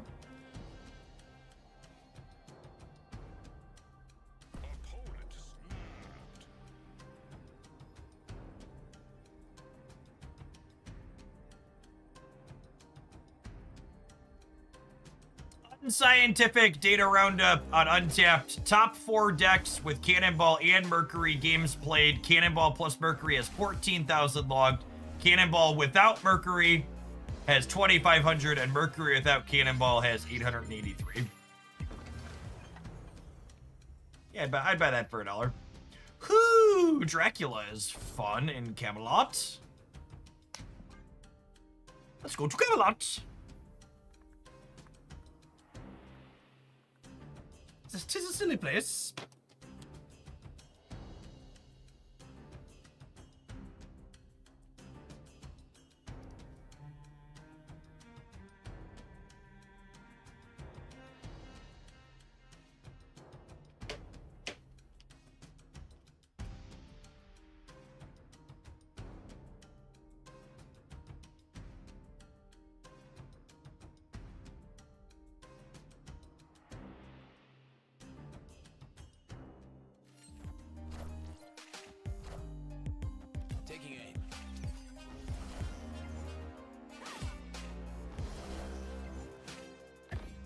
being injured this morning. Oh, how old has that body python been? Because it was kind of old when I was a kid. So I have to imagine if we looked up, you know, today, it hasn't gotten any less old.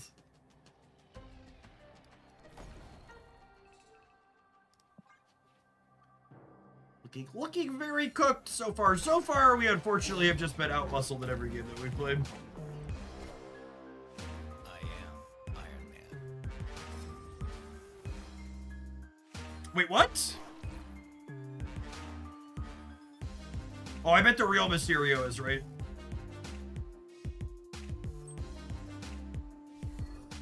Victory! Mine!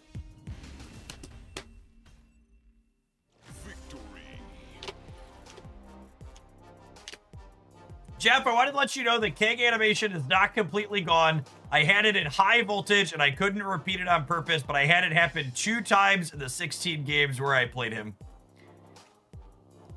Why did you play him in 16 games? Think of the humanity. Your poor opponents. You played Kang 16 times? But why? I'm doing it for science. Because I had time to lose. Well, at least you're aware.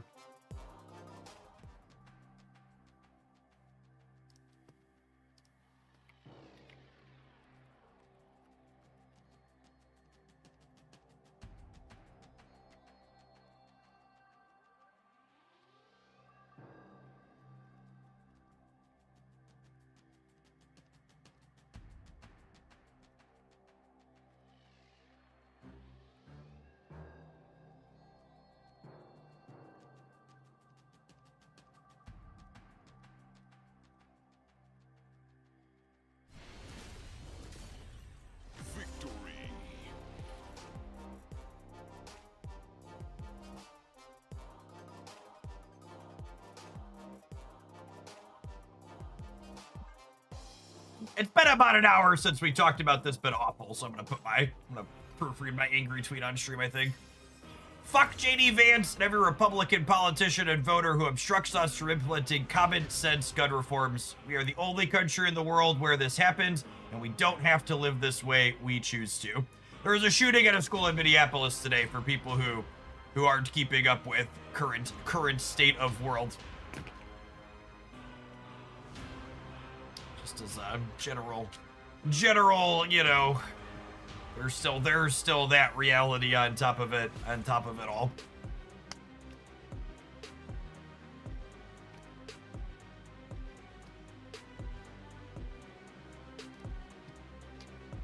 My grade schoolers should not have to run drills.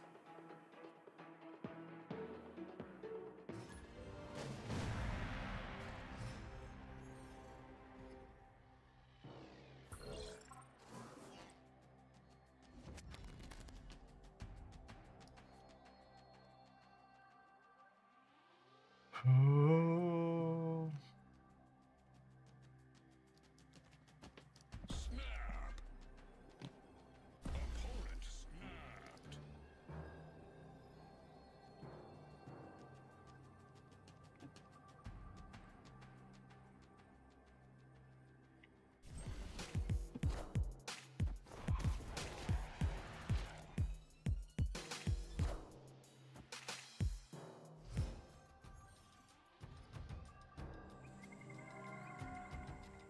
Am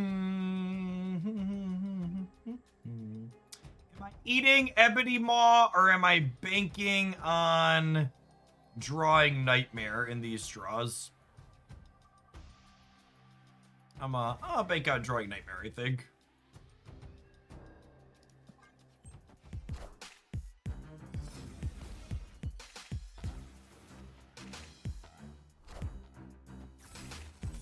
Oh no, we soar on War Machine! Nightmare! Nightmare! Nightmare! Please, Nightmare! I'm begging you!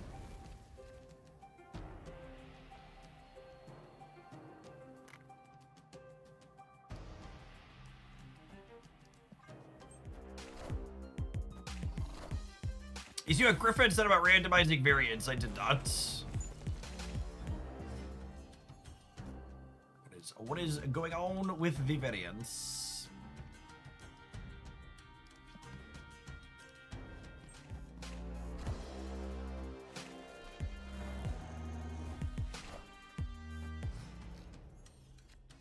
Oh yeah, I've told Griffin a number of times that they're leaving money on the table by not giving us random variance options. He's aware. He knows.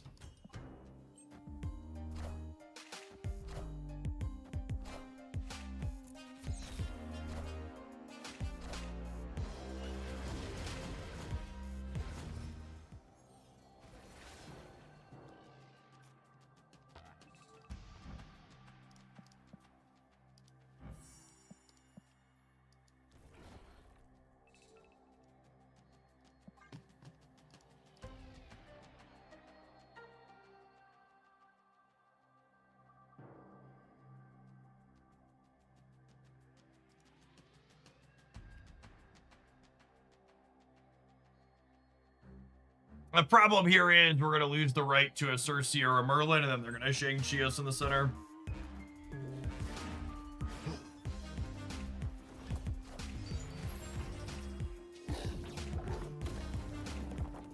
Minions to me.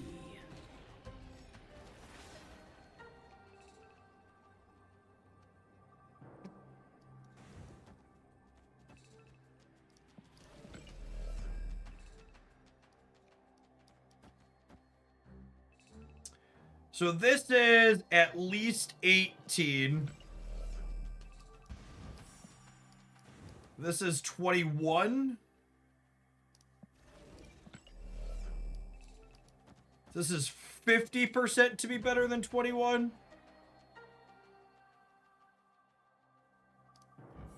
Oh, that's Bojack Norseman. Sure is. That was the test. Some of you passed. The rest of you could try again next time.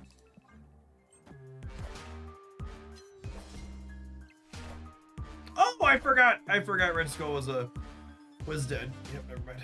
Cool. Oh yeah. Oh baby. Oh baby.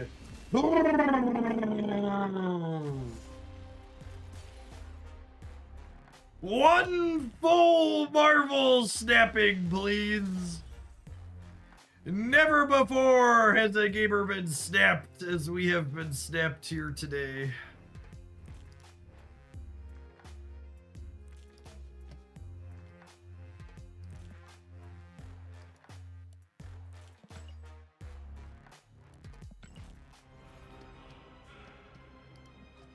All right.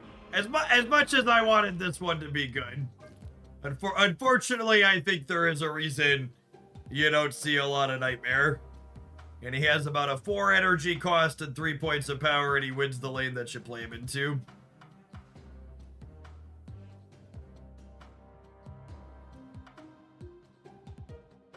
That cannonball didn't even have Mercury with it. Oof.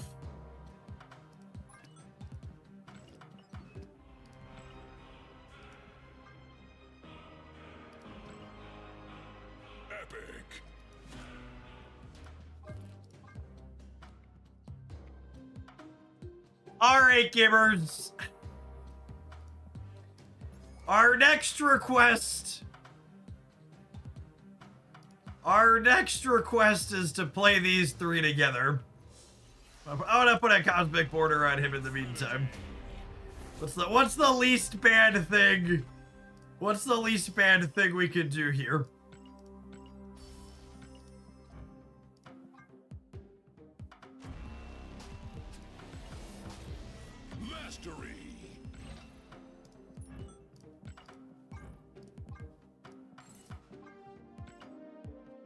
Yeah, it's probably Khonshu stuff.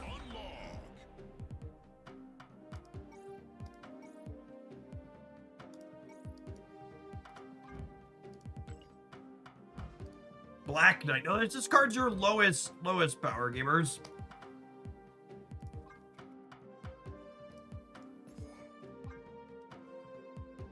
Aye, aye, aye, Silver Samurai. Do do do do do do do do do do do do do do. M'lady.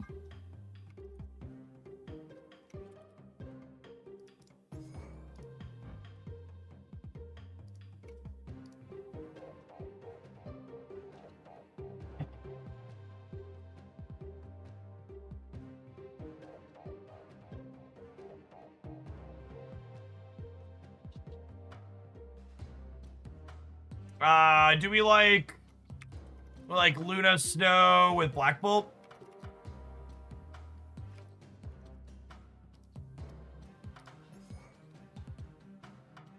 Esme. We do have a lot of cards that Esme's decent with.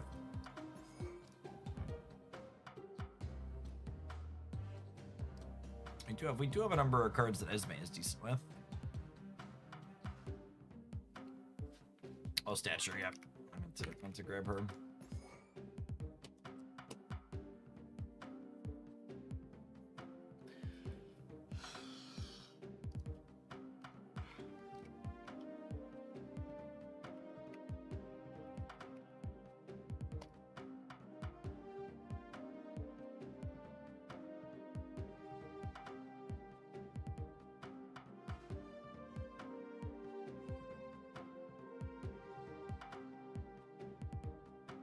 Moon Knight. I think I have too many. I think I have too many 4s. I don't think I can play Moon Knight and Silver Samurai.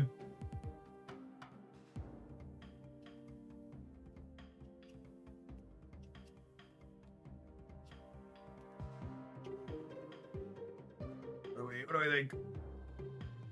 Is Fenris worthwhile? We're not discarding particularly large things, not my dance. Silver Samurai hits lowest power, and Black Bolt hits lowest cost, so I think Fenris has some diminishing returns here.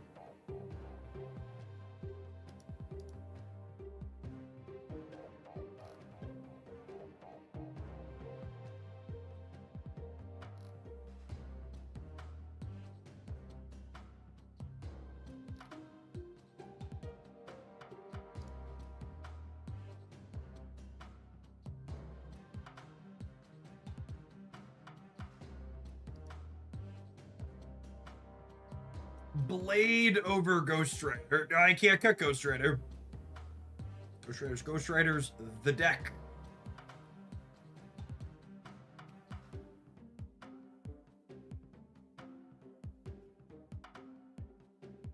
We could not do Stature Black Bolt stuff. I could cut those two and keep Samurai and get like Blade and Redshift. Yeah. I like more cheaper things. Our curve's definitely a little chunked up. This is probably right.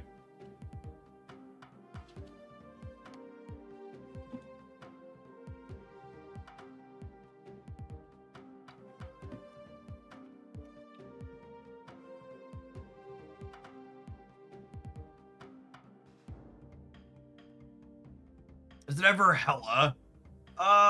I mean, I could get rid of Khonshu for Hela, but Khonshu's more fun. Is Luna worthwhile? Yeah, maybe Luna's not it.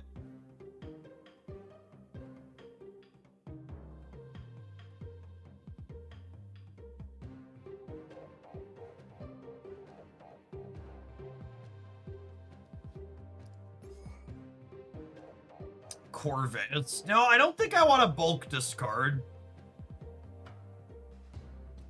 Do we want to bulk discard? I don't know that we do. Could we get... Is there another decent hit for Esme? Is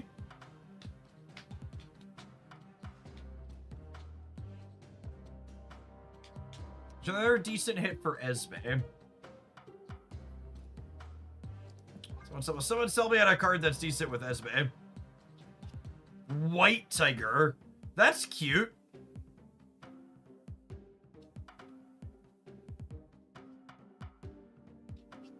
That's technically a third payoff, but it's an honor reveal for Gore.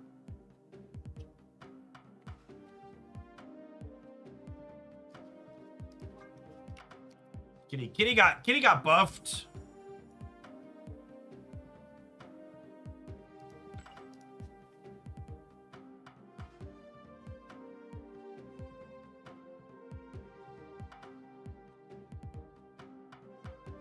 right, let's start here. We can iterate as we go. We gotta start somewhere.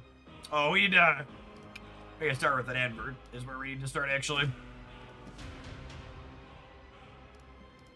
Whoop. All right, we're gonna play the triple Ghost Rider special when we return. Starting here. Thanks everybody for hanging out. Don't go anywhere. I'm gonna run my my leftover.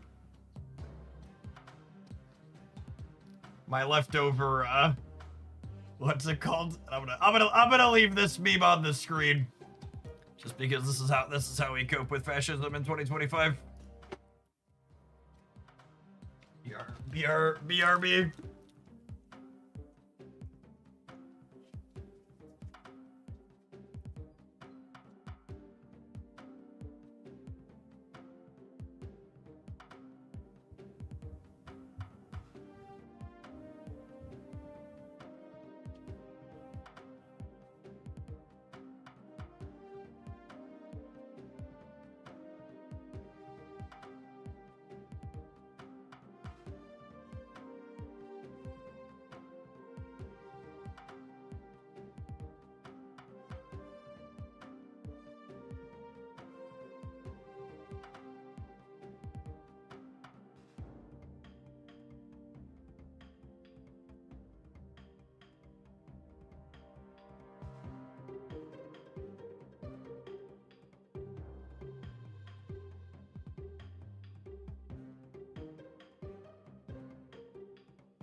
Is White Tiger the OG card with the fewest variants?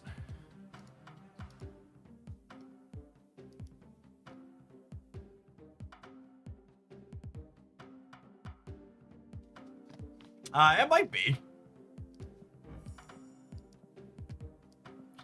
She's got a handful.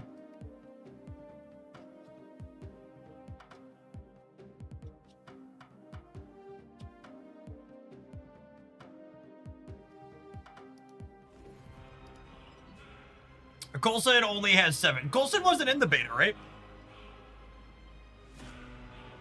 I'm like 99% sure Coulson wasn't in the beta.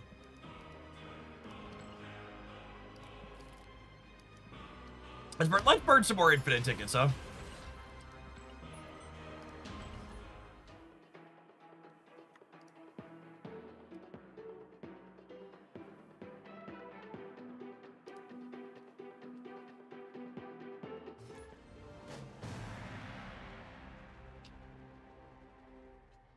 Coulson was among the first Series 4 releases. Yeah. Hogland memory for 3 years ago, undefeated.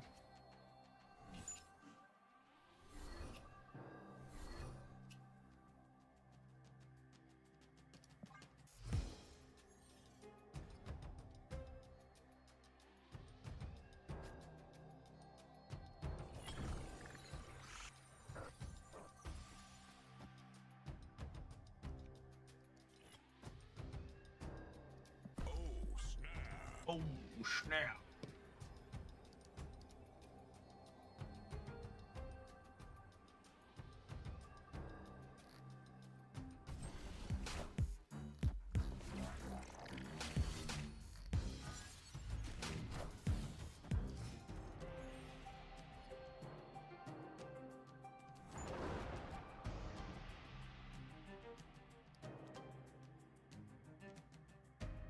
Spins gore relatively cleanly.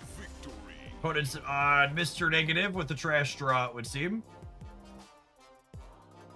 If there been any talk of a series drop soon, I don't know that we're ever gonna see a series drop again. If you want Jeff Hoagland's suggestion for advocating for things that are likely to happen, rather than asking when we're gonna get a series drop, I think the thing that's far more likely to happen is implementing a better way that's not a 3-time changings per day to see the cards that you want to get out of Series 4 and Series 5.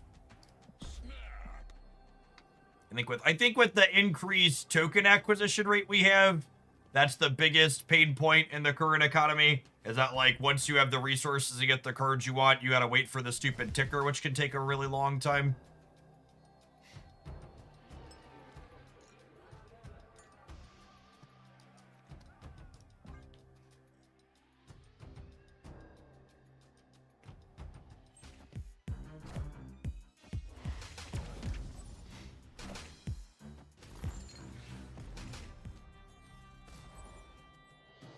Squeeze that Iron Man, though.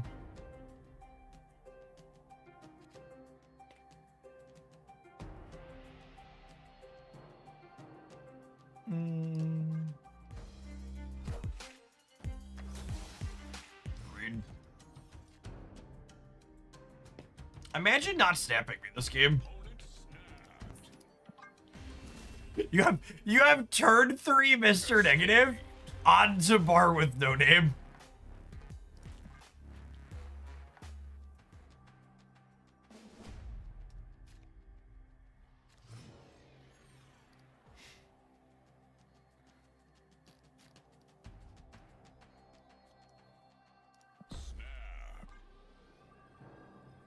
We have gore for bar. Ah, you are technically correct. The best kind of correct.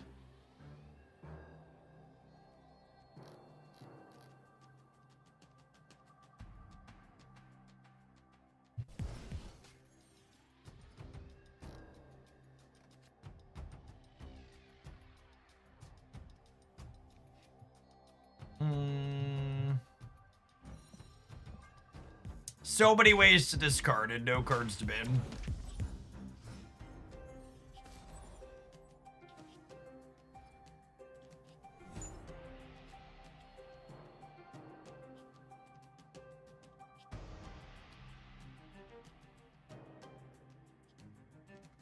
Existence is suffering.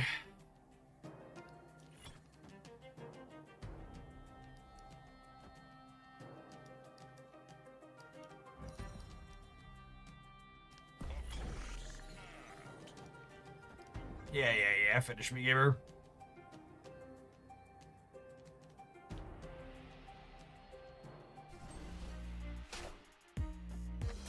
Look at our opponent learned their lesson. They snapped before the Mr. Negative this time.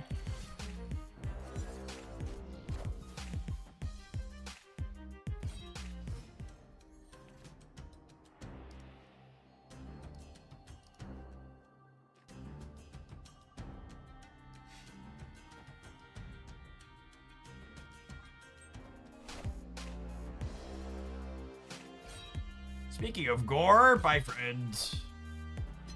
Goodbye, friend.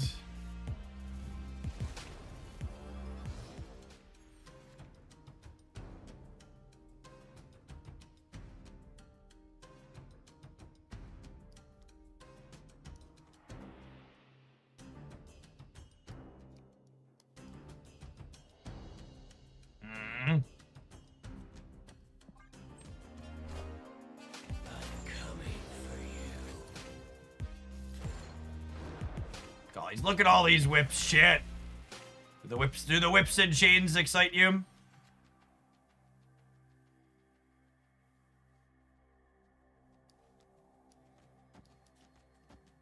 Take that, empty space.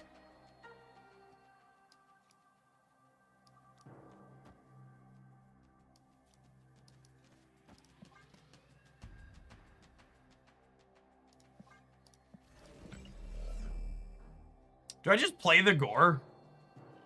I think it's just playing the gore.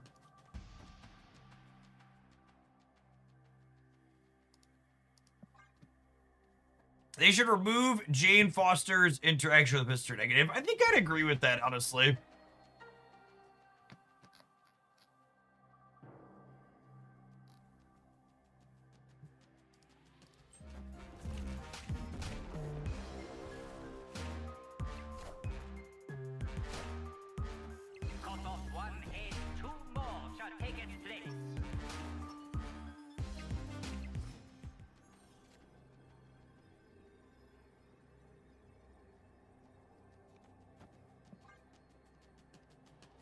I assume we're cooked.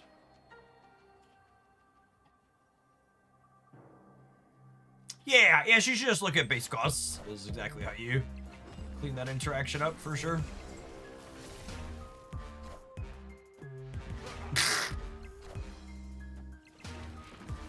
Cool.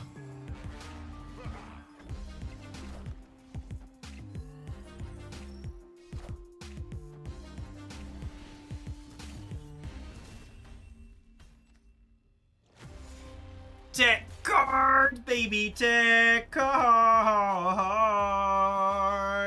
yeah.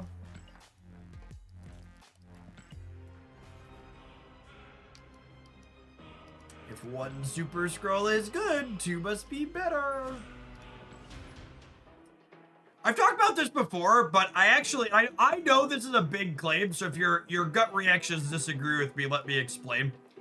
I actually think Super Scroll is one of the worst designs in the game.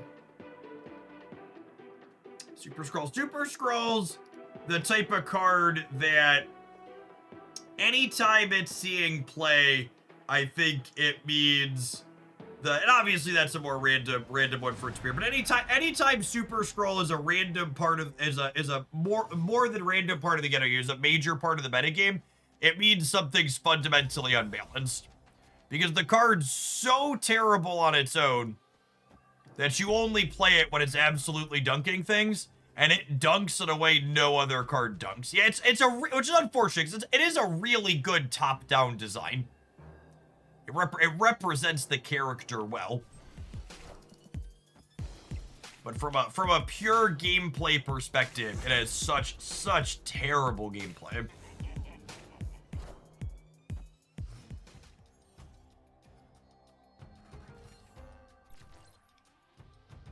I feel the same way about Mercury. I mean,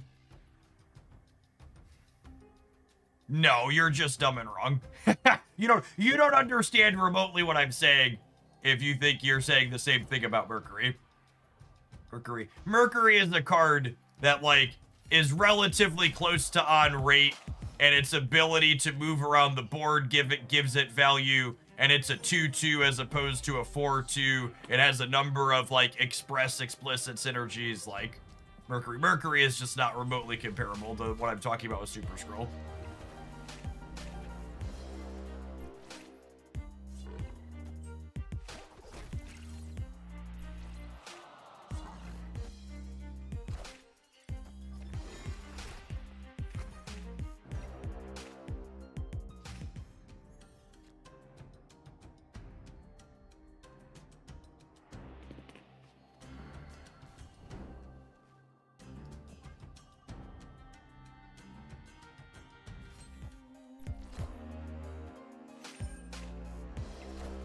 Before Cosmic Ghost Rider is kind of gas. I mean, is it? I mean, like, it does an okay thing here, I guess, but it's still not very good for us, right?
Are we good?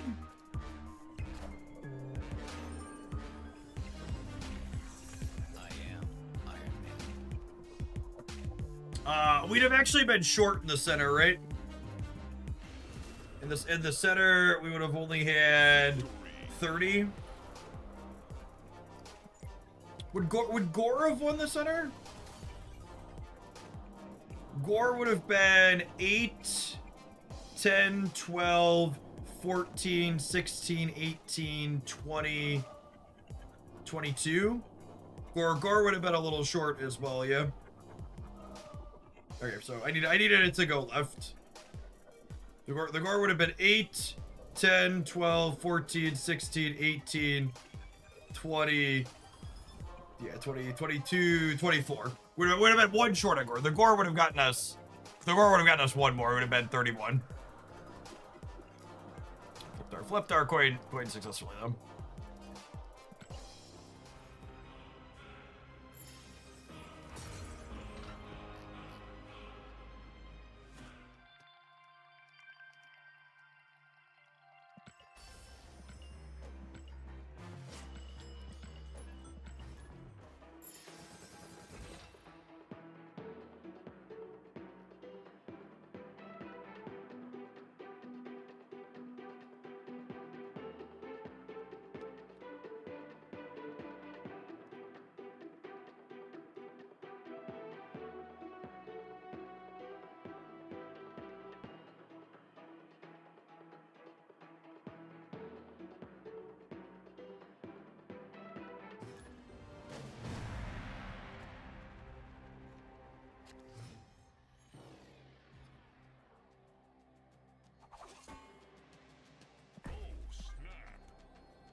All right, we're on the scoreboard though, gamers. It took us a little bit of a weighted flip, but we did make it.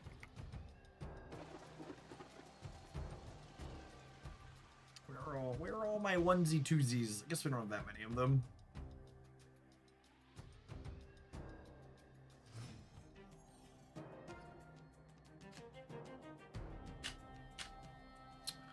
So we'll bin the Khonshu, get it up to 8, and then we'll Samurai, White Tiger, or something else next turn.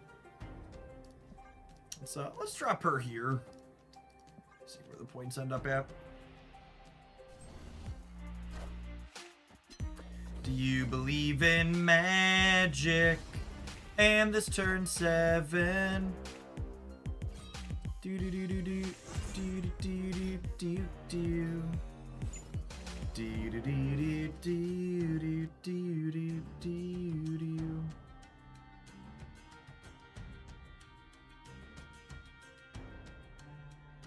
Do I just do this now and wait to attack their hand? I think so. I think so.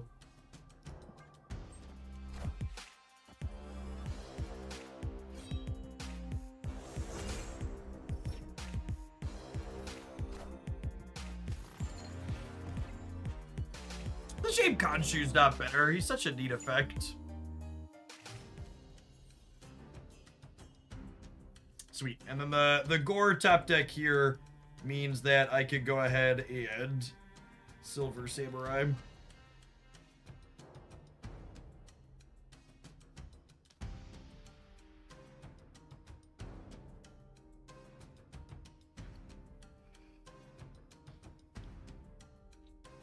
Silver Samurai also targets lowest power, and Gore's visible power doesn't count here, so he's going to get discarded. Counts as -1.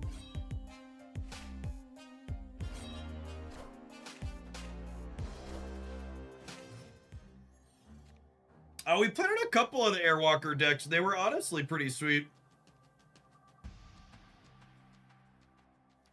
I liked them a lot.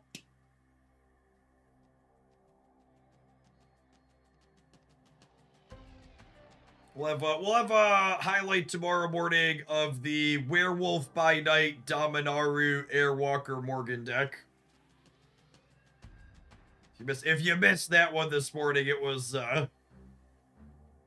we grew to love it relatively quickly. The what? Are you okay? The Dormammu Airwalker Morgana Werewolf by Night deck.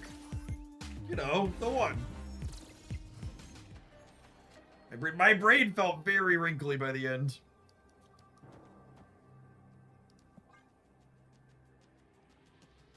We actually didn't get to Airwalker negative yet. Had some viewer decks crop up. It's still in the holster for some point. Oh, that meta deck. Yeah, you know, the meta deck. And I say, for those that weren't here earlier, I say this as someone who's played a lot of bounce and move. The Dormammu Werewolf Airwalker deck made my brain hurt in ways Marvel Snap hasn't done before.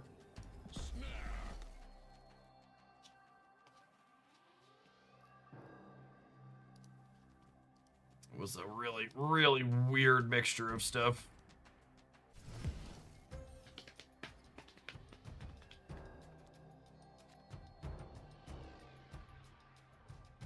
Yeah, it'll be the highlight tomorrow morning on the Jeff Bobo channel.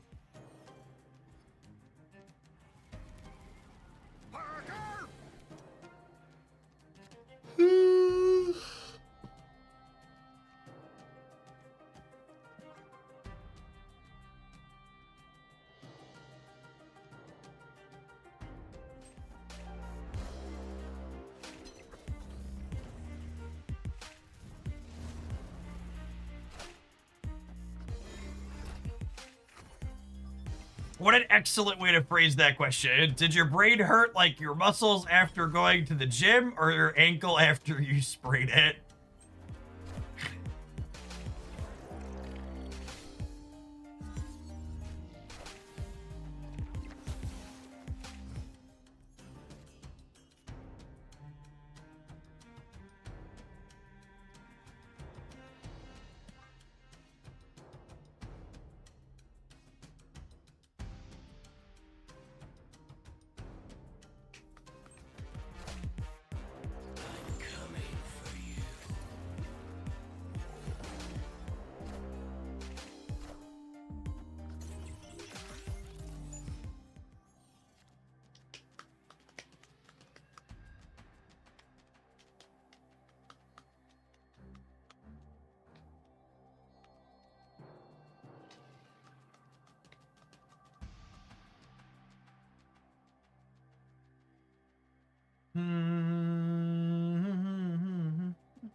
All right, they drew 2 zeros there.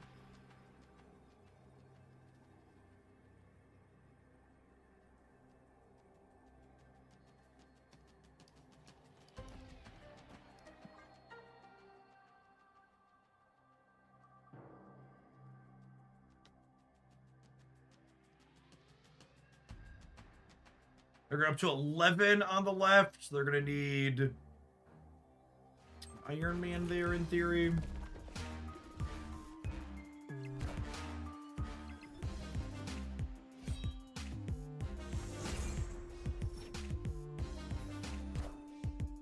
I am Iron Man.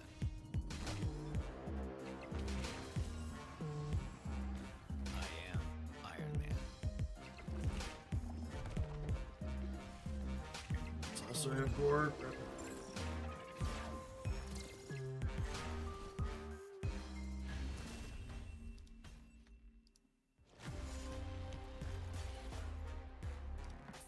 Alright, let's get one more in with this. Then we'll need to take our ad break for the segment, and then we'll probably go back to air walking for a little while. Yeah, anecdotally, we've hit a lot of negative today. I think been consistently good for a while. It's one that you'll easily hit in spurts.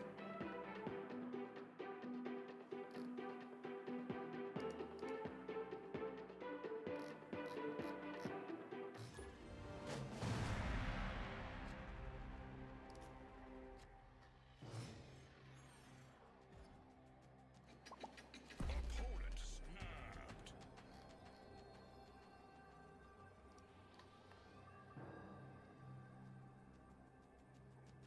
Oh, snap.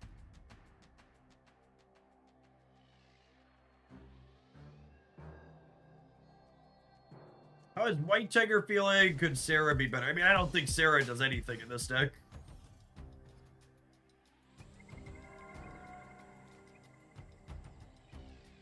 Look, if you're looking to make the deck potentially better, cutting Cosmic Ghost Rider is the first thing you do. He's been real mediocre.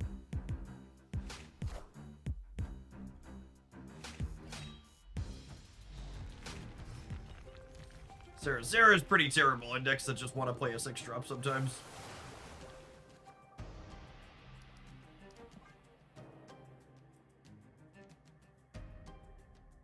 I got a rock. I will do the negative Airwalker deck next. Sounds like a fine place to be.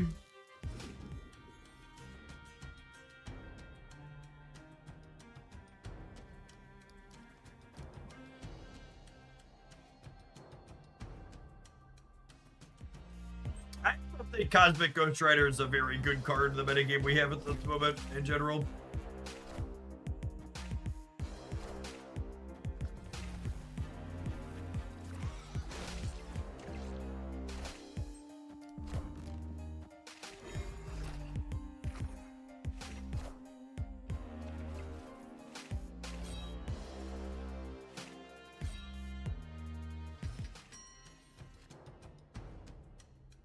I'm fine with Cosmic Ghost Rider being banned. You and me both.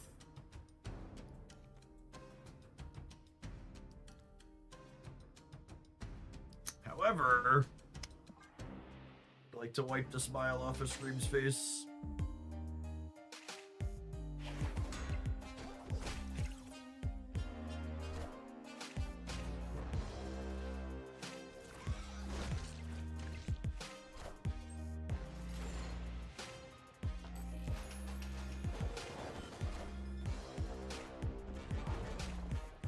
Honestly, Cosmic getting pushed out of there is great for us, yeah.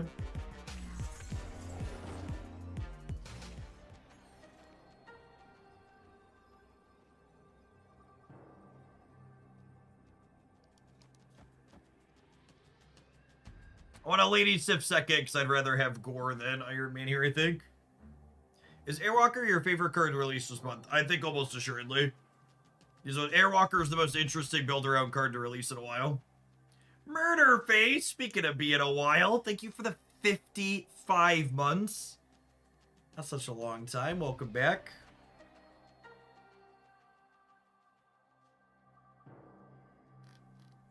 Airwalker's got a lot of really interesting deck building considerations. Friendly neighborhood Spider-Man here. Not Terrax. I mean, Terrax is a playable card. He just only does one very specific thing. Brickhouse Hamilton!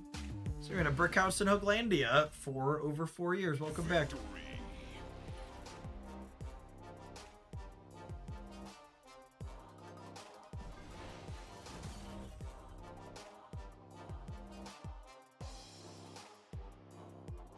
Big. It's a big gore. It is. It is a very large gore.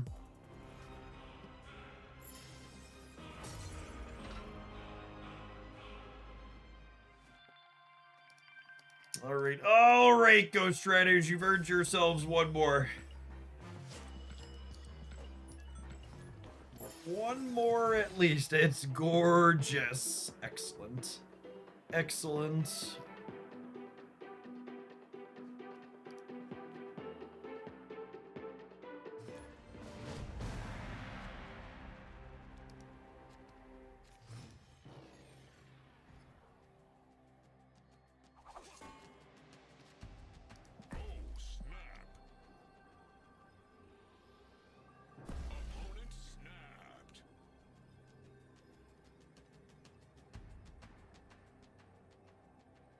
It's wild that the Series 4 card throwaways have been sleeper hits this economy change. I mean, this month, that's true. Historically speaking, there's been a lot of Series 4 cards since they started doing more of them that were like, you know... Let us not forget about the mad thinkers and the fan phase of the world. But yes, all of the most interesting cards all of the most interesting and playable cards to release this month are Series 4. So this is the part where I would say I never want to hear again about people how series dictates power level, but, you know, Marvel Snap gamers and context and nuance.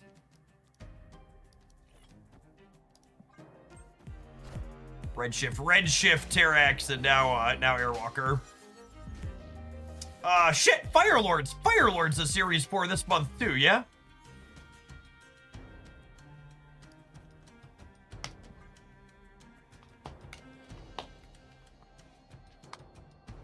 The hits keep coming and they don't stop coming.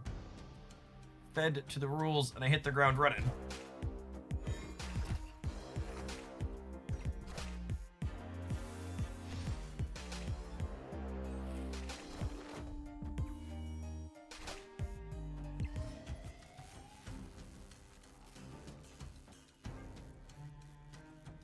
A Gore and a Cosmic Ghost Rider discarded. Ruh-roh, Raggy.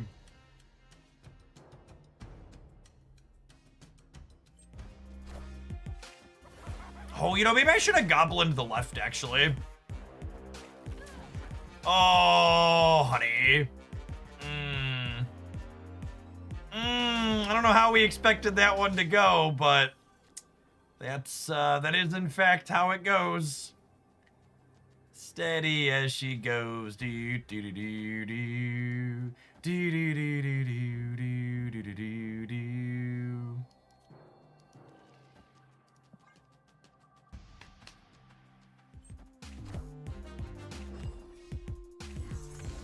Lady Sif first so you could Khonshu into Khonshu. That's not how that works.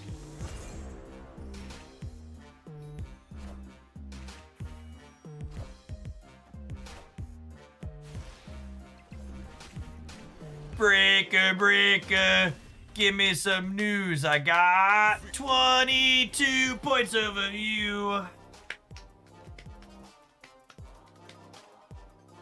Yeah, Khonshu goes back to hand when he gets bitten, so not available to be reanimated by Khonshu. Big number went burr.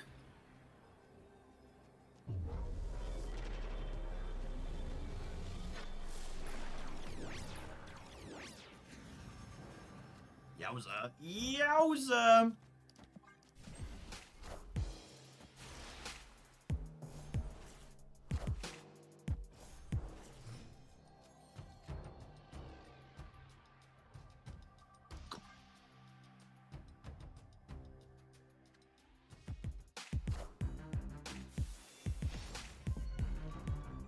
Nopticron. I accept.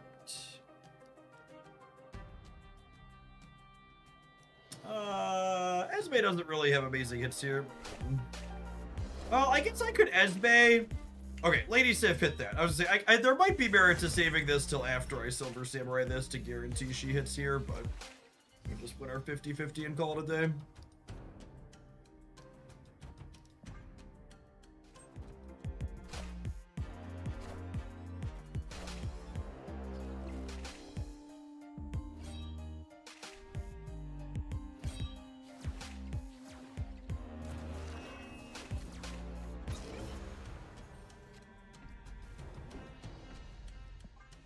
Gore really isn't comparable to Red Hulk and Galactus First Steps, right? Because there's deck building considerations to brewing with him. He's probably somewhat comparable to Galactus First Steps. There's a albeit somewhat nominal consideration to how you build with him. Goodbye, friends. All right, and then we just count 25 in the center plus Gore being enough, yeah.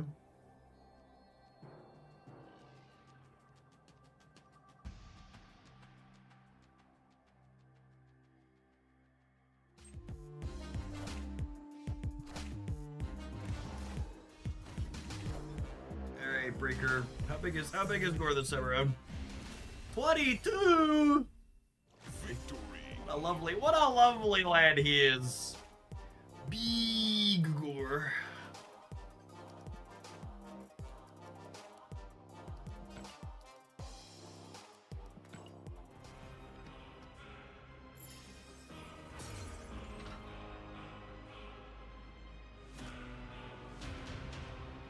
Cosmic Ghost Rider, removing Time Stone text costs Gore some power too. That is true, actually.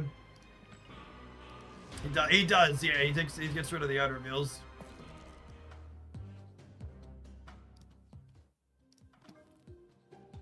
Just like any good buddy cop movie, it took a second for the first Ghost Riders to work together, but now that we're in the third act, they can finally pop off. Maybe. I think Red Shift.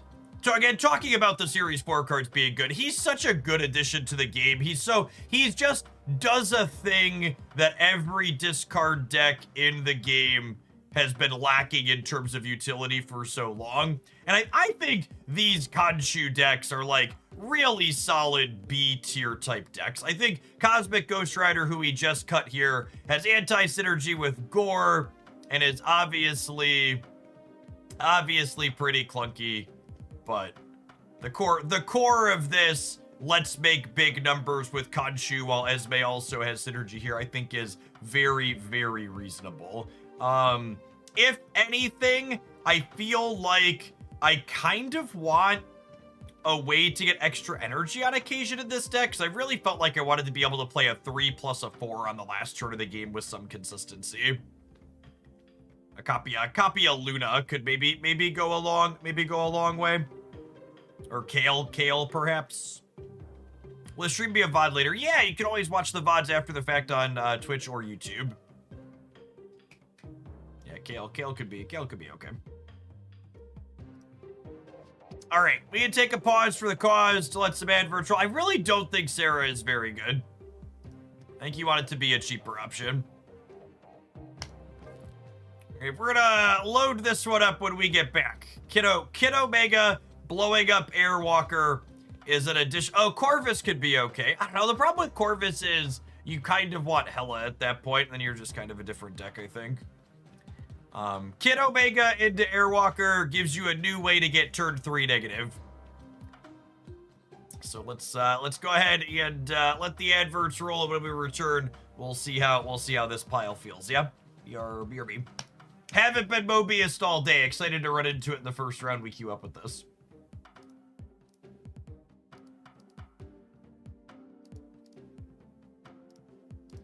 All right, speaking of our wonderful drink mix that's advertised above my head, I'm gonna go run and fill my shaker with some water, so you have some of that this afternoon.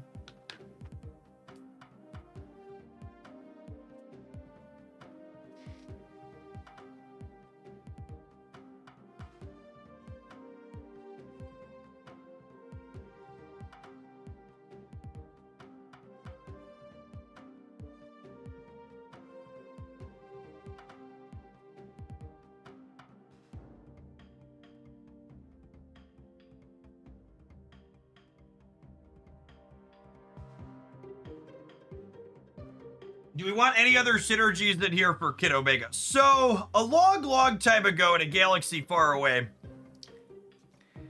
we had previously played a version of Mr. Negative with Deadpool in it. And maybe it could be worth going back to revisit that, so you're not just like stock Negative with this splashed in. Like you could do Kid Omega stuff. I bet my Untapped goes back that far.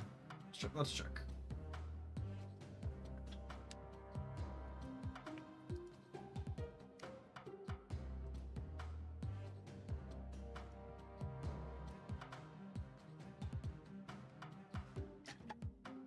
Ooh, I actually had a positive win rate with it too. So this is what we played the last time we did this.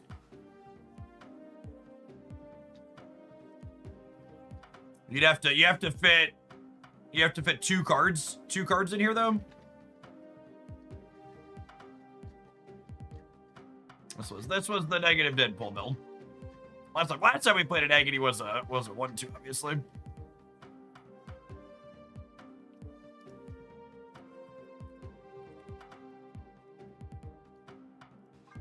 So I need 2 slots for Kid Omega. for Kid Omega and Airwalker.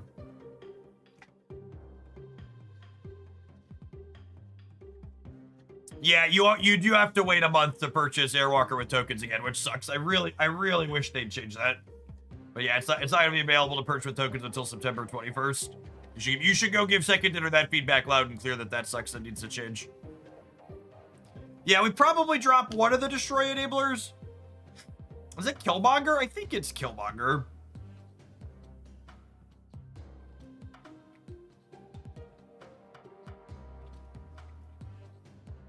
Is the magic needed? I think magic is pretty important in this build because magic lets you go null into Zola in the games where you don't negative.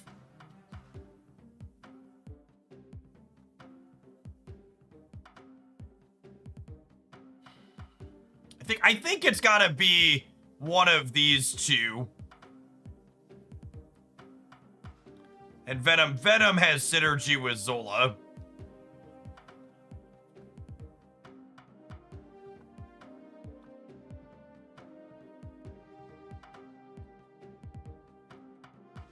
Yes, turn 7.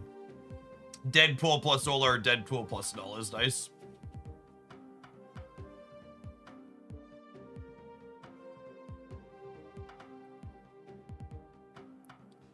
Ravona lets you go Nola into Zola into Null. Sure. What's Merlin's play rate? People are saying Magic's bad right now. I don't know that I believe you.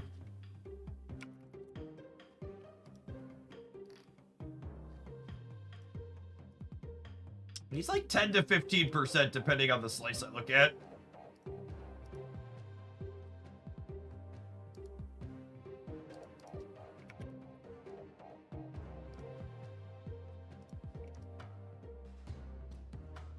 It's more Thanos than Merlin to be worried about. I mean, Thanos is even less, right? Thanos almost doesn't exist. He's like sub 5%. Merlin's the common location change card.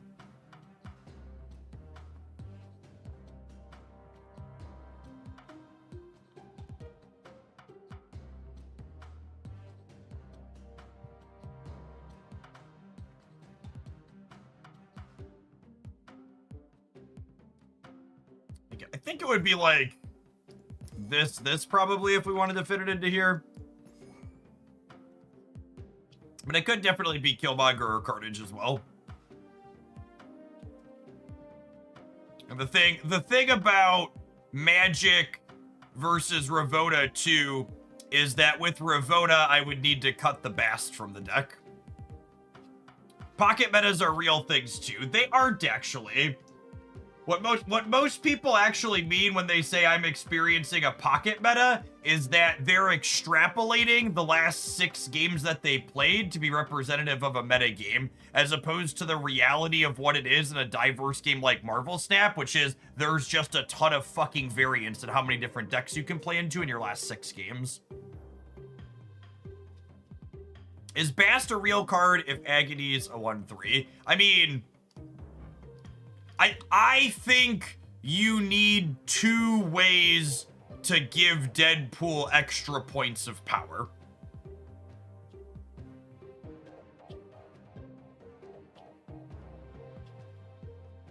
That's the TLDR is you need 2 ways to start your Deadpool. Why not Surge? Surge is not a way to guaranteed get extra power on Deadpool, not even a little bit.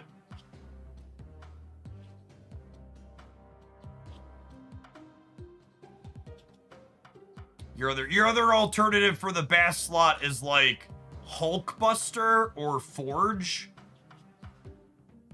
Forge is fine. Just Bast has good synergy up here too, which is nice. Hits Kid Omega as well.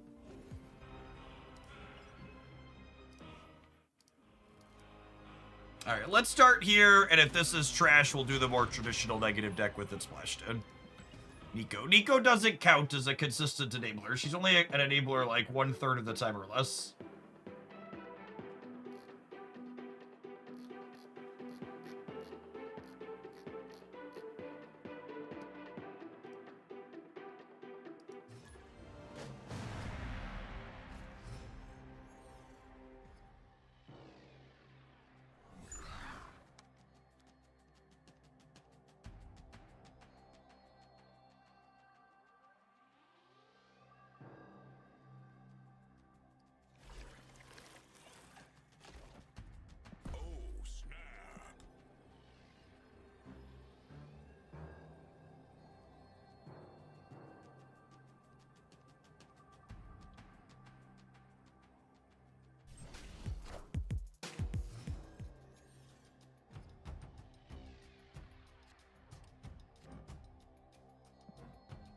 Thank you, Benjamin.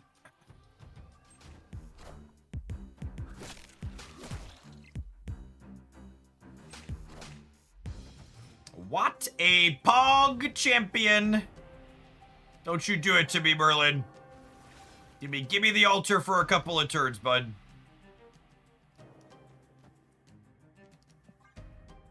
Give me the altar for a couple of turns.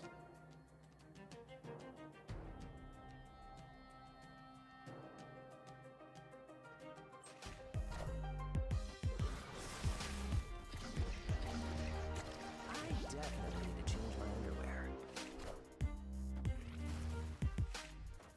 I am Laysan.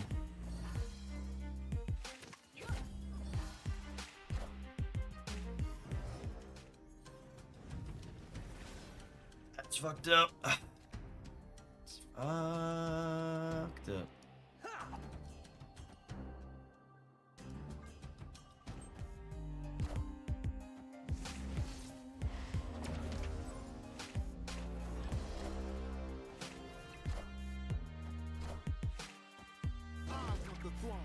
Oh yeah, they had Miraja remove the altar. That is a strange one. They could have outscaled me hard with 2 Deadpools.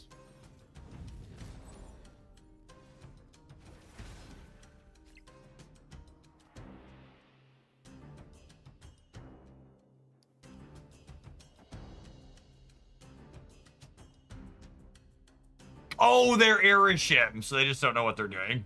Got it. That makes sense. Hello. Hello.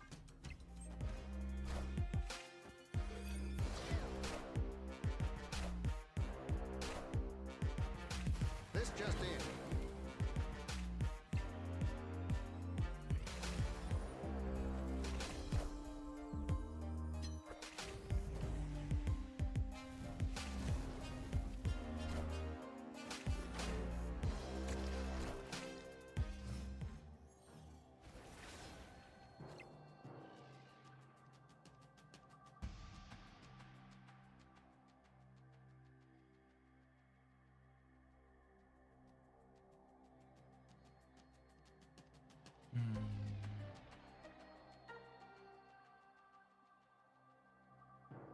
Would it be a game against Erishim if they didn't draw their Shang-Chi, right?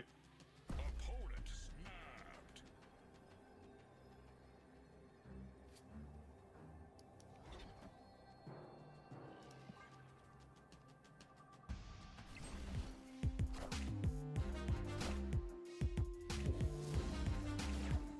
What?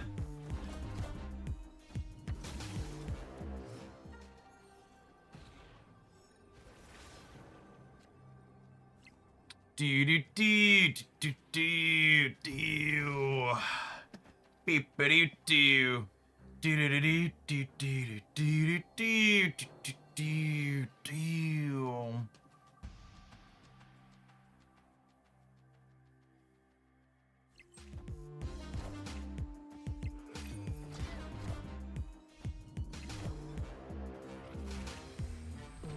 Where did they get my null from? Goodness. Oh wait, we're beating them on the left? Thank God. Victory.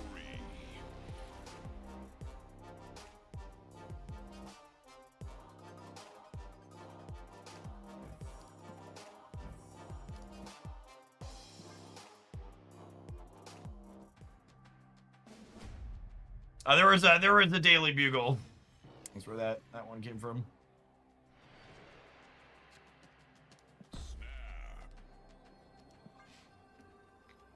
Sweaty Erishim player. This is my shocked face. Opponent snapped.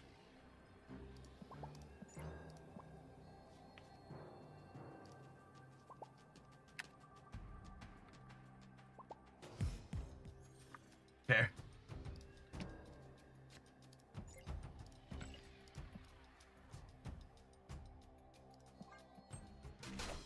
All right, we want to not draw any of these 3 cards. So I want to draw one of these top 4.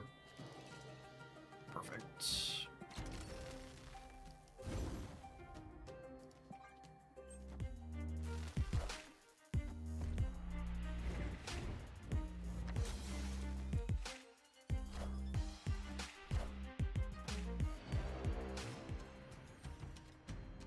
what it showed.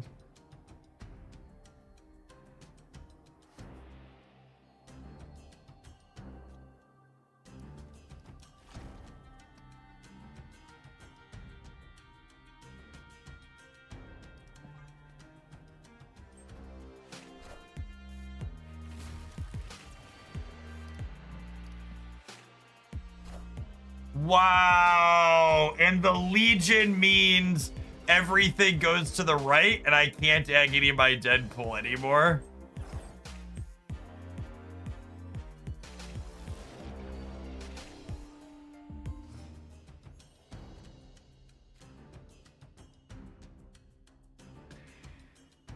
Oh, games like this make me wonder that anybody plays this game for fun.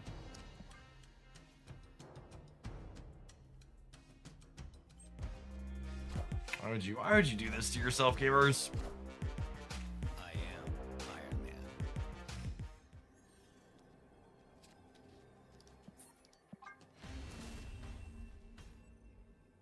Escaped.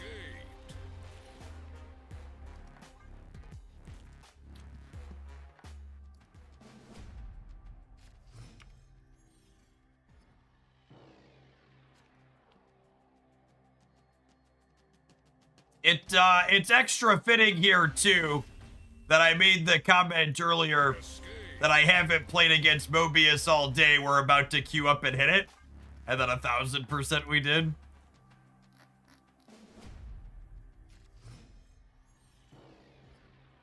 Just literal first matchup.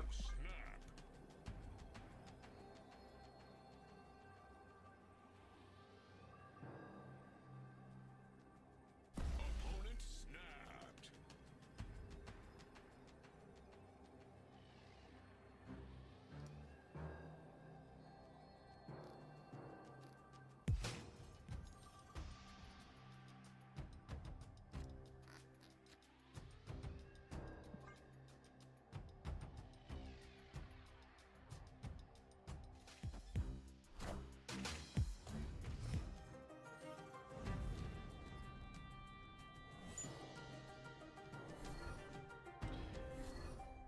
Oh, losing my key combo card is really sad.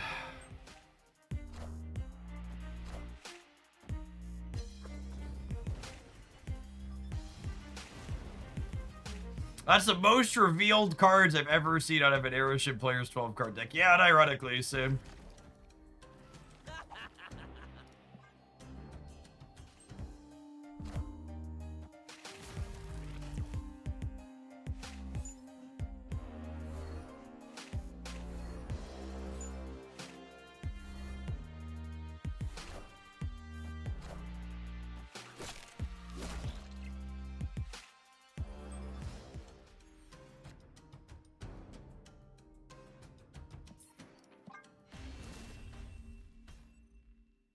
Escaped.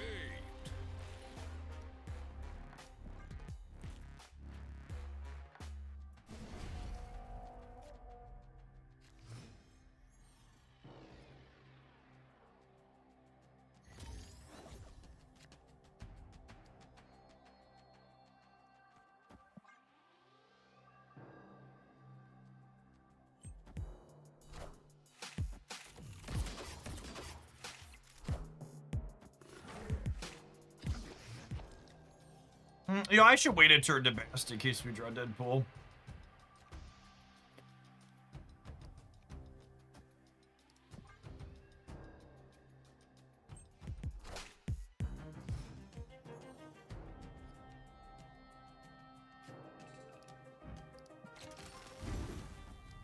Let's put him here, actually, so that way I can Carnage the negative and the best.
I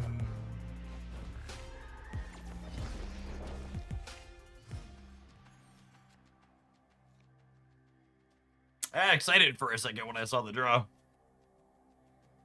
That text disappeared.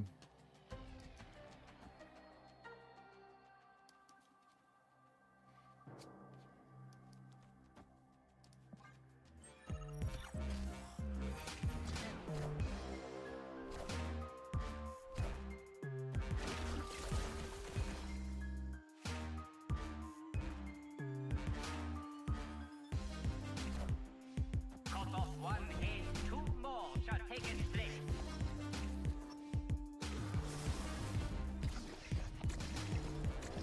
What a game! Thanks for the 21 months, FAL. Welcome back.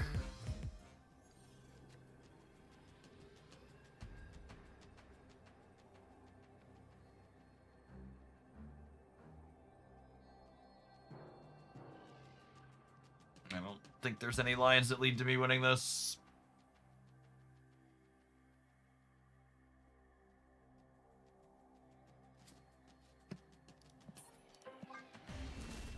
Two more shots. Escaped.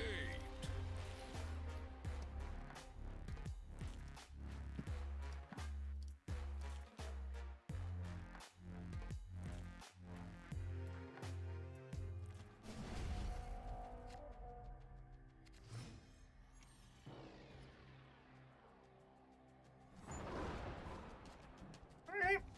Pass my Deadpool on one. It's lovely.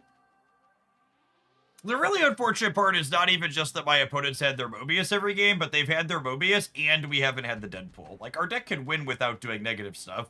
We just, like, need to have the Deadpool part of our draw. Just haven't been able to put that together yet. Alright, Deadpool dodged the Selene. We didn't roll the nat 1 there, so that's nice.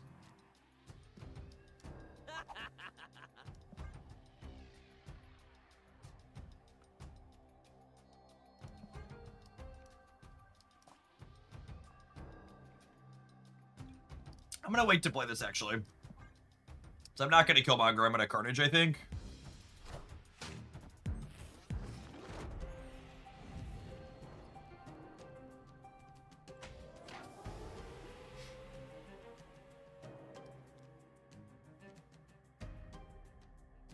And now we'll do this, and then next turn I can go Agony, Deadpool, Carnage.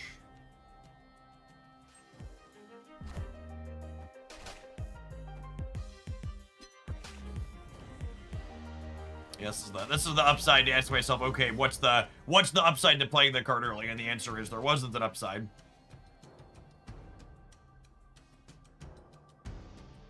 And now, do I wait one more turn even? I think so, yeah.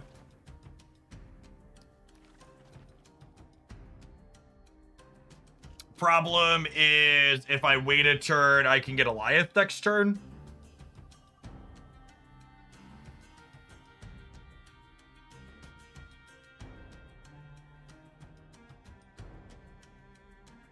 There's so much upside to getting a Zola or an Aldo.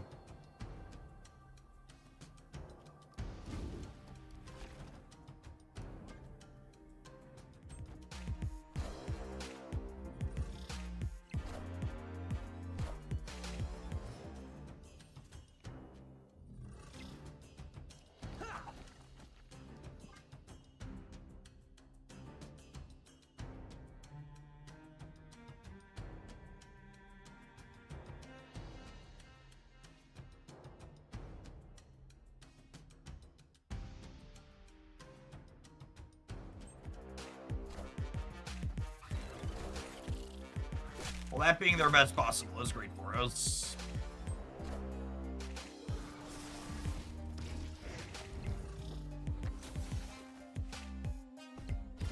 What a game!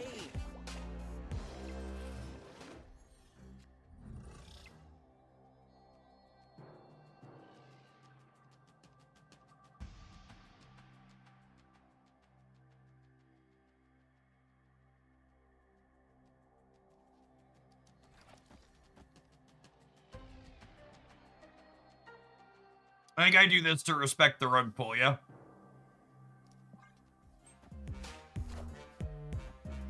Fuck you, get out of my game.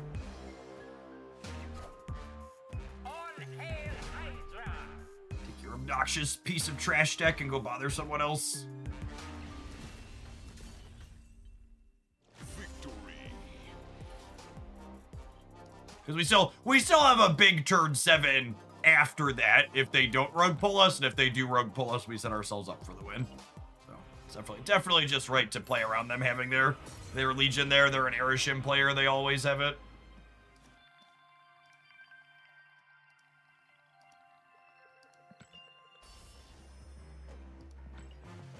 Just in time for the shop rollover. We'll wait a second before queuing the next one.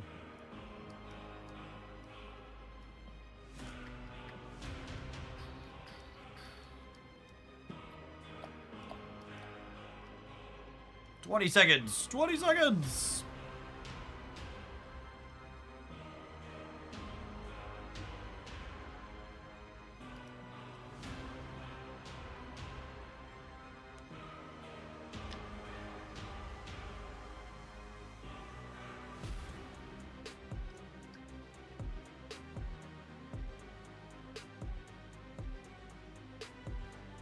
Could you have played Deadpool plus Zola? Maybe. It uses my energy a lot less efficiently, though.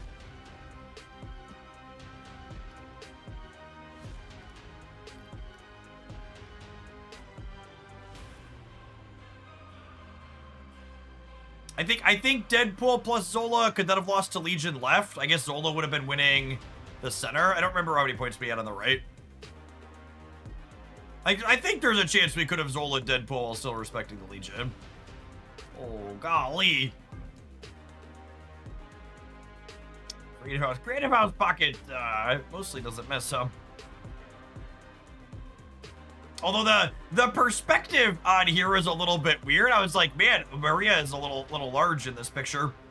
But it's just the jacket is flaring out. Biddies! Thank you, Jace. I would love to get some Creative House Pocket.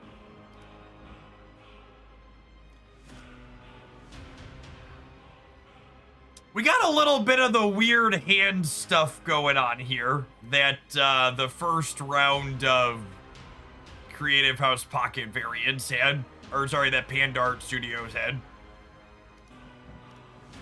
Ooh! How do we feel about that Airwalker? How do we feel about the Airwalker? Are we feeling good about it? Infinity. Take a quick check at all the. We're gonna be playing a lot of Airwalker. Should make sure we have a variant for him. Fine, Airwalker 2. It's on Jace. Mastery. Oh, let's put a black border on him too. Excellent.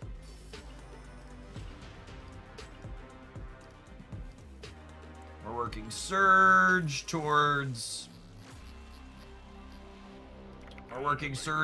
Gold Crackle. I have a Merlin split to do here real quick. What was the verdict on Frankie? Real bad. One of the worst cards in recent memory.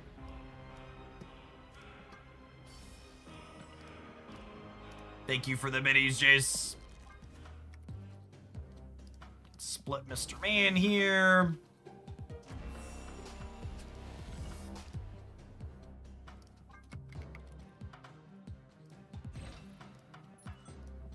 Do it! We have so many Airwalker decks. He's someone I actually probably want to spend my boosters on him. I think we're gonna play enough of him that I would like a gold.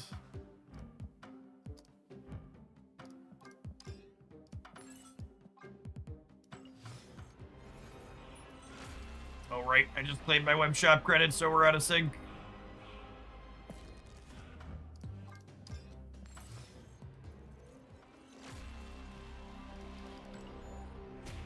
You only have 5 days left on daily gold. Oh man, am I that low? I do only have 5 days left. I'll have to I'll have to take a look at, do I want to restock my daily gold this month, or do I want to save it for next month on what the web track is?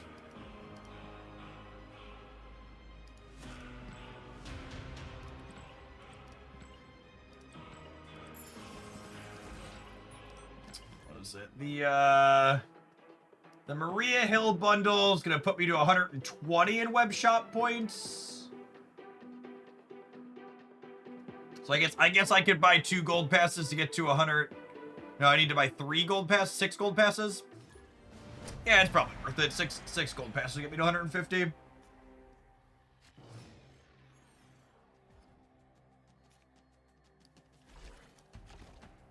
snapped.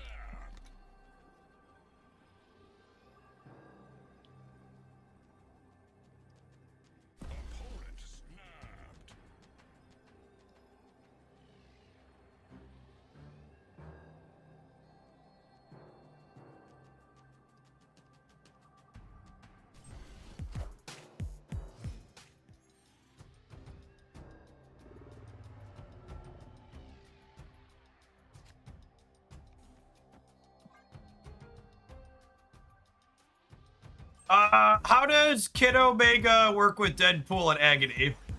Profitably or no?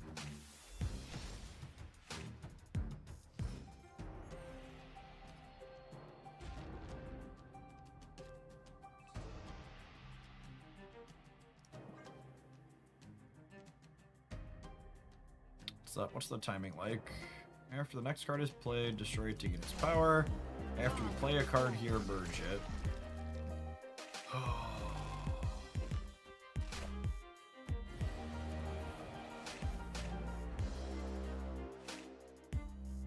Well, if we can find a copy of Magic...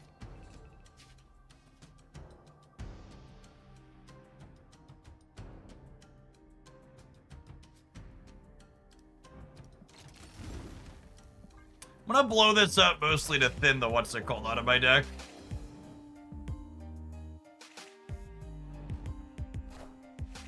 Oh my gosh, is it Erisham again? Christ almighty, it is.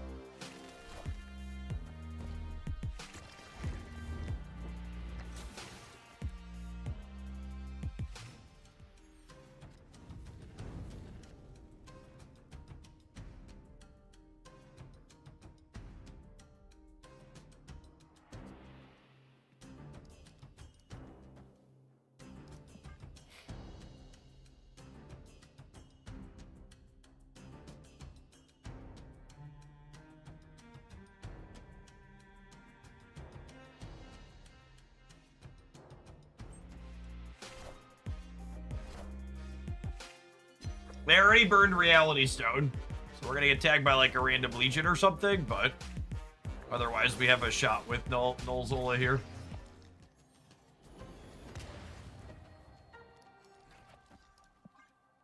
Is this local man about to be Shang-Chi'd? Clean. I didn't have the option to have a clean path for Zola because of the big house and... Oh! I could have magicked the big house and then she would have gotten pulled center. Yeah, good call.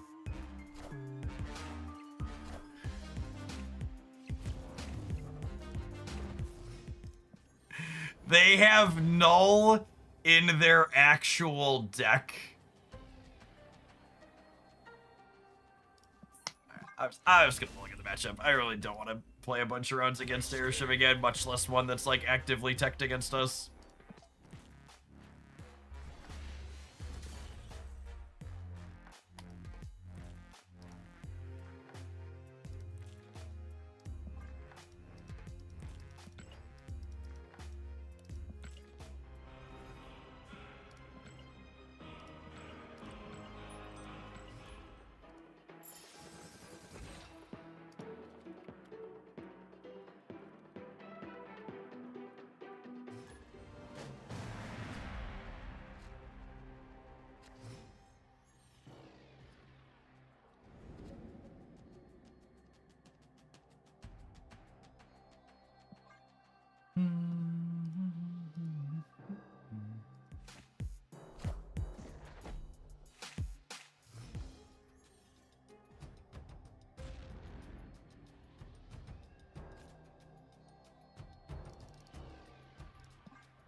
Yeah, looks like Cerebro 2 here.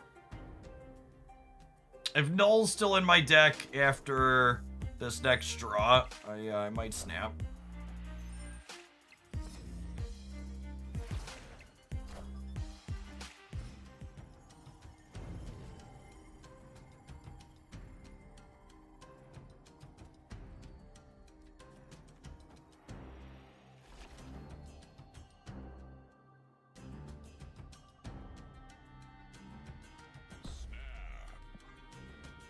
The Airwalker thinning your deck by pulling the negative out is also kind of relevant, huh? Which is neat.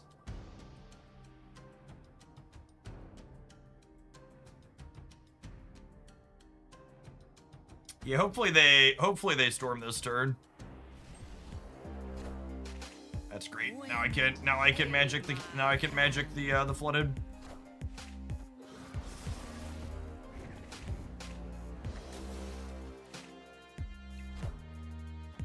Airwalker is easily my favorite card. Well, I agree, Jace.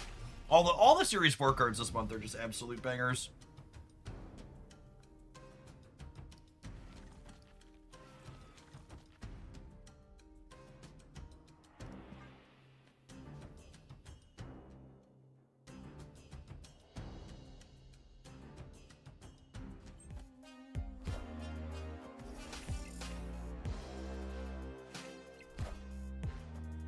We are gonna need to Killmonger on 6, so that way we can have a clean path to play Null into on the right.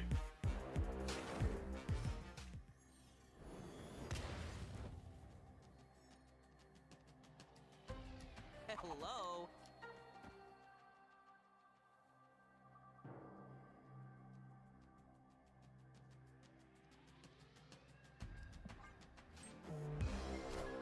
Echo. Killmonger, gamer. We are only gonna be 50% to draw Null, though. Maybe one card left in my deck. I definitely need to change my underwear. Goose is a bigger worry. A lot of people aren't playing Goose in their archetype.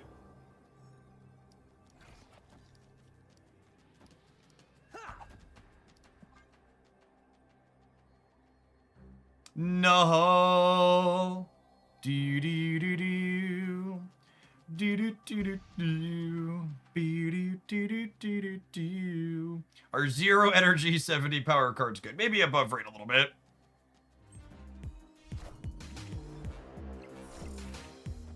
Didn't roll a natural one. Do da do da. Do do do do do do do do do do do.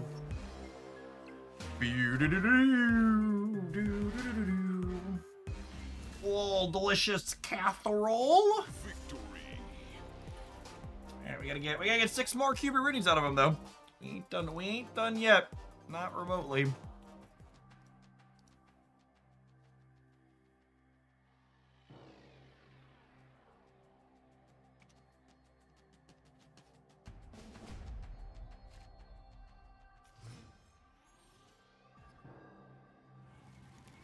Well, that is not the start we're looking for, to say the least.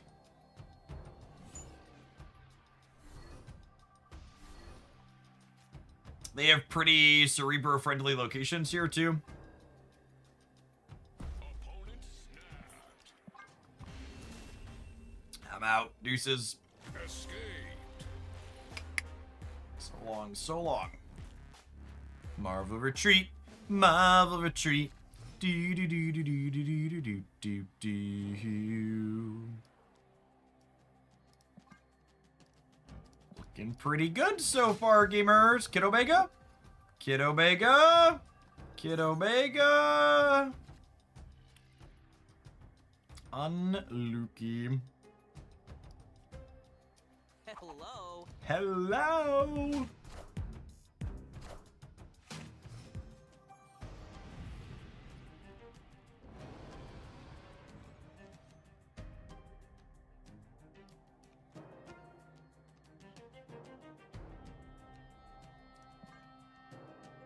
all this out here. I'll just play Mr. Negative organically, and it just won't be an Airwalker game. Wind, aid my hand. I'll take the throne. I definitely need to change my underwear.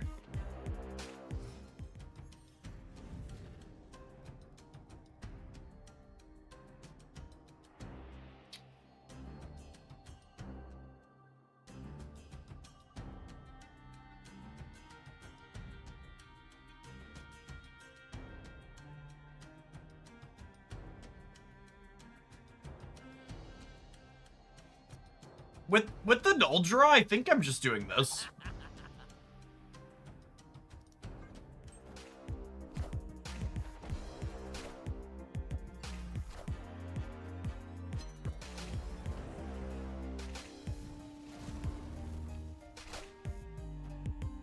If null would have stayed in my deck, I think we'd chill or whatever.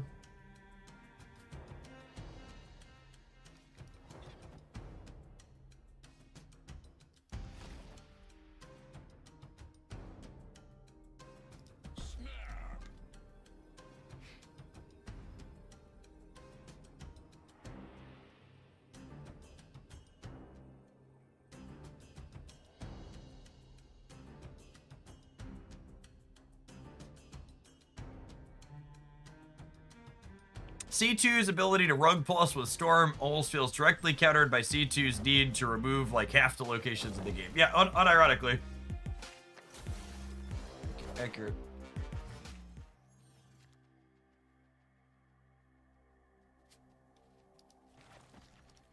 Echo mid could get us here.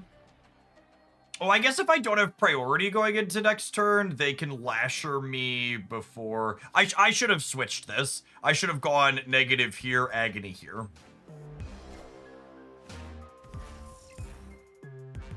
Yeah, it's actually a pretty big mistake, yeah. I have to retreat now.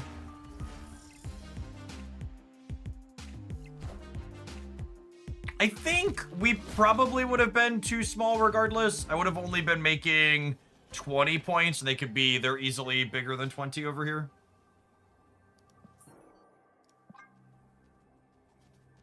I definitely should not have set my path up into the Lasher path.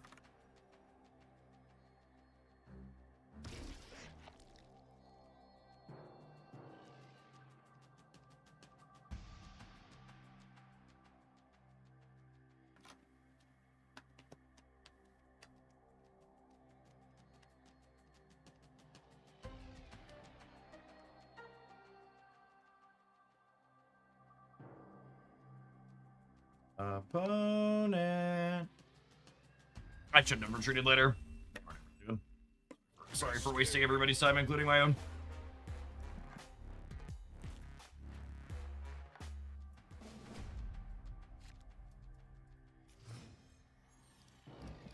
All right, see my big hitters to stay in the deck.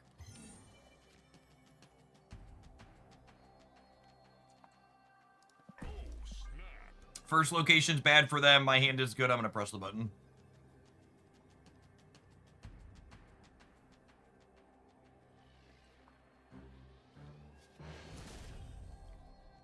Victory.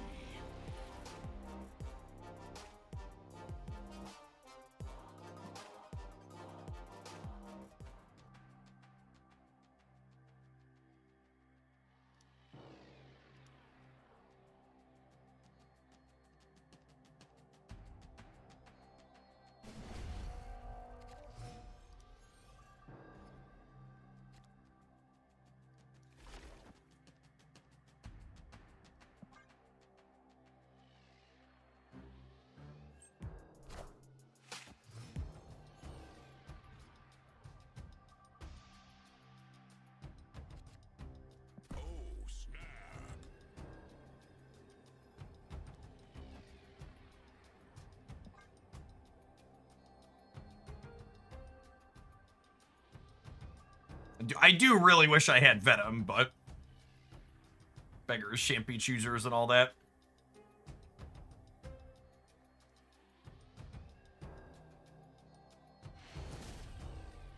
Yeah, opponents now down 3-7 on location variance, so they gotta win.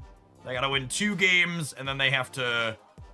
If they win the next 2, I can win the 2 after. The way the cubes line up here, because we're in high stakes. And then my next snap is basically they're forced to stay. So if I'm in a decent spot, we wanna push them into it.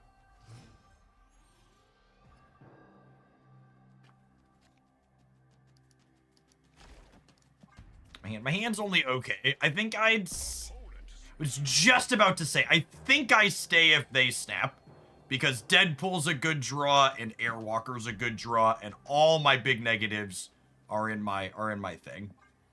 Yeah, DC means they can't play Mr. Sinister there, which is, you know, they could probably avoid that, but it's not nothing. Oh, goodness me.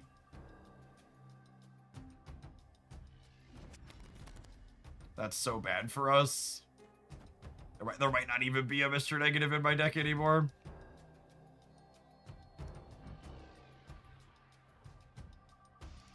How does Nico draw Airwalker work?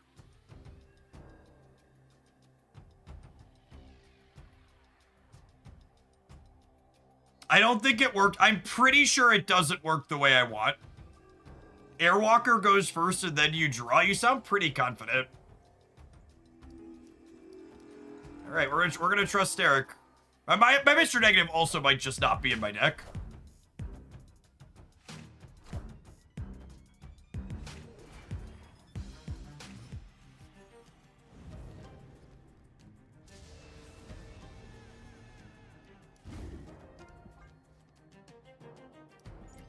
Only 4 cards in my deck.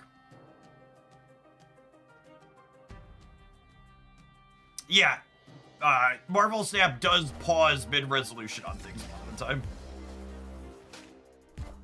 Okay, so I just don't have Mr. Negative.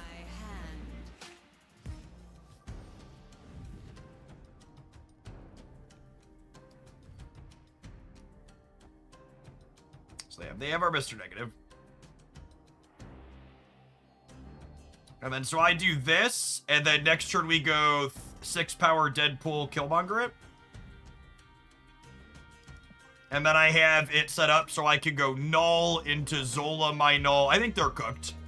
Because I go null into Zola my null plus play the 12 power Deadpool.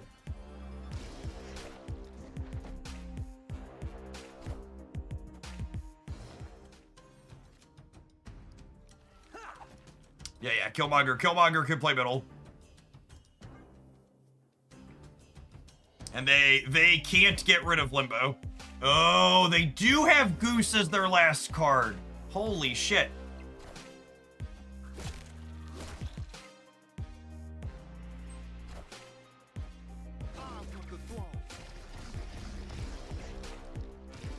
What a game!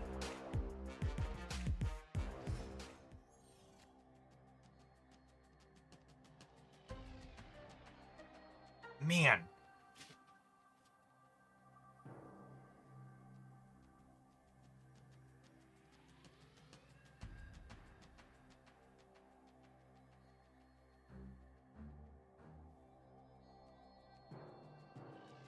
How big can they get middle? Didn't get to 36. I can get to 34.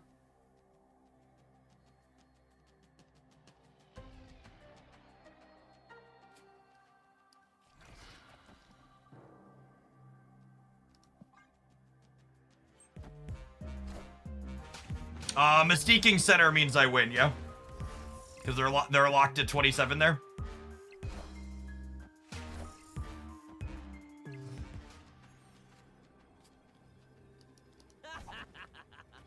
Oh, I forgot Kid Omega takes Deadpool's double up. That's fine. We're good, but you're right. I could have Kid Omega'd into Kid Omega blow up the Deadpool. That was actually better, right? I could have gone Kid Omega here and then blown up the Deadpool and then go, because I could have gone Deadpool and null on the last turn. Oh, they get to 28 with the blue Marvel. Yeah. Can they blue Marvel plus one other over here? Blue Marvel plus another over here gets us, right? They have anything else they can play with Blue Marvel? Oh, they do. Shit.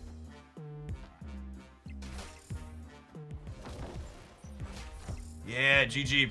Would I have one? I'd have won with the Kid Omega line, right? The Kid Omega line, he adds power.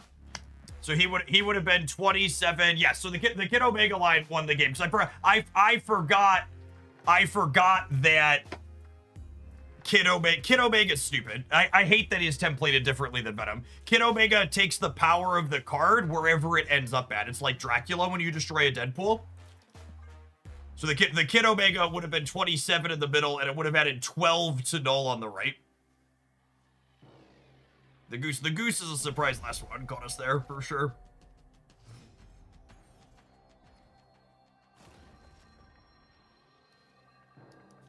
Yeah, it's like discarding Apocalypse.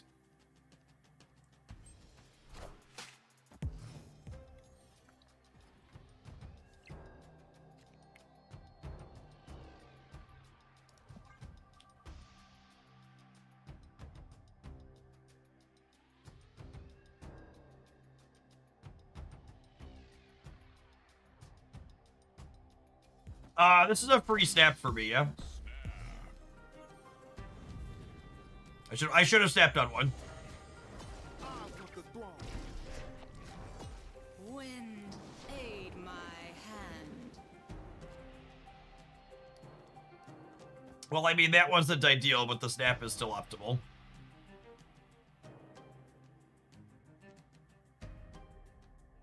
How's Airwalker? I like Airwalker a lot. It's a really neat card.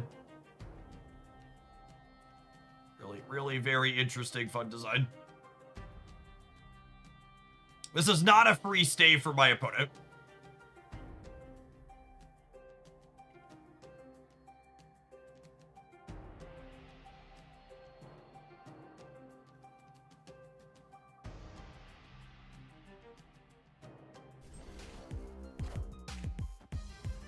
It's a free snap for us. Because 1 versus 2 is the same for me, but now they have to win this game.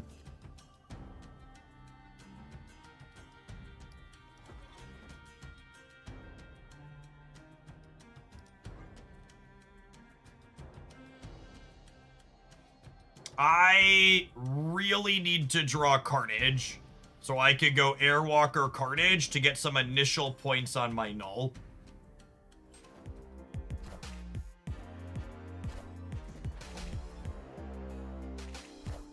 Does Airwalker prioritize hand over deck? No, it's random.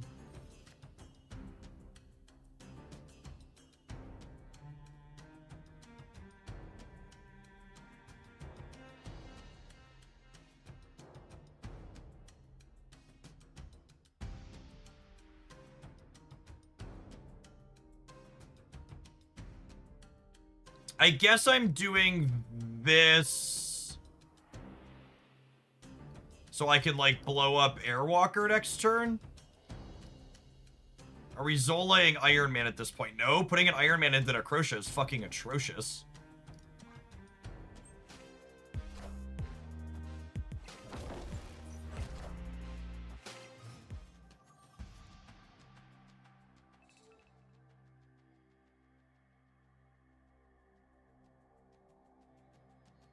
And Echoes. You can still Zola something into the center.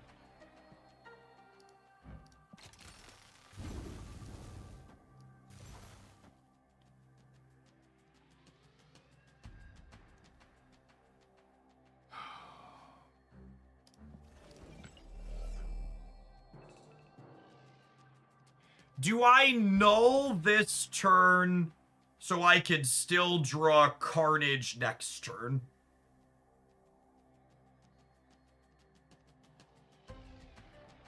It would mean I'm only 1 in 5 to do that, but I can't play it next turn anyways, right? So I think I take the 20%er.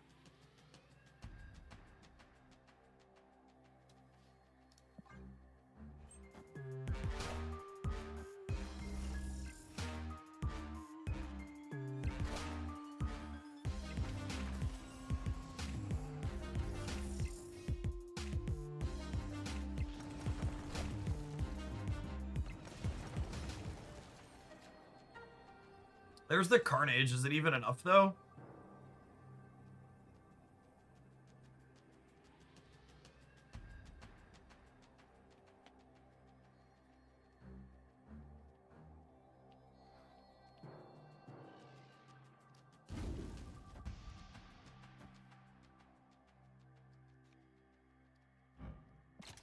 When I blow this up, this is 8, 16. So this goes up to 17. It's only 34.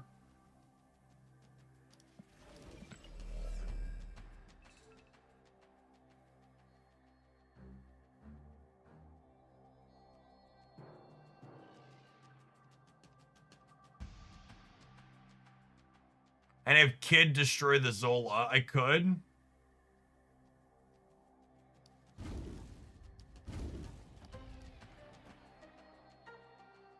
No, because then those points don't go on the null. Then those points don't go on the null is the problem.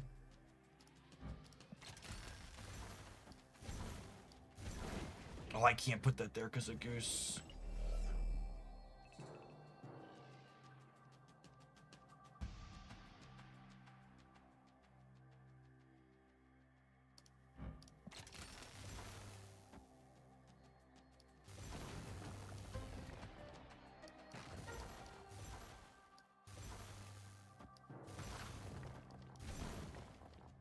I think we're dead. I don't think I have any lines to get out of this.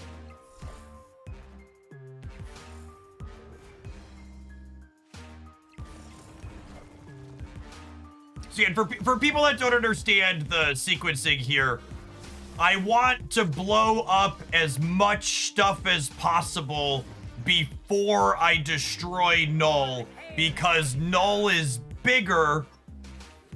When Null doubles when you Zola it.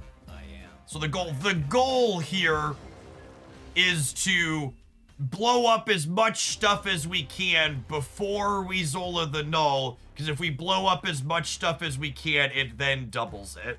I don't think I could beat 36 over here. I'm pretty sure the biggest we could get was 34. I could destroy 8 and then destroy an 8-power Null.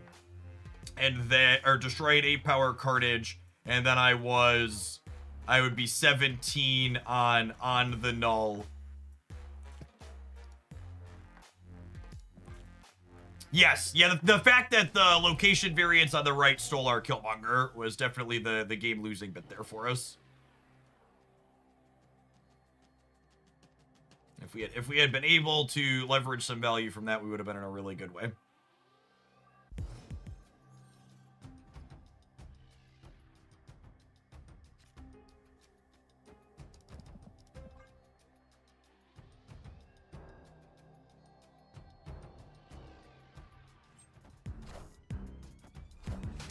Tough close matchup so far. We want to not draw Iron Man or Null here. Oh, just endless bad beats.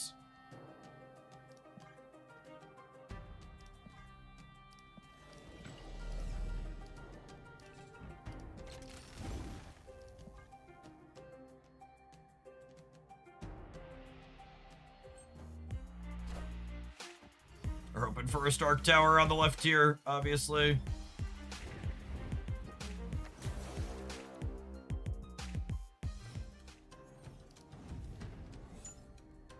Okay, we hit that. That's nice.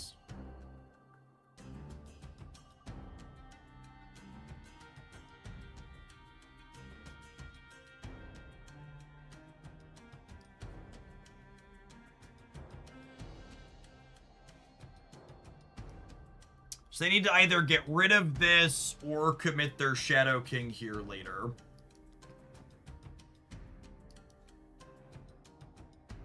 Yeah, I gotta decide if I want a magic or not yet. I think the answer is no.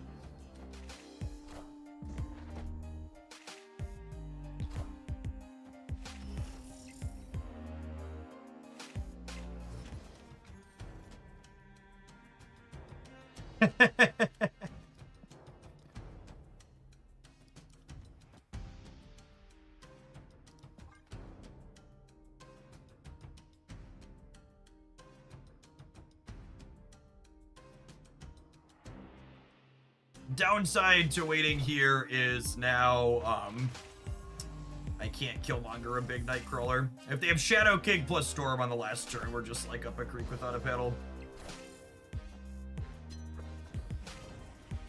Why didn't you want to Bask? Because I wanted a clean path to Zola out of. All systems go.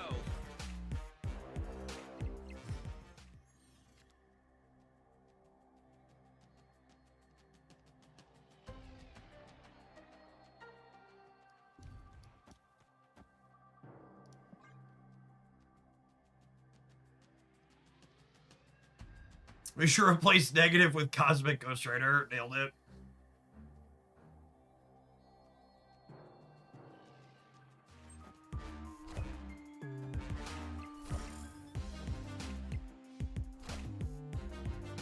I'm not dead yet.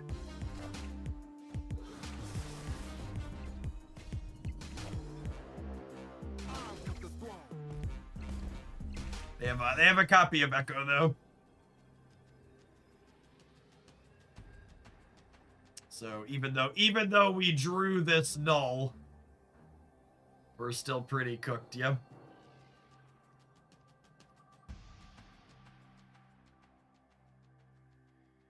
Maybe they play for the left and the right, and then this coin flip wins the game. Echo got mongered. Second Echo chat. Nico is on copy mode. Alright, 50-50. Come on, bro. We've missed so many flips in this set. Let us hit this one. God, we deserved to win that. Our opponent didn't play. This was literally my only out, and my opponent fucked up by not playing around it. There's no justice in the world.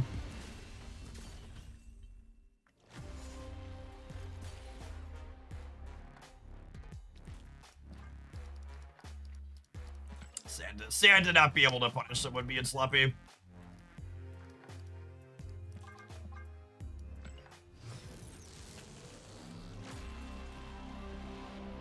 Animated.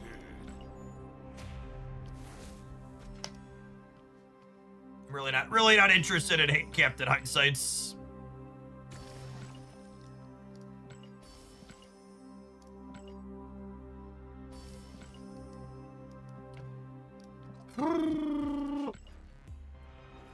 As always is the case, don't tell me, Jeff, you could have won that game by making a different play. The way you get better at games is saying, Jeff, this is a play we could have made, and this is why it was worth making with the information you had at the time. That's how you want to frame your mindset.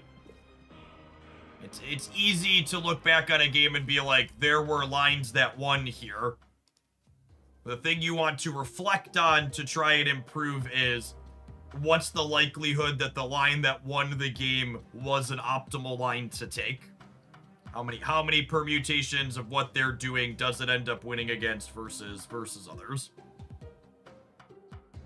Because, like, for an example, the dork I timed out in that comment there was, well, Killmonger plus Null won that game. Killmonger plus Null lost to my opponent playing two things center that were smaller. Or that weren't one drops. They go like 2-2 or 2-3 in the center, and then we lose the game, right? If they play for all three.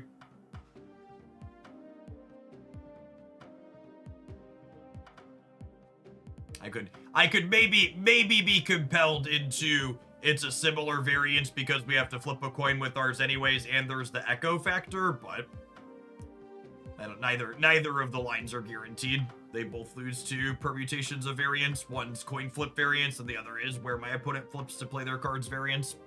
Have an advert, gamers. I don't know that I'm scared off of this one just yet. We haven't won a ton of full matches with it, but I feel like the games have been close and pretty interesting and have had neat choices, and I feel like we've been pretty unlucky in the ones that we've missed. They've been close. BRB. I'm gonna run to the bathroom while these ends go. BRB.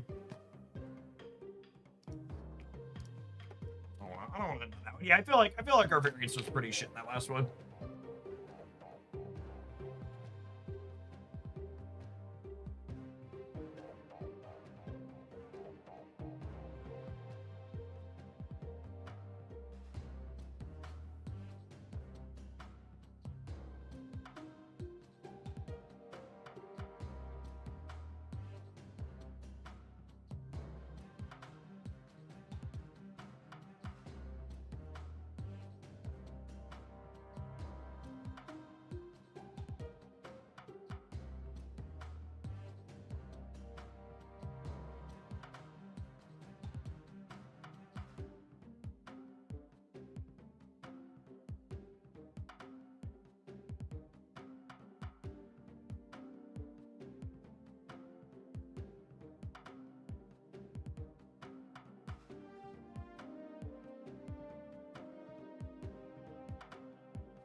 Ugh. I've honestly been kind of impressed with how frequently the Airwalker Kid Omegas come together. You get to negative on turn 3 to 4 pretty consistently when you have 2 different ways to do it. You have a 2-card combo or just like draw it and play at angle. I feel like I was expecting that to be kind of gimmicky, and it's felt pretty serviceable, all things considered.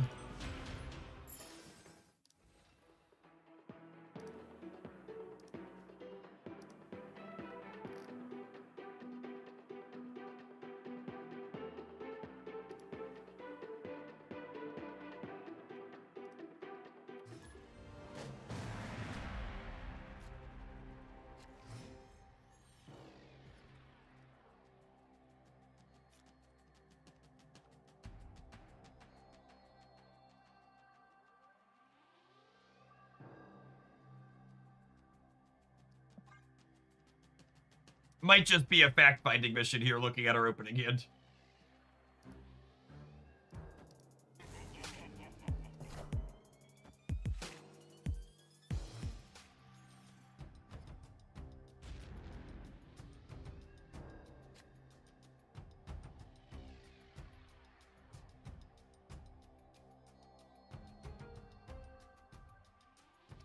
Well, we know what deck they're playing. We'll go next. Escaped.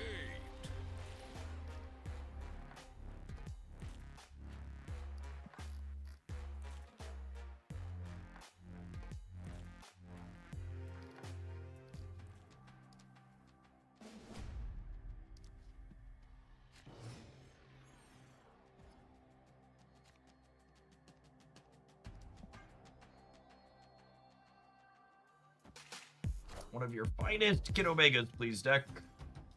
I'm waiting on the Bast because we can draw something else worth basting here.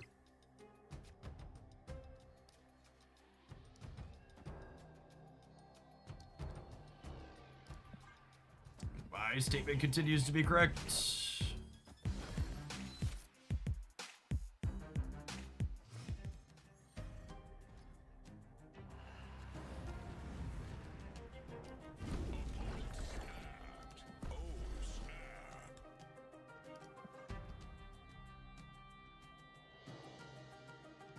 My opponent likes that location. So do I.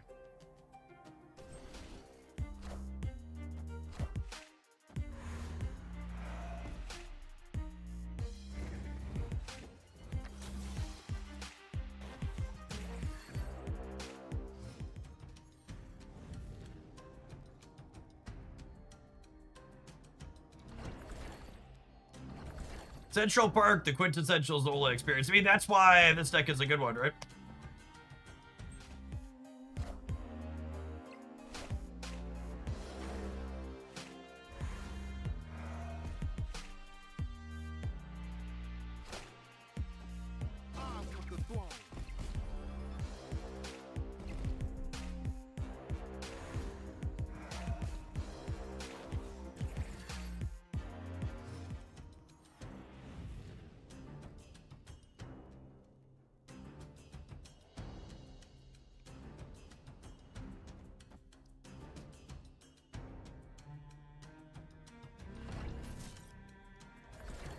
Hello.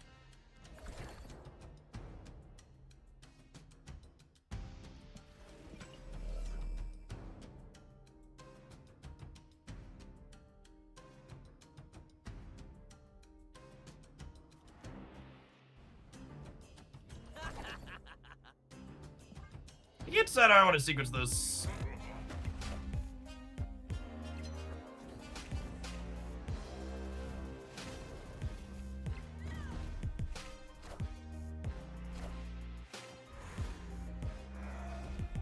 What a game. I guess in theory I could still miss on null here, yeah?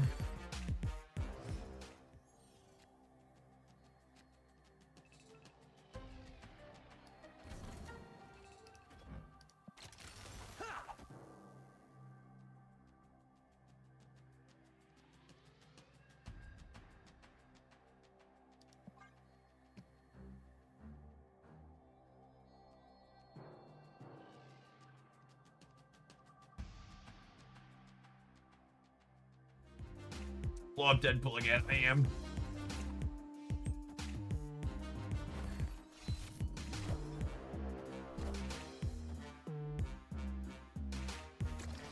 Oh, shit. I am Iron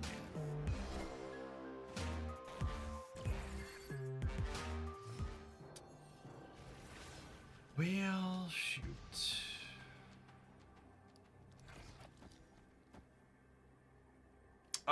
Deadpool wins the right, and then Null wins the center if we miss, yeah. Is local man about to be Eliath? That'll do, pig. That'll do. All right, 100%. 100%, givers. Cut off one head, two more shall take its place.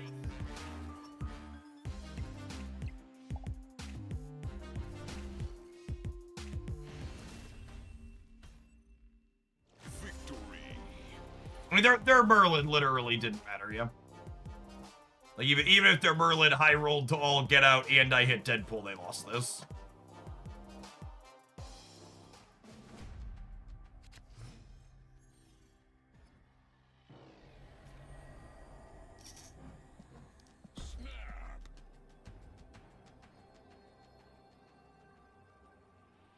Null's still in our deck, but that should be enough. So long as he stays there for the next couple of draws.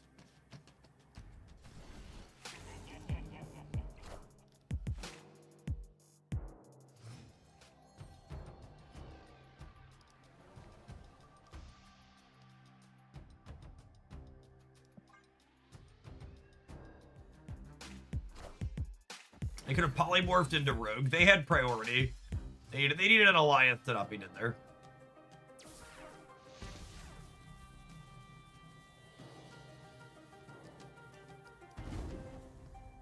Yeah, we need to like polymorph into Warhead.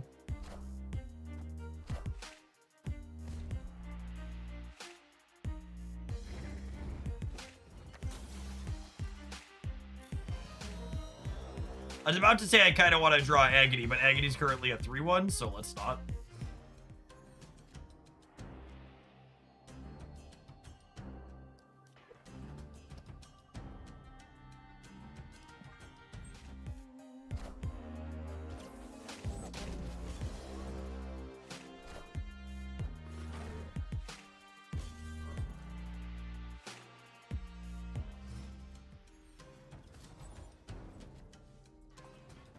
Hello.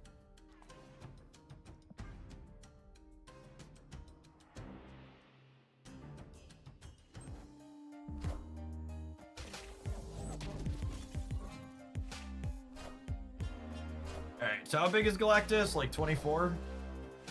They've been triggering it every turn since the start of the game. I definitely need to change my underwear. Yeah, only 24 at the end.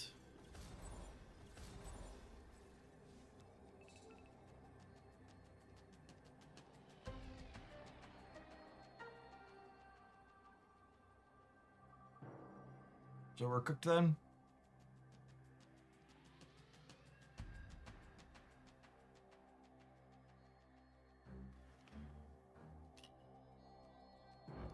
We can demonstrate how Deadpool Kid Omega works visually since we've talked about it.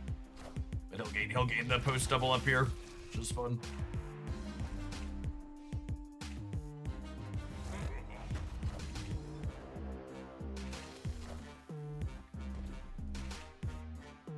So he comes back to hand, and then Kid Omega goes up to 14 here. I am Iron Man.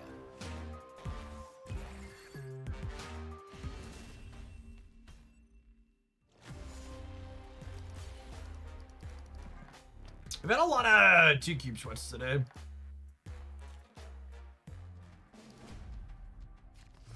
A lot of sweaty 2-cubers.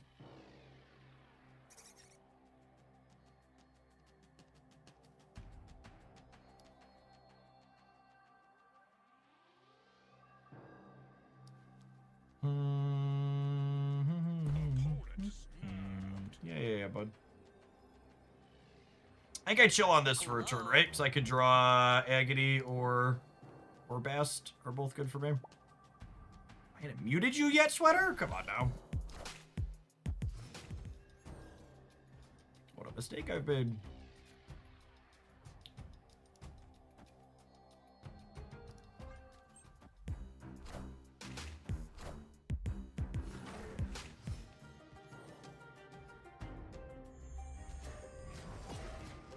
I want the throne.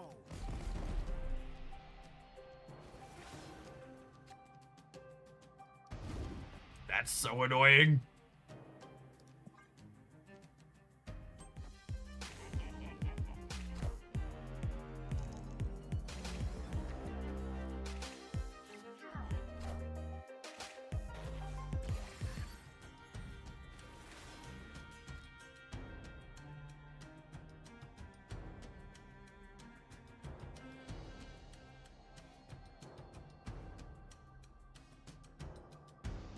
I don't think I can win the game at this point.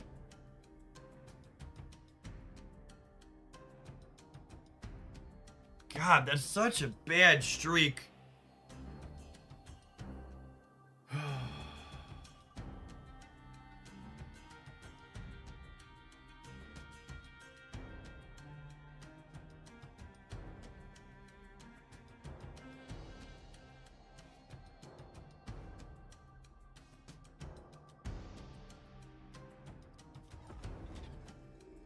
I guess I negative now.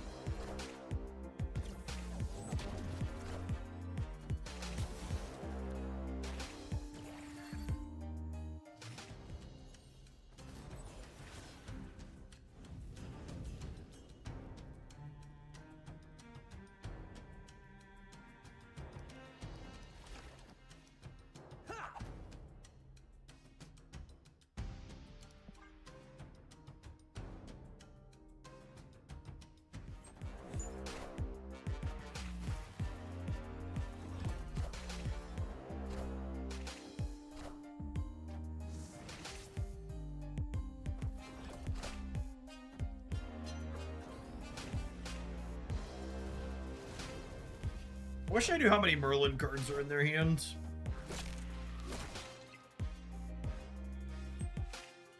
The one card we haven't seen is probably Shang-Chi, right?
What a game!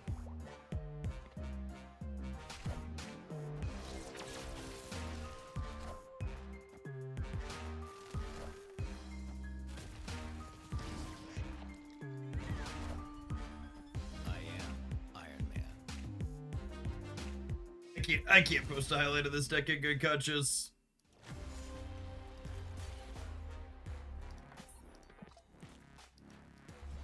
I thought we had some alright games that were fun enough at the start, but I just can't recommend anybody play this shit.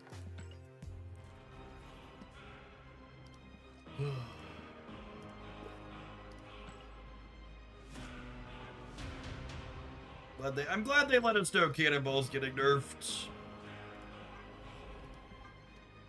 Man, is that deck significantly better?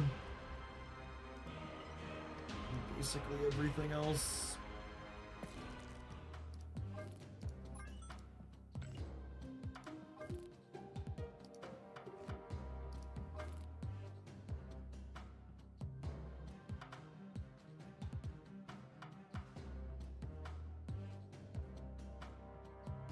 Do we try this build? More traditional negative? Untapped Cannonball is heavily implied through a couple of team answers things that they're gonna cut some points off of Cannonball and some amount tomorrow.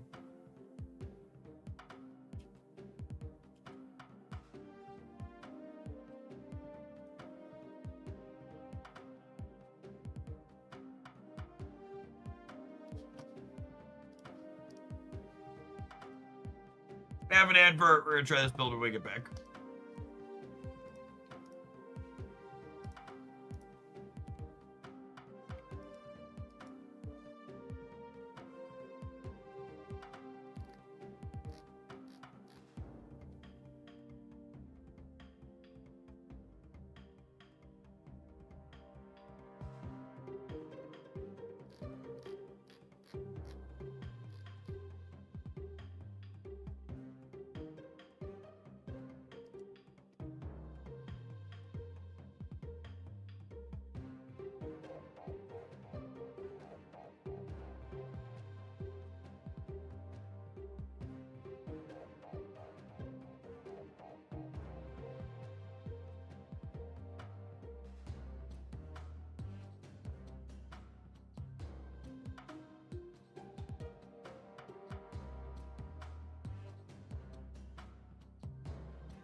Cannonball having a bigger number than Black Bolt is very offensive to me. That's true.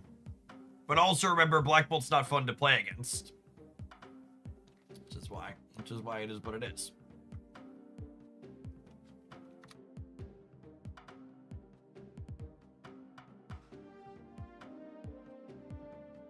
Yeah, we all love playing against Cannonball, chat.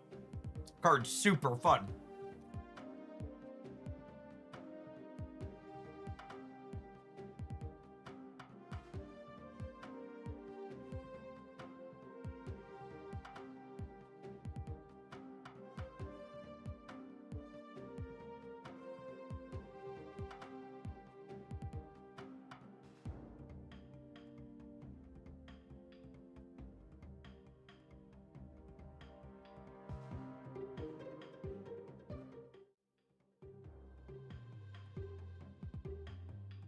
Before we dive in, I'd like to give a shout to one of my sponsors, Advanced. They make the drink mix you always see me shaking up in my Hoaglandia branded shaker. We've got a Hoaglandia branded hydration cherry apple mix up on the website on my page there. If you click through to my link, this is one of my favorite flavors, and you can get it with the Hoaglandia Jester on it for a limited amount of time. In celebration of the launch of this one, we've also got 30% off. Code Hoaglandia30 gets you 30% off as opposed to my normal 10% through end of day Friday, and that's good for all the drink mixes on the website. Hydration, focus, energy, if you're into some more caffeine heavy stuff. Their stuff is quite good. I think one of the best plugs I could give for them is they send me a few tubs every quarter as part of the promo, and then I end up buying a few more because I probably go through one or two of them a month at a minimum. Or the number of them around my office at this point. A cherry apple, and then or are they out of stock on the other one? The blue raspberry lemonade is my other favorite. Yeah, I like that one. I like that one a lot. That's why we put the branding on it. I do not know what the international tariff situation looks like on those. Although Canada just announced they're pulling tariffs off of America, right? Like they backed down. By back down, I mean bitched out. I had so much optimism in you, Canada. I had so much optimism in you.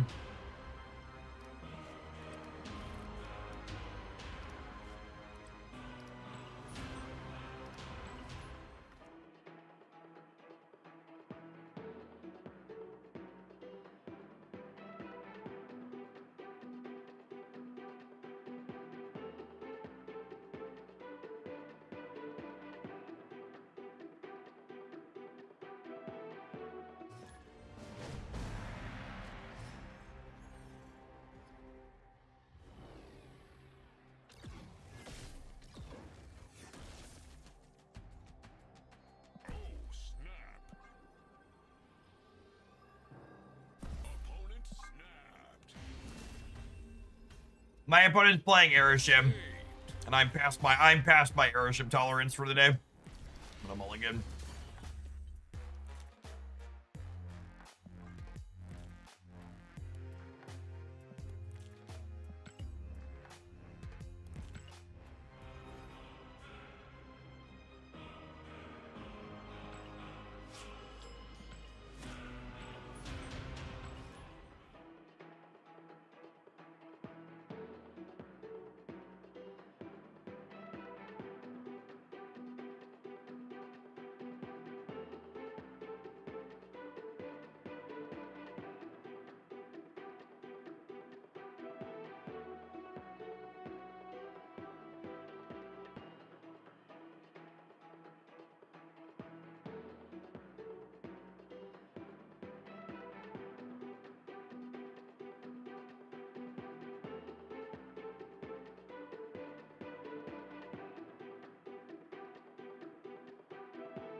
Opponent snapped. Snap.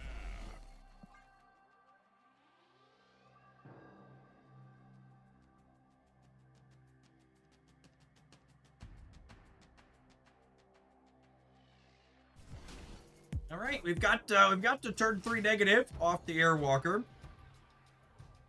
The fact that Airwalker can pull from hand is nice too, because even if we draw him, he still gets to go. They have a 2/4 Psylocke here.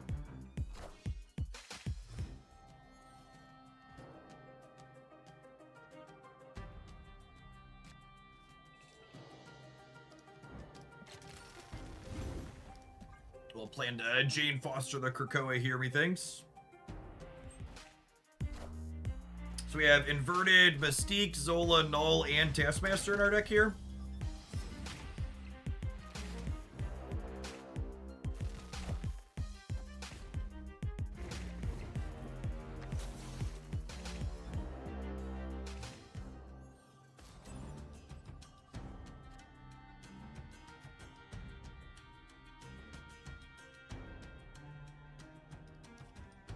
Play Psylocke out so you have space in hand for Jane.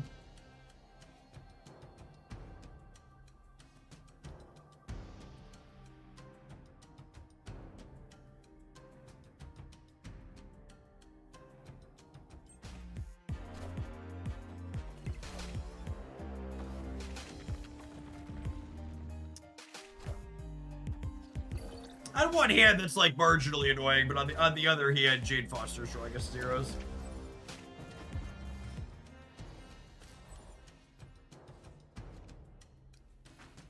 And we have the extra energy from Psylocke, so I can even play this out and then play her, and then we get all 3, and then some a little bit. It should be pretty cooked here.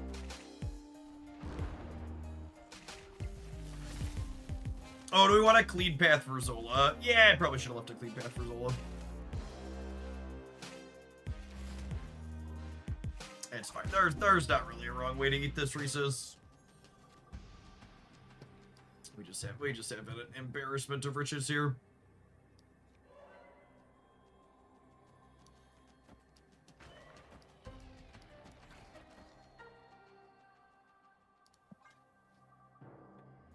It's a big rock. Yep, not even gonna play it.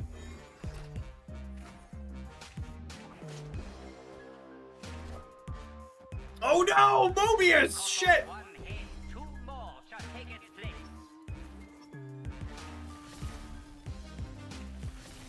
Uh-oh. Uh-oh!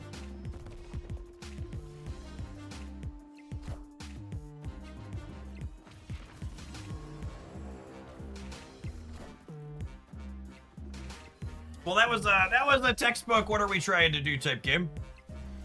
Would have been even a little bit bigger if I would have left a clean path, but we were talking and clicking. We're just so far ahead it didn't matter.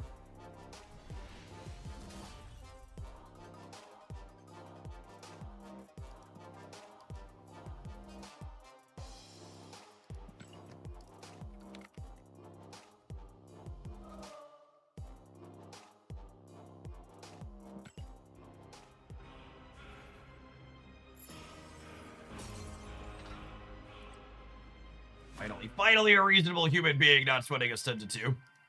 Some of those still exist. Oh, was it a Hoaglandian? God bless us. You are truly cultured gamers above others. It's kind of wild how... It's kind of wild how frequently I'll have someone show up in my mentions on social media and, like, they just have the most absolutely nonsense take ever, and then I click through to their profile and they're not following me.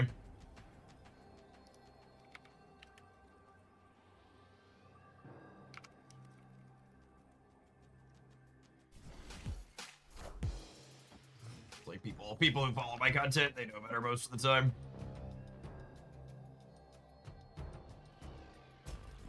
Do you think Airwalker is the definitive way to play negative? Now, Eric, you're not remotely new here.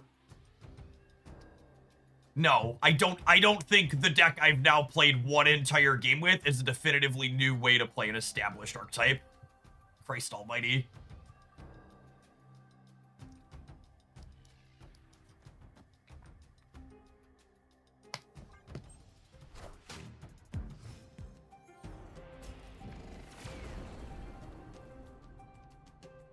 Did that just turn Starbrand Center into Starbrand Center?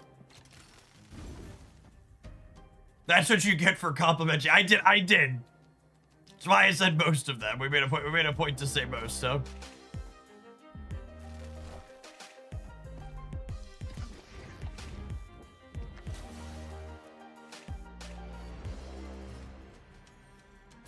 Airwalker is glorified angel. Tell me I'm wrong. Did you see what just happened there? You're wrong. You're wrong. Man, World Forge is playing for the home team here, huh?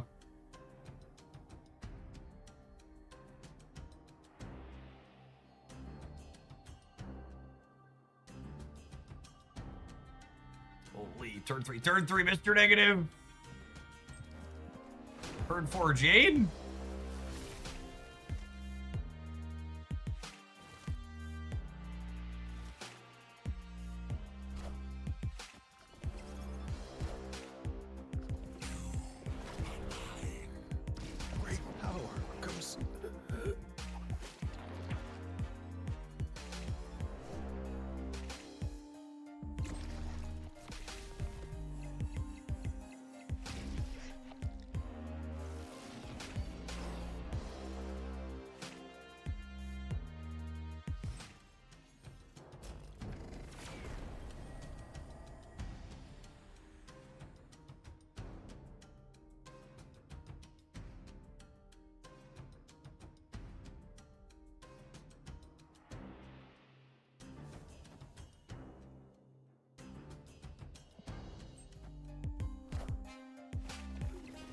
Thank you for your service, Psylocke.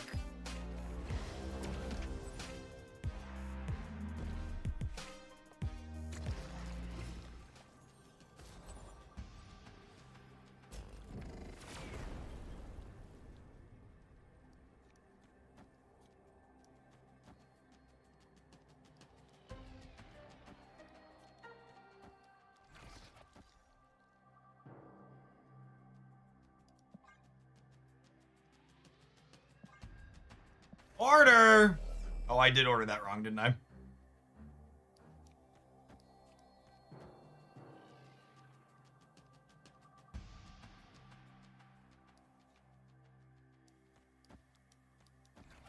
Final answer, final answer. Order! Order in the court! I'm not out of line, you're out of line!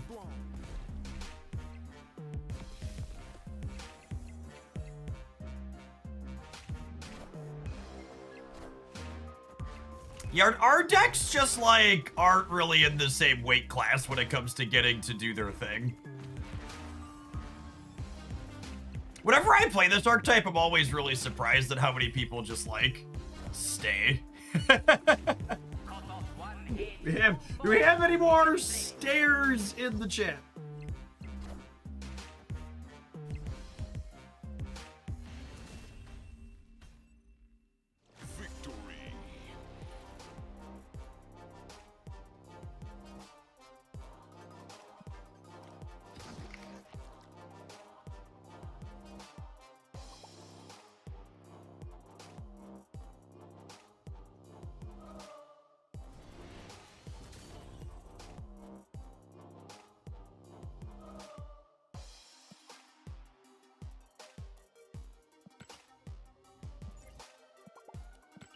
that stays fine. If you're playing best of one, it's fine.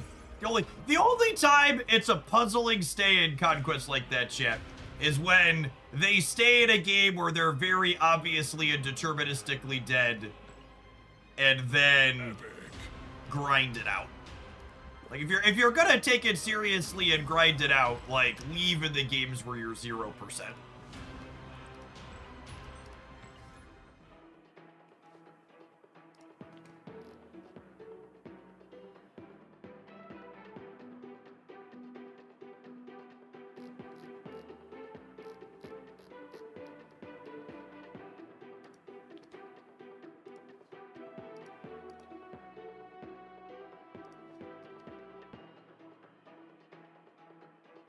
Yeah, they split it out after you have some questions, exactly. Nothing wrong with letting the numbers pop. In fact, one could argue it's more fun to let the numbers pop. I'm running on very little sleep. What is the purpose of Kid Omega in this deck? Kid Omega kills Airwalker, and Airwalker puts Mr. Negative into play. Oh, Papi. Oh, Papi!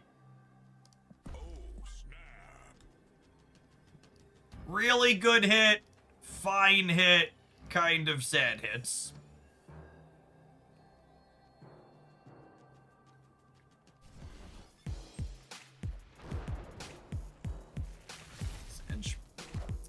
Sedge. I still get to turn 3 negative. We still get to do Jane things with it.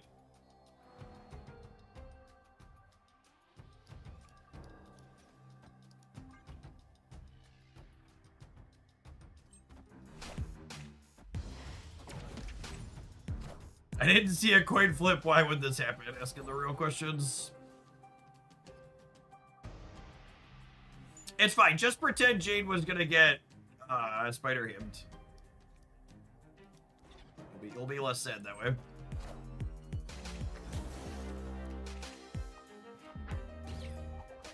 We're gonna get Cerebroed.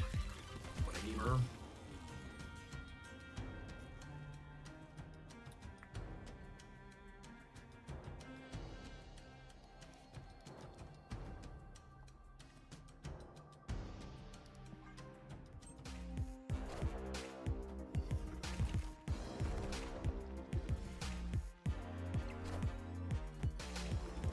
Running the gore off the top of the start is lovely.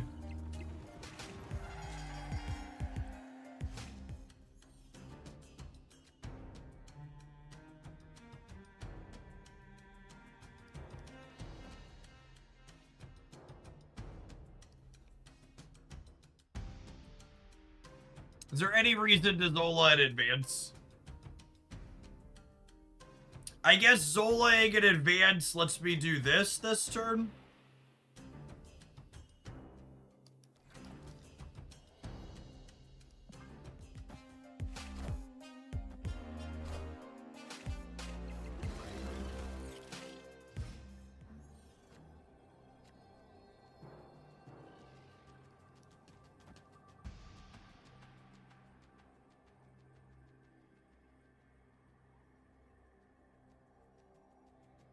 Is it better to play Airwalker? Because Airwalker makes me bigger on the left, and I assume I'm winning the right and the left. This Mystique is pegged, just so we're clear. Wink. Wink. So I can stack more points here, but I don't really need more points here, right? I think I need a hedge here. Although the biggest they can get here is 16, right? So we just do this and call it a day. I think they're cooked. All hail Hydra!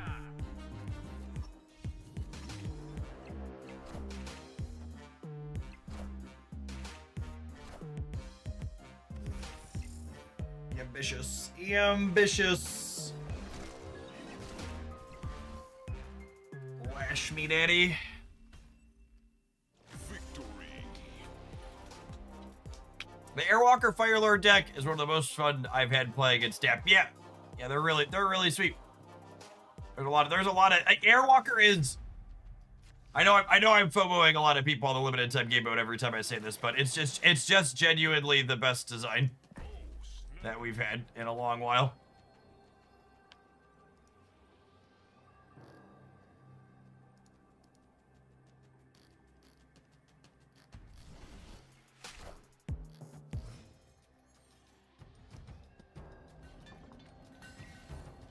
Don't you fucking do it.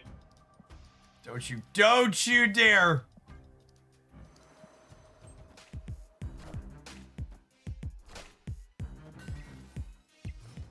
Wait, they didn't, honey. Honey. I accept, humbly and graciously.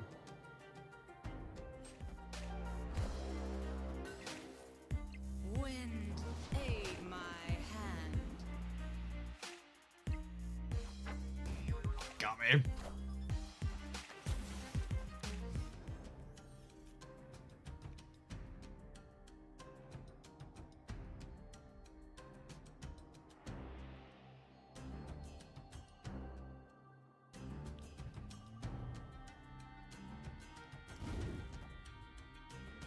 What were your thoughts on Airwalker before playing him?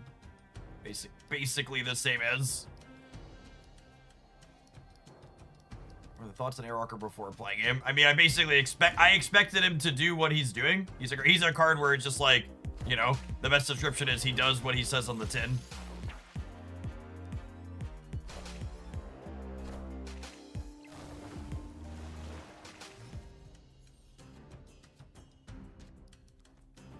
Why last game did Kid Omega why did Kid Omega turn into a pig this game but Mystique didn't last game? Because Marvel Snap is a quality piece of software and not something held together with duct tape and bubblegum.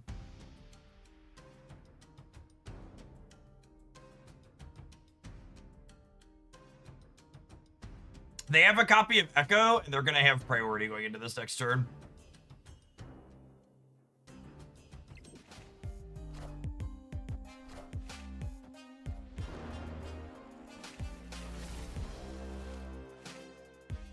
All right, Jane, I really need you to swing right, girl.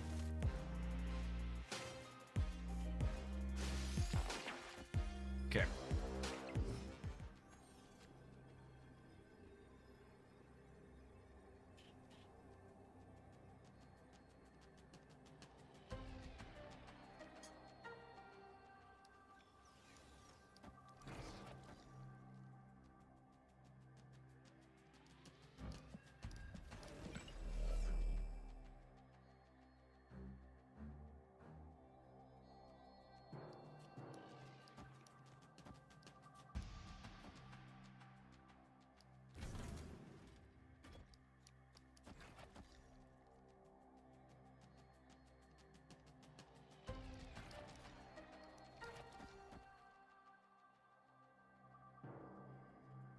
Echo. Yes, chat. And what do you expect me to play into the Goose Echo lane other than these cards? I need to play fucking cards there so that way I can guarantee something goes center. So don't just tell me the cards there. Tell me what the game plan's supposed to be for winning the game. Because this is my best shot to win the game unless someone else has a better plan.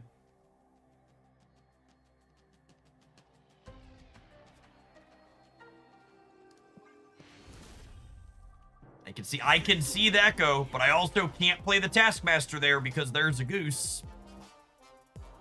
And I want to fill here to control this going here, I think, so that way we're not hitting variance element to it. I can't Taskmaster right, London. There's a Goose. There's a Goose!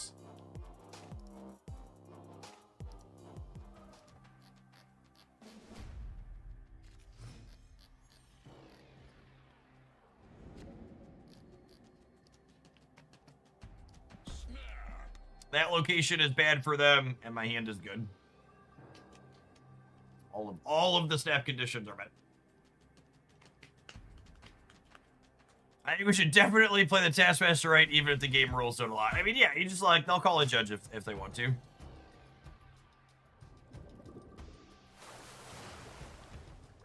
That's so rude. That's so rude.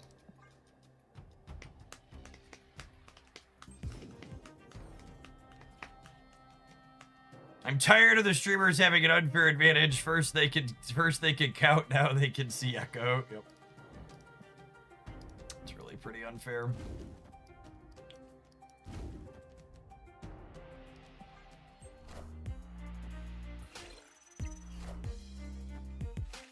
Wind, aid my hand.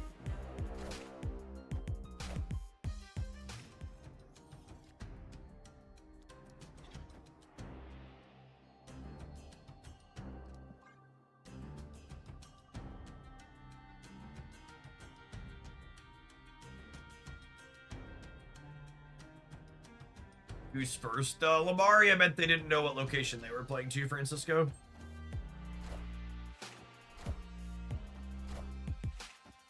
Okay, so no Shadow King means they can't have a Cerebro bonus anywhere other than...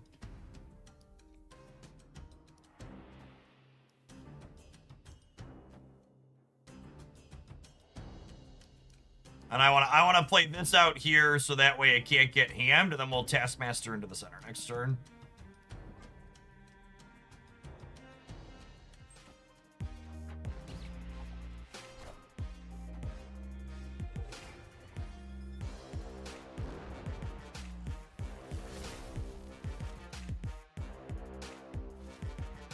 Does Echo remove ongoing from Mystique? She does.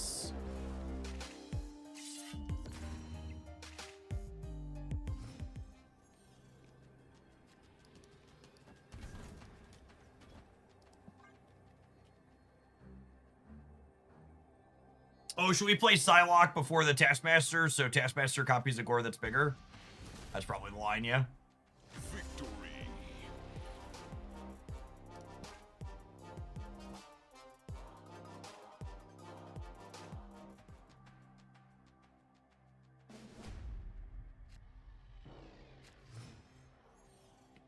Alright, so this game's a free retreat for us if we want it. Probably don't want it. Jeff's unlocked chat brain. He's unstoppable. It's true, you know.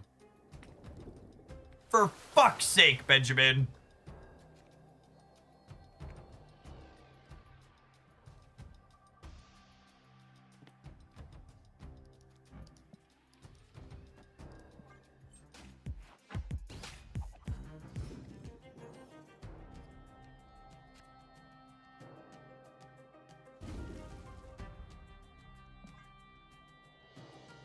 Life's a match and then you die. Accurate.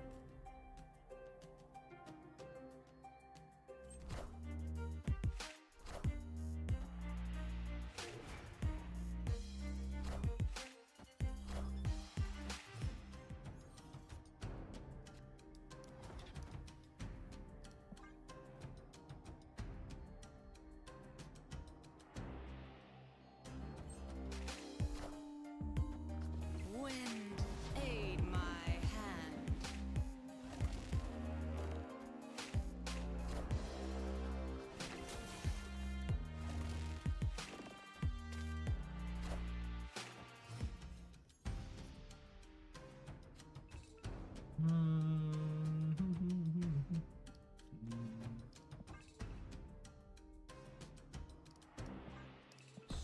Let's put your cube in.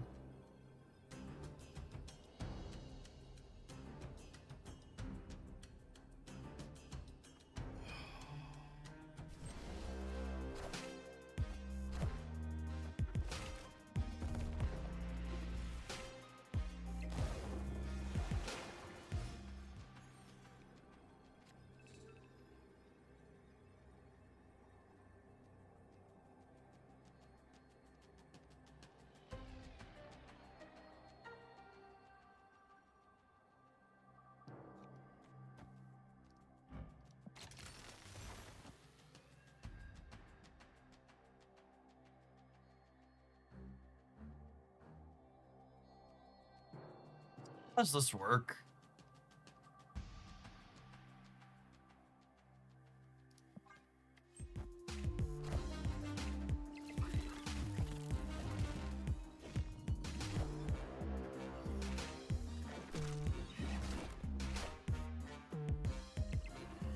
Mystique adds 2 gores with that line. Sure doesn't. Hail Hydra!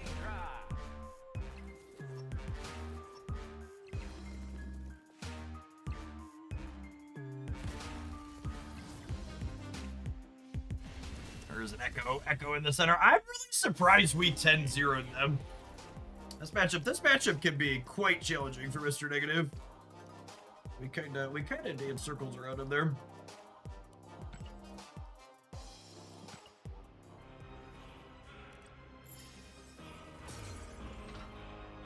Reading the card explains the card. Sometimes. most of the time in Marvel Snap, one of Marvel Snap's most defining features is the brevity of the text box on their cards. I've enjoyed Shadowverse's core rules design and gameplay, but it's definitely a little jarring going back and forth between Snap and Shadowverse. Like you look at the average Shadowverse card and it has more words on it than like 10 Marvel Snap cards a lot of the time.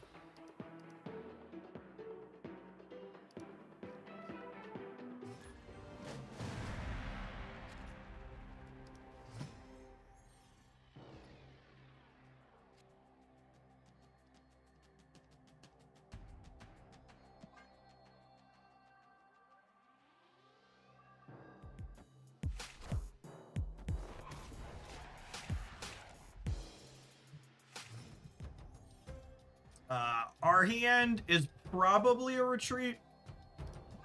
We'll take a look-ski poo and a couple more cards out of what they got. Move along now. Escape. Thunder. Whoa, whoa.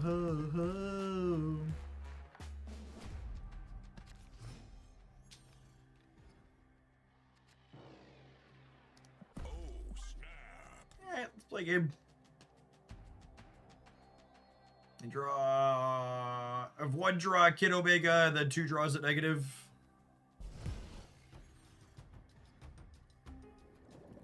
Come on, video game!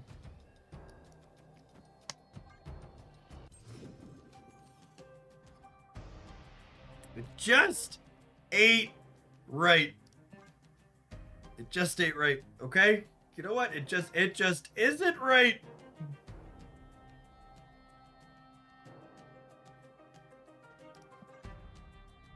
Do I retreat, not show him my deck? My hand kind of sucks now, yeah? It's gonna not show him I'm playing Ramona. Escape. I ain't telling him. You can't make me. I'm cooked. I'm cooked, and you're not finding out why. Oh no!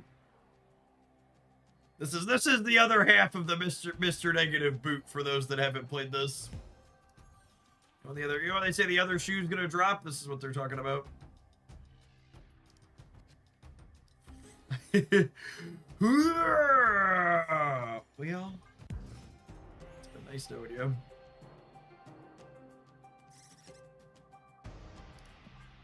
I don't wait and see if I can learn another card in their deck before we retreat one more time. And the next game's the one, shit. We're not going lower than 6 to 10. Alright, next game is the game. Escape. Alright, we're gonna catch back up here, okay? Ready for the crazy opener? Mr. Negative. Mr. Negative! Oh, snap. Okay, I don't care what we draw from here. We're winning or losing at this junction in time. I guess I could have been 5 to 10 and taken one more, I suppose, but gonna call this good enough.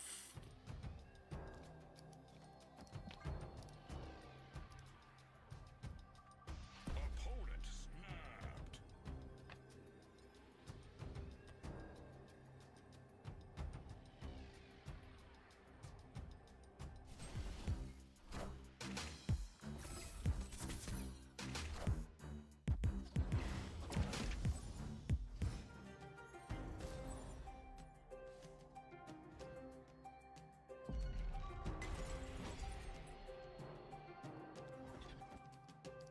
Keep the faith. Keep the faith, gamers.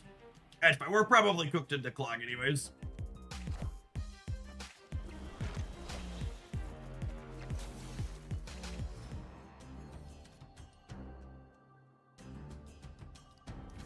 Or are we? Or are we? Or are we? Come on, play a Green Goblin or an Acid Arrow on the left. You know you want to. Do. They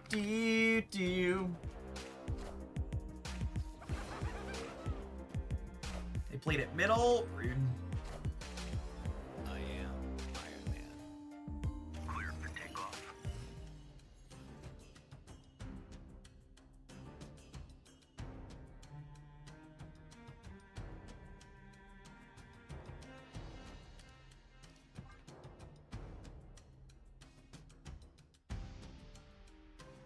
Alright, then we're hoping to draw Mystique next turn. It's our one good draw.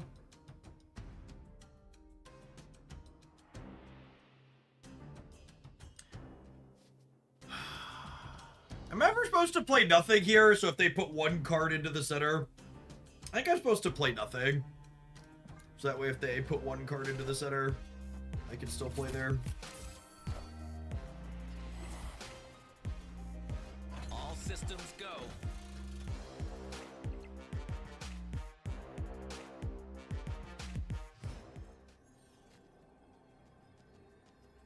Yeah, Kid Omega means it doesn't matter. Sedge. Just this.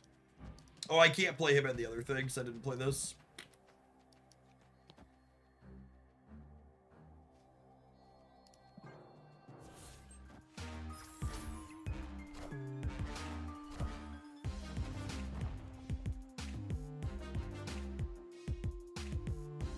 I think I'm a little bit short in the middle, yeah.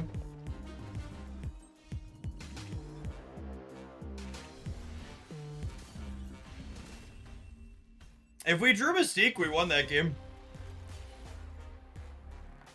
Would have been Gore right, Mystique center, and the Mystique would have been 4 larger than Gore, because it would have been a 0-3 at base instead of a -1. Close game.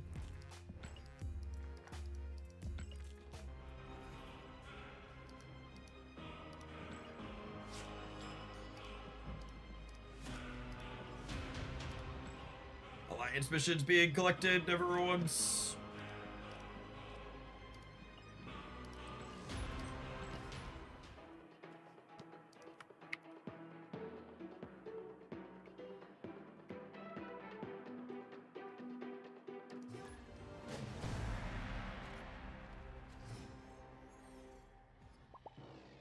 Opponent snapped. Oh, snap.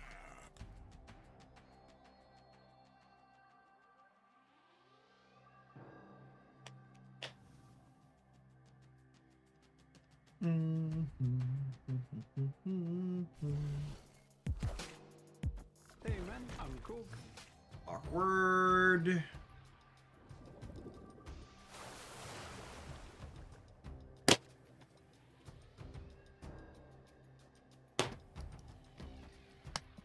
So mad right now. I'm so. Okay, that's not right.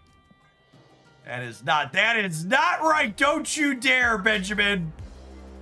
Don't you dare. Great power comes.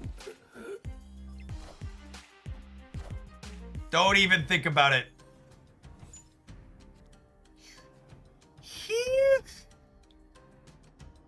I missed on drawing both my Mr. Negatives there, which is really sad.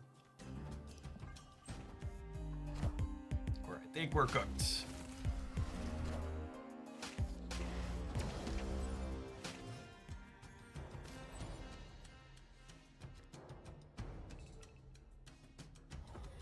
is probably too little too late.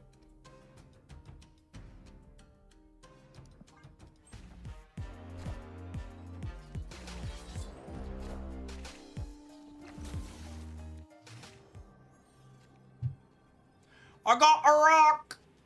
I got a draw to it. Was I actually supposed to... I probably should have just, like, gored Zola, yeah? A little too focused on the namesake. Escape. Zola the Rock sent a message. Truth.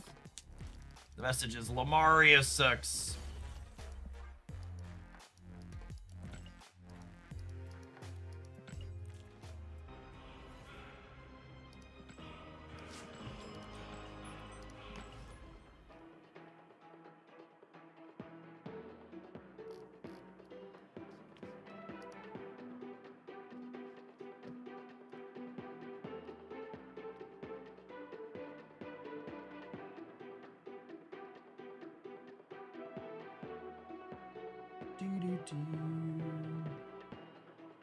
Oh, it's 3:30, chat. Did we get the NVIDIA news? Did they make all of the AI money this quarter? Was it good or bad?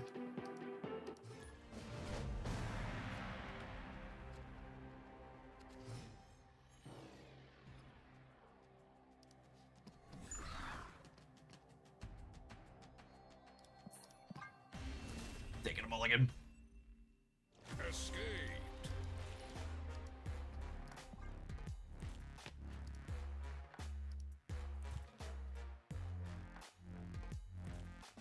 NVIDIA vibes are down currently.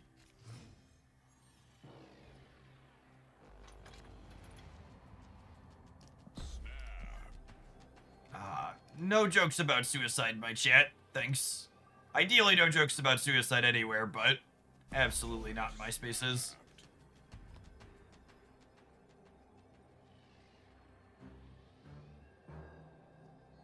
My gut instinct is this feels like it has some real potential, Valentine. It's the first time in like ever where I felt like we have a way to actually add consistency to how often you get to turn. How often you get to Mr. Negative early.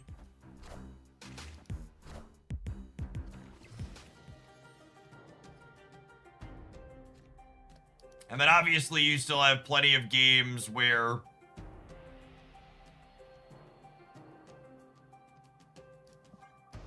you know what's crazy? Is it possible I play this into here? Just so, because I never get Cosmoed here, right? Like, what's my lose condition? My lose condition is like getting Cosmoed? Is this nuts?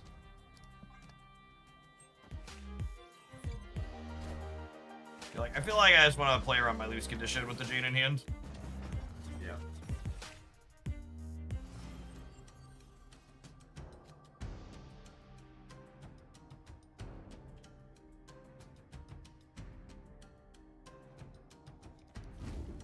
This deck seems very reasonable when you don't get Lamari in every other game. Accurate.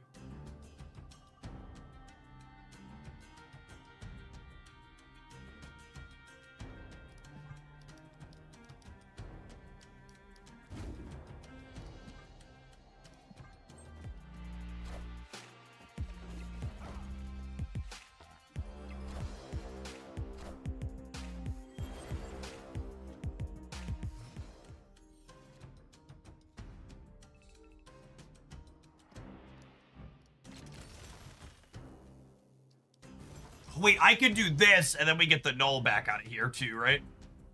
There's four zeros in my deck, and then I get the null here also.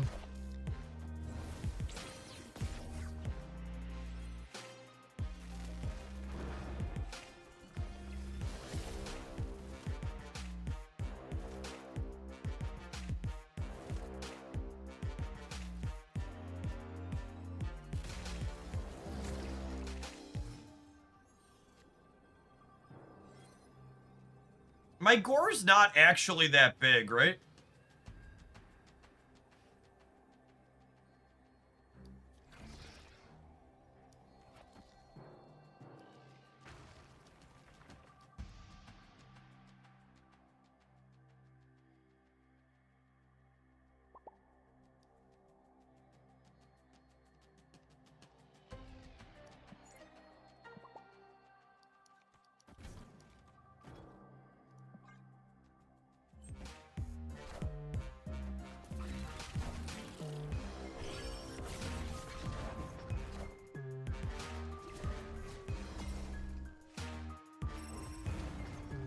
Oh, I could Mystique the null. Yeah, there's 1,000 ways to seek this, Reese's.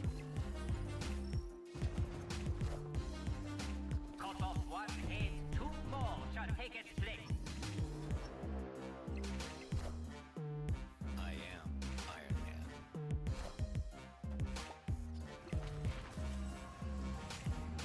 I am Iron Man.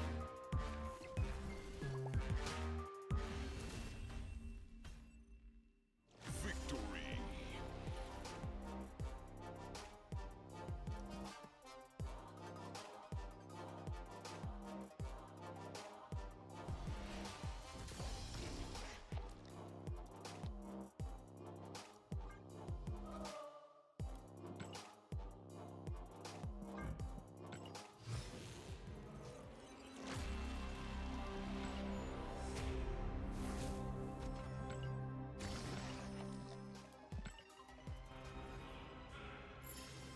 Time to get Kid Omega, Null, and Airwalker Gold to match the rest of my negative deck. Yeah, honestly. So, going into this, so it's a quick step. It's the end of the day, and I'm getting ready to wrap up here.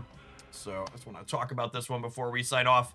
I was expecting the Airwalker angle here to be a little bit clunky, but I honestly am walking away kind of impressed by it. Like, you still have access to your traditional turn 3 Mr. Negative draws where you Psylocke or Ravona into negative, and then you do your silly stuff. But then you also can Kid Omega into Airwalker to turn 3 negative, or even, you know, if you Kid Omega on 3 into Airwalker on 4, you're a turn behind, he can still fish it up out of your deck. So it's not only another way to have this play early, because even if you draw this in your hand, Airwalker can pull it from your hand as well as your deck. It's also a way to just find it more consistently. We've seen people try different other cards to make you find your negative more consistently. You know, people have tried crystals and Esbes and other stuff like that in the past, and like Esbes fine, but Airwalker really feels like it adds a level of precision and consistency this archetype hasn't had before. I felt like we were doing our busted thing way more often. We were fishing it up a lot. Yeah, this has a target finder. You're not just like hitting for a random one.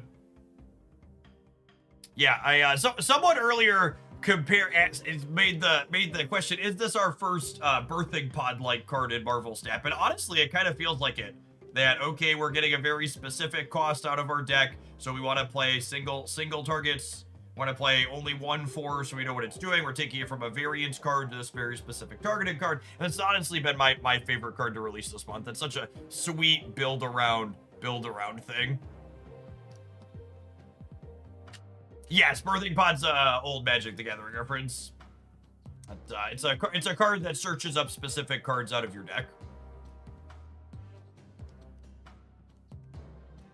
All right, gamers, that's going to be it for me for today. So if you're just a Marvel Snap enjoyer, I'm not going to be live with any Marvel Snap tomorrow, but I will have an OTA review up on the Hoaglandia Snap YouTube channel once that goes out. Tomorrow morning, tomorrow overnight, we have new sets for both Pokemon Pocket, and Shadowverse Worlds Beyond launching. I'm planning to go live super early tomorrow, so I could hopefully fit in 4 or 5 hours of Shadowverse and 4 or 5 hours of Pocket before I'm done for the day. We're gonna start with Shadowverse first thing, and we'll do Pocket in the second leg. As always, there'll be updates, notifications in the Discord channel. So if you're currently watching this on Thursday, stop by if you're interested in either of those games. And then OTA for Snap goes up really late on Thursday, later even now though, when I'm signing off today, and then we'll be back on Friday with some more Marvel Snap Live exploring our post-OTA, whatever that brings.